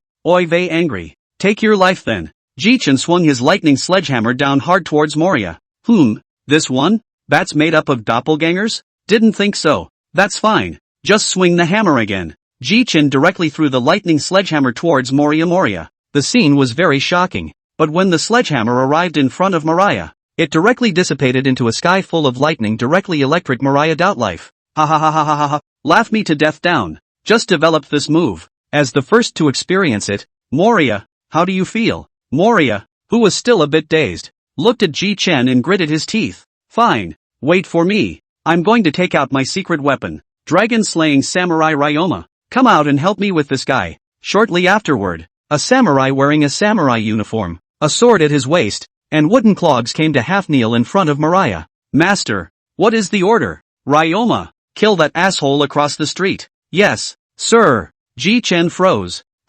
Dragon-slaying samurai Ryoma. I didn't think that your douchebag's secret weapon would be the dragon horse. Moriya has to say that your guts are really big. Not only did you steal back the corpse of the dragon horse, but you also stole back a piece of the Kazunokuni's national treasure, the famous sword, Akamizu. Yo ho ho ho ho. Suffer, enemy, revolutionary dance surge. Only to see the dragon horse release 2 purple sword chi directly towards Jichen. Oh, for the first time in the heart against a swordsman. I'll just have to finish you off with my blazing fire. All of Dragon Horse's sword chi was blocked by Jichen's blazing fire. Yo ho ho ho. I didn't think you were a swordsman too, but you're going to die too. Jichen smiled contemptuously. You've been dead for so many years. Isn't it good to stay honestly in the dirt? It's necessary for me to make a move. Jichen directly rubbed out a lightning pill with one hand and threw it towards the dragon horse before articulating a fiery chop. Instantly the collision of the 2 attacks directly produced a reaction. Due to the fact that these 2 attacks from Jichen were very strong,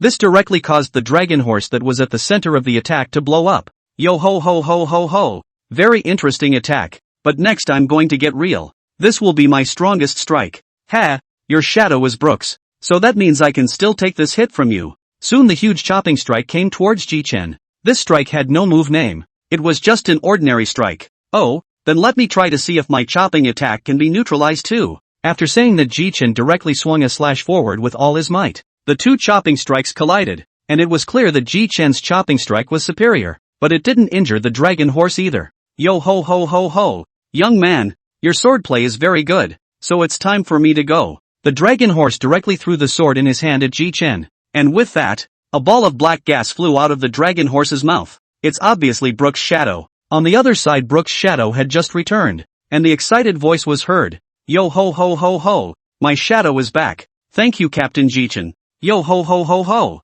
This guy. Jichen grinned as he looked at the autumn water in his hand and looked towards Sauron, who was fighting. Jichen directly shouted, Sauron, follow. Akamizu threw it directly towards Solon, but this time Solon caught it. This is a knife? Solon looked in Jichen's direction, who was looking at him with a big grin on his face while laughing. Sauron, here's the sword you were promised. Remember to keep it. Solon immediately moved away from the battlefield and drew the autumn water that Jichen had just given him. Ha ha! What a great knife! Solon took the Akatsuki directly into his hands and turned his head to retrieve the broken snow walk back to his waist. Well Mariah, your secret weapon is gone, so are you ready to get your ass kicked? But, damn it, bastard Ryoma. I didn't give you life so you could spar with this kid, asshole. Jichen laughed lightly. You know what, Moria? Villains die from talking too much. 200 million thunderstorms, thunder dragon descending. A huge thunder dragon hovered in the air, and with a wave of Jichen's hand, the thunder dragon slammed directly towards Moria.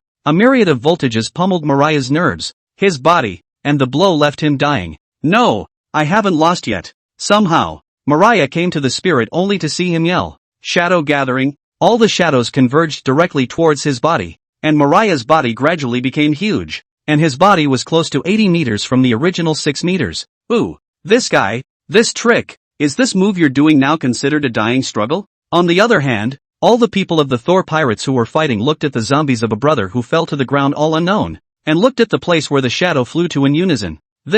How did this Moria get so huge? So big? Can the captain beat him? Nami asked with some concern. Solon relaxed on the ground and smiled, the head was not going to lose. Chapter 41 Moonlight Moria Defeat. Jichen looked at the Moria, who had become big and fat, and smiled contemptuously. Do you think that just because you've gotten bigger, you might be able to beat me? Jichen directly ignored his words and instantly moved directly in front of Moria. The fist wrapped in lightning struck him directly in the stomach. Vom dash. At once many shadows were spat out of his mouth. Damn it. Oh, looks like you'll be in your original form as soon as all these shadows are beaten out of you. Asshole. Shadow box. Jichen, not paying attention, was directly imprisoned by a shadow box made by bats released by Moria. What's this thing? It's black. Meanwhile, outside, Mariah was laughing madly. Moria controlled this shadow box to move directly in front of him, and Xiangui landed hard punch after punch. Soon the shadow box made of bats had been deflated by Moria's smash. Moria commanded the bats to scatter straight away. He was going to get a good look at Jichen's misery. When Moria J saw Jichen, instantly some disbelief. How are you guys intact? Jichen looked at Mariah like he was retarded. Oh, you shadow asshole. I'm Raiden. Not your useless fruit ability. Did you sleep yourself silly by not exercising for decades? Since it didn't work once, let's do it again. Do you really think you can catch me? Jichen instantly came to Moria's head position. His armed color hegemony wrapped around, and with one punch, he directly hit Moria's eyes. Then there was a storm of Jichen-like punches, swinging and punching him in the stomach, and soon a steady stream of shadows flew out of Mariah's mouth and ended up back where they belonged. Phew! I didn't realize punching someone with your fists was so good. No wonder Luffy likes to use his fists. Looking at Moria, who had already been punched unconscious in front of him, Jichen didn't pay any attention to it and flew directly towards his partners. Jichen had just arrived. Chopper and Nami jumped straight over. Captain, you're so strong. Jichen felt Nami's embrace and also went apoplectic. Alright, get up first. Jichen looked around at his pals, a happy smile on his lips. Great, no one got hurt this time. That's great, but I had a pretty good fight. Just as Jichen spoke, the living people in the surrounding forest appeared one after another in front of Jichen, and they lined up very consciously. Thank you very much to the hero for being able to defeat Moria. The thanks from over 100 people instantly made Jichen feel very embarrassed. Harm, it's nothing, and you needn't thank me, I'm doing it all for myself. After Jichen said this, one person came out of the team. Hero, we must thank you or we won't leave. Jichen rolled his eyes. Since you guys insist on being thankful, then, Jichen directly pushed Nami out. Then you'll give some Bailey.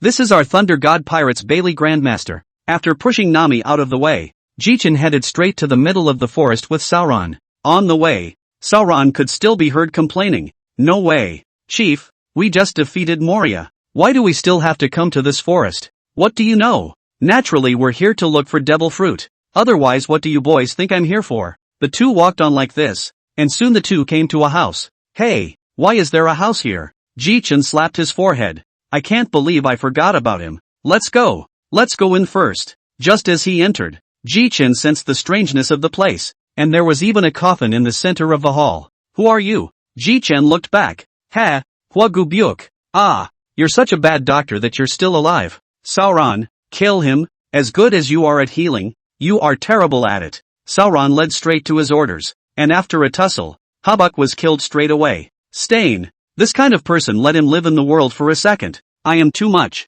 You still have the mood to play with him. If I directly 1 move seconds. I'm just trying to practice a new move I just realized. Come on, it's good to wander around some more. After Jichen finished speaking, he led Sauron around this house. Chief, I think I found a devil fruit. Come take a look. Jichen turned around and saw that Sauron was holding the very same devil fruit. The transparent fruit, surprisingly, was reborn in Habak's house. The little cutie. I can't believe I didn't even notice. But this transparent fruit. Sauron, do you want to eat it? After eating it, you'll be able to use this fruit to sneak up on people. What do you think? Jichen looked at Sauron with a wicked smile on his face. Solon bristled. I, Roranoa Solon, am not that treacherous. I wouldn't sneak up on someone. Che, love to eat not eat just right. I use it to auction another billion or so berries into my pocket. Ha ha ha ha ha ha. Well, we should get back. Oh yeah, that Akamizu I just gave you. That's one of the 21 works of the Great Fast Sword and also a national treasure of the country of Wakuni.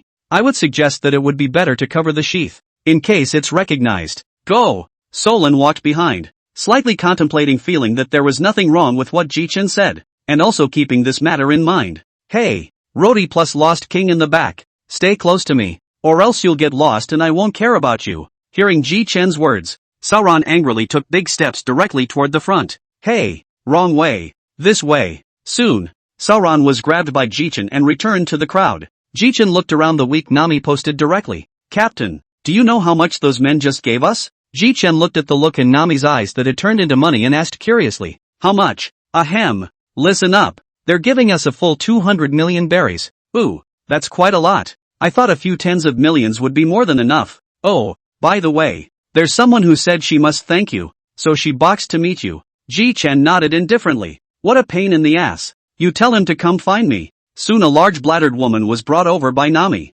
Hello Captain Jichen, my name is Lola. I was cut out of the shadow by Moria a few years ago and have been living in the darkness. The only reason I've been able to see the light again is because of you, said Lola as she pulled a piece of paper from her shirt pocket. Oh, life paper? Lola smiled. Captain Jichen has a good eye. If Captain Jichen doesn't mind, you can take it. And if you run into trouble in the new world in the future, you can come to my mom for help. May I ask your mom? Lola also answered directly without the slightest hesitation. My mom is Big Mom. What? Your mom turned out to be Big Mom. That's pretty unbelievable, but no need for the life paper. I still have confidence in myself, but thanks for the kind words. Chapter 42, System Upgrade. Lola then left as well. Nami in the crowd, after seeing Lola leave, one curiously came up and asked, Captain, who is Big Mom? How do you mean Big Mom? Jichen's afterglow skimmed over old Shah, who was leisurely smoking a cigar. Let old Shah help you with this matter. Seeing this, old San also looked directly at the crowd and explained, there are 4 emperors in the new world, and that Big Mom is one of them. The 4 emperors, and the remaining 3 are the 100 beasts, Kaido, the redhead Shanks, and the white-bearded man Edward Newgate. When he said Whitebeard, old Sandy's eyes were filled with hatred. The crowd nodded as they heard and understood the 4 forces. Nami exclaimed, looking at Jichen incredulously. So Captain, did you just turn down a heavenly offer? Jitsu looked at Nami somewhat helplessly. Stupid Nami. Jichen lowered his voice towards the crowd and said, you idiot, your captain is going to take out Bogmum later. So what's the point of keeping her life paper? To disgust me? The crowd also understood. Sauron secretly said, I'll have to step up and get stronger before I can do that too. Afterwards, Jichen saw that the crowd was so bored that they were drinking wine together, so he just found a secluded place to sit down. It's been so long, I almost forgot there was such a thing as signing in. System, sign in. Ding dash. Congratulations to the host's first arrival at the terrorist 3-masted sail. Obtaining the signing in reward, Dantaku Tower Clan Monstrous Power, limited to use with a height of less than 120 centimeters. Armed Color Hegemony Enhancement Card. Fruit Development 10%. Reward issued. Ooh, good lord. The system is still so generous this time. But there's one that doesn't work. Jichen directly took out that Armed Color Hegemony Enhancement Card and directly pinched it. And in an instant, Jichen felt the enhancement of his power, as well as the use of the Armed Color Hegemony Advancement. System, Open Personal Panel. Host, Jichen. Age, 15 years. Speed, 506. Spirit, 579. Physique, 569. Strength, 592. Note, 10 for the average person. Fruit ability, Nature-based Thunderbolt Fruit, 58%. Hegemony, Intermediate Seeing Color Hegemony. Advanced Armed Color Hegemony. Beginner Overlord Color Hegemony. Special abilities, none. Items, Famous Blade Blaze. Treasure Map X1. Dantaku Tower Clan Monstrous Power. Woohoo took off. and now I think the Grand Admiral is out of his league. But my fruit development is already at 58%. If it wasn't for that 10% I'd still be struggling at 48%. On the other side Sauron and the crowd, looking at Jichen sitting on the ground and giggling, couldn't help but wonder if their own ship had gone stupid. Jichen collected his mind and came to the side of the crowd. And just as Jichen arrived Solon asked directly, "Chief, are you alright?" Why do you say that? Just watched you keep giggling over there. You. I'm good. Suddenly Jichen said to everyone as if he had sensed something, "Prepare to get ready and head to the next island in a moment." After Jichen finished speaking, he disappeared in front of the crowd with a flash. Bartholomew Bear. That's pretty rare. Why are you here as a Shichibukai? That's right, Jitsu found in using the mind net. Seeing that the bear has not been finished, Jichen self-consciously said again, "Let me guess well. It should be the Navy side to see my momentum is raw. Want to let you come to kill me. Only a pity that you may be to see my strength is stronger. So did not make a move. You're strong. I can't fight." The bear was ready to leave when he finished speaking, and Jichen directly called out to him, "Wait, you're the Revolutionary Army, aren't you?" The bear's expression changed slightly, but only for a moment. "If you're in the Revolutionary Army then Saber you should know. If you have time tell him for me that he has 2 older brothers and a younger brother. My name is Jichen." The bear turned to look at Jichen and slowly spat out 4 words. "I know law." Jichen suddenly thought of something, subsequently called him back.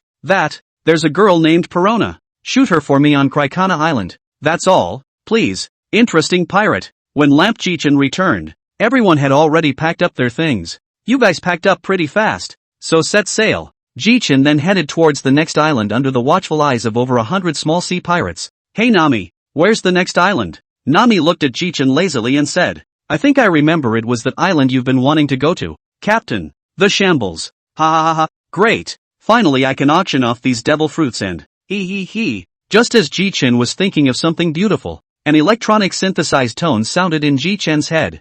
Jichen went straight back to the captain's cabin. Ding dash. "Hello host. The system will start upgrading today. It is expected to take 15 days. Please be patient with the host." Jichen breathed a sigh of relief, as if relieved after hearing the system's words. Phew. Luckily it wasn't unbinding. It scared the hell out of this lord. Jichen on the other side of the sea as they sailed leisurely on their way to the Navy headquarters. The Seabee stood before the warlord and reported on Jichen's behavior in terrorizing the 3-masted sails. Warlord slapped the table and roared angrily. "What? They defeated Moria. This Jichen really can't stay. Inform the afternoon. Hide Jichen and their battle this time. And that stupid bird. Give him some hush money. Let him not report it. The majesty of the Navy can't be violated. Go down." Off to the side, Garp couldn't help but feel a little smug after hearing the Marine's report in Garp's exasperated voice. "Ha ha ha ha ha. That's old man's grandson. Bastard Garp. It's all your grandson's fault. You still have the face to gloat here. Bring it on you." Warlord snatched Garp's donut right out of the air. Just as Warlock finished his donut, the phone bug sitting on the table rang. Blue blue, blue blue, Moxie. A voice came from the other end of the phone. "War Marshal. Sorry for not hitting Jichen." After saying that, the bear simply hung up the phone. Before Warlord could respond, the phone bug had gone silent. "Asshole, you didn't even put up a fight." This bear. Chapter 43, Arrival in Chambord. 15 days later. The Thor. "Hey, it's so boring. It's been half a month already, and we haven't even gotten to the Chambord Islands yet. Fishing every day. It's too boring, isn't it?" Off to the side, Joba Hamden Hod. "Captain, I see you're quite happy fishing every day. Che, what do you know?" Ding dash. Jichen returned to the captain's room in a direct instant the moment he heard the sound. System, is that you?" "It's me, host." "Ha, why does that voice sound like a girl?" "The system is a girl? Never mind. Let's start with what you've added." Ding dash. Host, the system has added a new system store.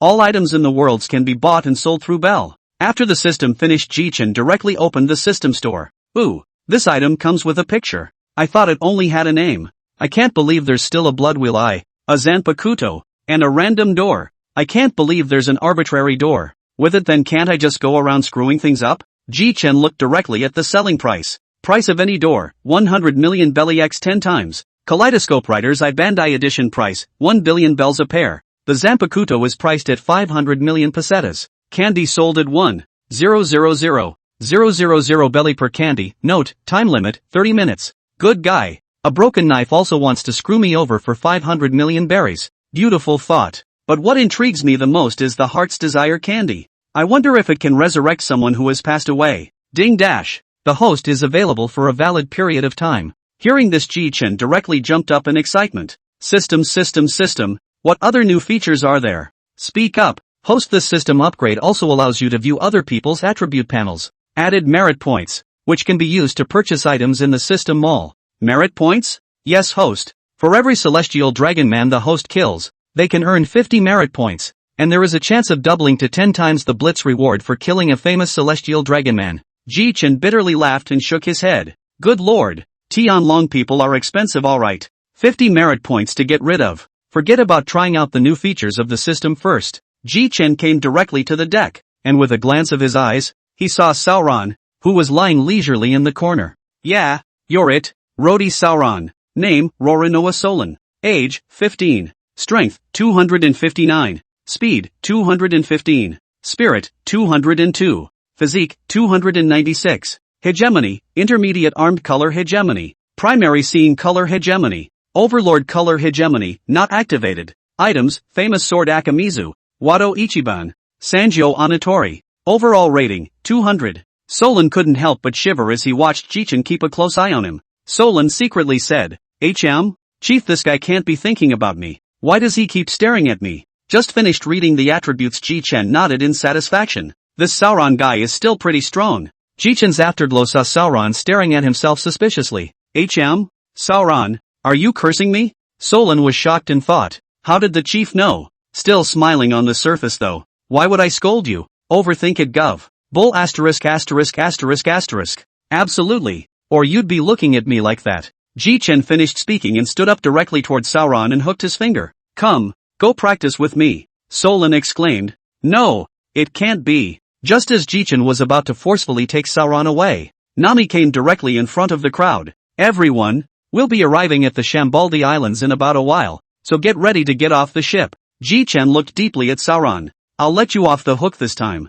Phew, I'm glad I didn't go. I almost lost half my life the last time I went. Nami, let's find a less crowded harbor to anchor in. There are a lot of thieves in Chambord, and I'm afraid our treasure will be stolen. I'd like to put the ship away. Nami's eyes lit up after hearing Jichen's words. As expected of a captain, so thoughtful. Soon, the crowd arrived at a less crowded harbor in the Shambling Land, and Jichen also directly put away the ship. Ah, yes. Chopper, how tall are you? Me? I'm 120 centimeters. Joba, come here. With that, Jichen's hand directly slapped directly towards Joba's head, and instantly countless lightning bolts went towards Joba's body. Captain, what are you doing? The crowd was shocked. Jichen clapped his hands. Alright, my kind of lightning won't hurt you.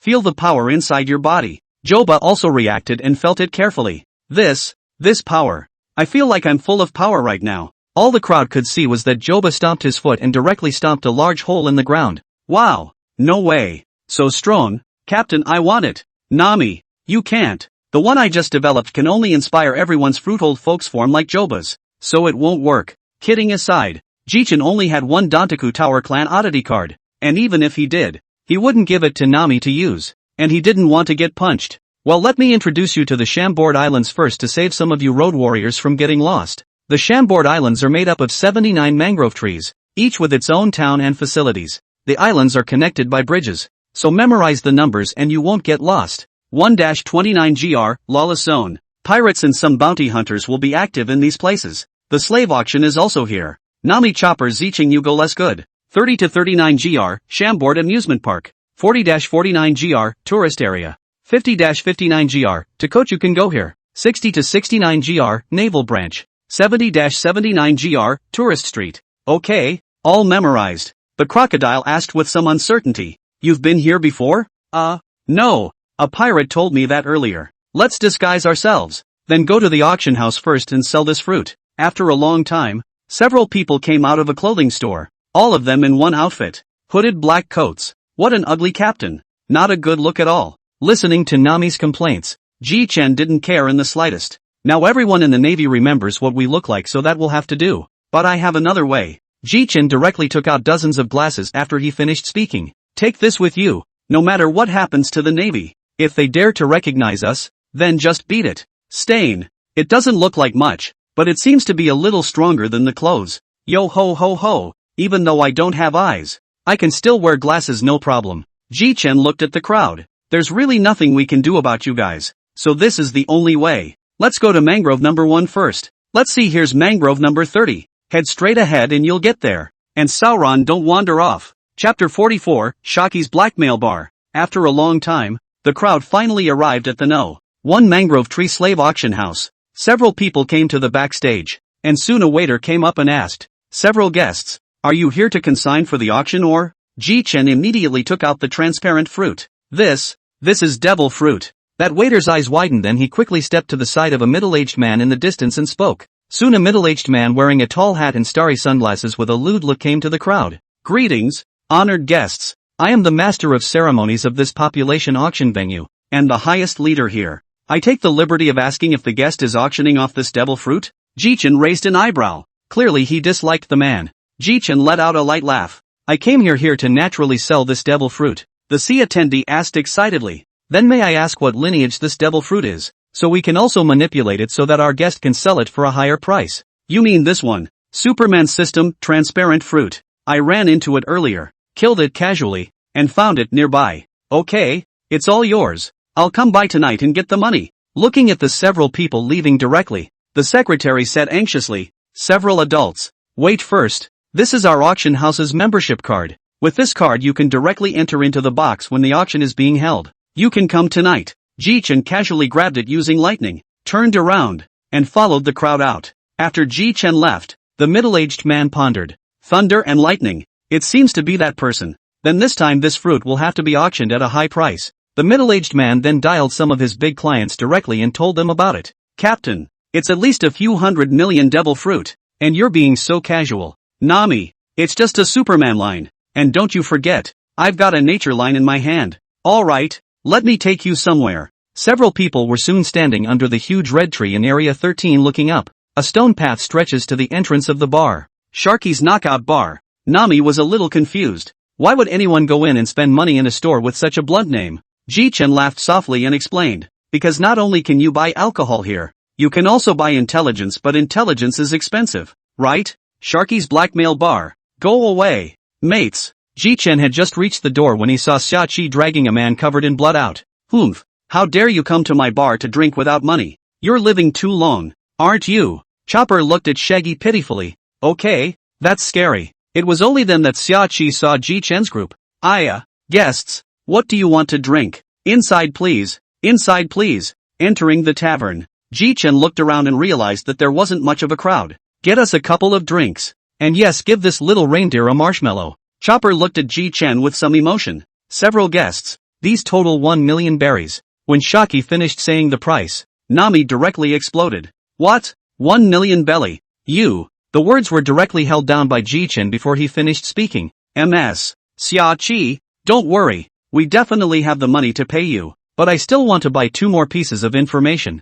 I don't know if that's possible?" "This is naturally possible, but the value of the information determines how much you will pay," Jichen said boldly. "Don't worry, the first piece of information I want is that I need to know when the Sky Dragons will come to the Shambodi Islands." "What? I can't believe you need to know this. What? Are you interested in the scrolls?" Jichen beamed. "It's a lie to say I'm not interested. I just haven't seen it and want to see the world." Crocodile thought darkly. This guy isn't trying to kidnap the scrolls. "Well, if you want to know, just wait for me for a few minutes," Shaki said and headed towards the inner room. 5 minutes later, Shaki finally came out. "When do you want the skinks to show up in Shambord?" "The nearest they will show up is in 3 days. Mangrove Population Auction Grounds number 1. There will be a mermaid up for auction that day." A smear of killing intent appeared in Jichen's eyes, which was quickly hidden from him, but it couldn't escape Xiaoqi's gaze. "Let me pay for the first piece of information first. I'm afraid you'll make excuses to put me off if I name the second." I still have some work ethic.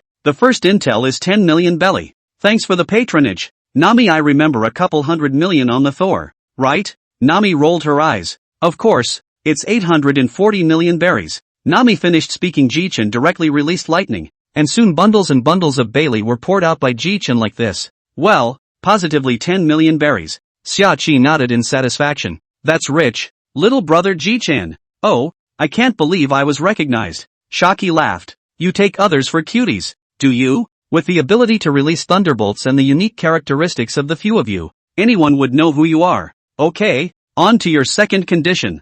I want to know if Haiti Silbaz Riley is with you. Looking at Jichen's smirking look, Xiaqi's eyes were a bit evasive. Riley? Who is Riley? How can he be in my place? Jichen hemmed and hawed. How about if Auntie Xia tells me that I can let Riley meet his captain? You're not kidding? Roger, but someone who's been dead for I don't know how many years. Do you still have a way to bring him back to life? On the side, Jichen's partners also showed shocked faces. Chief, you're kidding. Captain, really? Jichen looked at the crowd and said with a straight face, have you ever seen me joke around? Not to mention the fact that Master Riley would cut me down if I joked about such a thing. Haki took a deep breath staring hard into Jichen's face. Riley, he does have me here, but he's usually off gambling at this time of year, or running out of money and selling himself to the population exchange for booze. Hey, just know this, the big deal is to wait a few more days. I want him to help me coat it. The ensuing period of time was filled with eating, drinking and fooling around, when suddenly a hearty laugh came from the doorway. Hey, Haki, I'm making a killing today. Just, as soon as Riley walked in the door he saw 8 people talking and laughing with Haki. Jichen looked back to see Riley standing in the doorway with a jug of wine. Jichen politely stepped forward. Hello, Senior Layli. I'm Jichen. Oh, Jichen? Lei Yen Jichen. The super rookie with a reward of $510 million. That's exactly what I am. Chapter 45, Roger's appearance. Riley looked around then saw that the Thor pirates were all there. Roranoa Solon, your swordsmanship is very good, Riley praised, and Solon looked at Riley with interest. If there's a chance, I hope Senior Layli will spar with me. Oh, there will be opportunities. And Xiaqi, who was standing behind the counter, directly told Jichen what he wanted to ask for his help. Layli looked at Jichen with interest. I wonder what little brother Jichen has that I can help with. I'm just an old man. Elder Riley, let's go out and talk. Instead, the duo walked right out of Sharky's blackmail bar. Arriving at the riverside, Jichen was the first to speak. Senior Layli, a formal introduction. I, Jichen, the man who aspires to kill all the sky dragons. Riley's pupils slammed shut as he looked at Jichen in shock. Incredible, you're a different little guy. But just now, when Haki said that you were going to ask me for a favor, what were you referring to? That is, could you please ask Mr. Riley to instruct them in the cultivation of hegemony?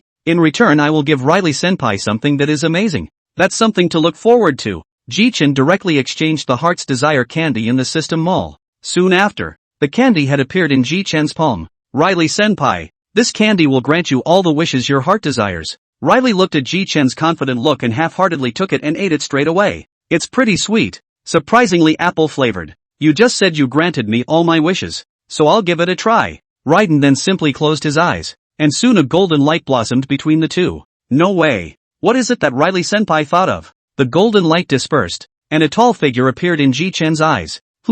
You're Riley, aren't you? Why are you so old? Riley snapped his head up and into his eyes was a familiar face with an 8-pointed beard and a confident sunny smile reflected in Riley's eyes. Roger, ha, it's me, Riley, it's been a long time. Roger went straight up for a bear hug. Soon the things here was known by the surrounding people more and more. Jichen felt a little bad, then directly grabbed Roger and Riley disappeared in front of the eyes of the crowd. Phew, finally back. I used 10% of my speed this time. At this moment, as the three left, the surrounding crew as well as Haki were all stunned on the spot. Yo, Haki, I didn't expect you to be here too, but the years have not spared you. You've even gotten old. Haki asked outright puzzled. Roger, what are you doing here, and how are you alive? Roger scratched his head and looked over at Riley. Riley, at a loss for words, struggled to nuzzle his mouth and looked over at Jichen. Let the boy explain. Jichen saw that everyone was looking at him, so he had to tell the whole story. Previously, because of boredom, I developed a kind of candy, which is the Heart's Desire candy that old man Riley ate. As long as you eat it, within 30 minutes, all the things that your heart desires will come true, including resurrecting other people, but it's only for 30 minutes, so cherish it. Ha, so I can be resurrected all thanks to this Jichen Kidla. Thank you so much for letting me see the new era. Jichen smiled slightly. Currently I have a few more, so if I need them in the future I don't know if the Pirate King can help me. Ha, just call me Roger, and I'm sure I'll come out if you call me little brother, or else I'll still be looking at this wonderful world so much. Well, Captain, he's so good. He can develop medicines faster than I can, and he can revive them. Jichen looked at Xiachi with a smile. How about it, Auntie Xia? Is this candy of mine awesome? I didn't realize that what I thought was a joke at the time was true. What a man who can work miracles. Friendly reminder, there's almost 20 minutes to go. Roger looked at Riley with battle spirit. Riley, come and fight. I haven't fought for a long time. It's just the right time to move my muscles. Come on. I don't want to take a beating for my old bones. Aren't you curious about those two little guys after the pirates disbanded? You mean Red Wolverine and Bucky. That's pretty nostalgic. Riley looked over at Sharky. Then let me talk about Red Wolf and Bucky. Red Wolf is now known as the Four Emperors along with Whitebeard Newgate, the men who stand at the top of the world. Yo, Red Wolf must be really strong now. I wish I could spar with him. Where's Bucky now? But I don't think he's after strength. He must be digging around for treasure now. Sharky smiled slightly. There's nothing wrong with that. That Red Nose set up a pirate group and is now claiming to be the king in Rogue Town. Jichen stood out and coughed lightly. That interruption, haha. There's still more than 10 minutes left for the time to end. So if Roger Senpai and Riley Senpai want to fight, hurry up. Oh, hey, Jichen boy. It's like you're looking forward to us fighting? Mr. Riley, just so you know, I'm a swordsman as well as Sauron too. So of course we want to see you two legendary pirates fight. Roger followed his gaze and saw a green algae head. Sauron boy, huh? The future is bright. Alright, come on, let's go fight. Seeing Roger's impatient look, Riley had no choice but to agree. Hey, you two stay away from the fight, or else you won't blame me for being rude and you won't come out next time. Riley and Roger said yes in rapid succession. Jichen secretly said, good guy, at least it's the king of pirates and the king of the underworld, so no row. The two of them came directly to an open place where there were no other pedestrians very suitable for fighting. Wait, I don't think I have a sword yet. Ace isn't in my hand. Just as Roger was looking around for a sword, a fiery red one flew in Roger's direction. Ha ha ha, found it. Just as he got his sword, he saw a group of people sitting in the distance. Jichen waved his hand at him. Hey, Elder Roger, don't break my blaze. It was obvious that the sword just now was thrown out by Jichen. Blaze? It feels good like that. So, battle. Riley. In an instant, a strong aura emanated from the duo's surroundings, the black and red colors of the hegemony intertwining in the air. Ha ha ha ha ha ha, no less. Riley, prepare to get your ass kicked. Roger. Riley laughed brightly and charged toward Roger. Ha ha ha, good coming. Chapter 46, The Auction. A fierce battle. 10 minutes later. Oops, can't do it if I don't serve my age. Tell you what, let's just end the fight with our strongest move. How about that? Roger? Ha ha ha ha ha, yes. However, just as Riley was about to make his strongest strike, Riley was shocked to realize that Roger had disappeared. At this time, Jichen arrived. This is a duel between top experts, but Senior Roger has already disappeared. Jichen picked up the blaze from the ground and smiled. Okay, almost thought my blaze was going to be taken away too. You're still unbelievable. Jichen, I just felt like I just dreamed that Roger would actually show up here. Has old man Riley been knocked silly? Laylee raised an eyebrow after hearing this. You kid, is it hard to practice with the old man as well? Jichen smiled awkwardly. Forget it, I'm still a bit self-aware of my own strength. I didn't realize that I, the captain of the ship, had such a marvelous thing. What do you know? Old Shah, I have so many more like it. What's a candy bar? Jichen then instantly regretted it after saying this. The crowd stared at Jichen with eyes directly glowing after hearing what he said, as if they wanted to strip him naked. What are you guys doing? Captain, what other goodies do you have? Show them all, so we can admire them too. Stupid Nami, this is my personal stash. You guys are thinking about it, but you'll see it later. In the meantime, what had happened at the 13th Mangrove had been made known to the Navy stationed in the Shambodi Islands. Blue, Naval Headquarters, Office of the Marshal of the War. Moxie. A flustered Navy on the other end of the phone bug reported back to the warlord. What do you mean? There are two powerful forces fighting at Mangrove 13? But from your description it sounds like it's Hades Riley and Gordy Roger? To the side, Garp watched curiously as the warlord made the call. Then I'll send Yellow Monkey over later, and you can give him the picture. The phone bug hung up and Garp looked over curiously. Just now a major general in Shampooland said that Hades Riley and Gold Roger appeared fighting at the 13th Mangrove Tree, but that's obviously impossible. Roger is dead. It's impossible to resurrect him. Forget it, let's wait for Yellow Monkey to come back. The crowd at Sharky's blackmail bar sat around a table. You guys don't think the battle just now is already known by the Navy? Riley smiled awkwardly. It can't be helped. The two of us made too much noise fighting. It's hard for the Navy not to know. Jichen instantly showed a helpless look on his face. AI. There should be a great future coming. Forget about it no matter.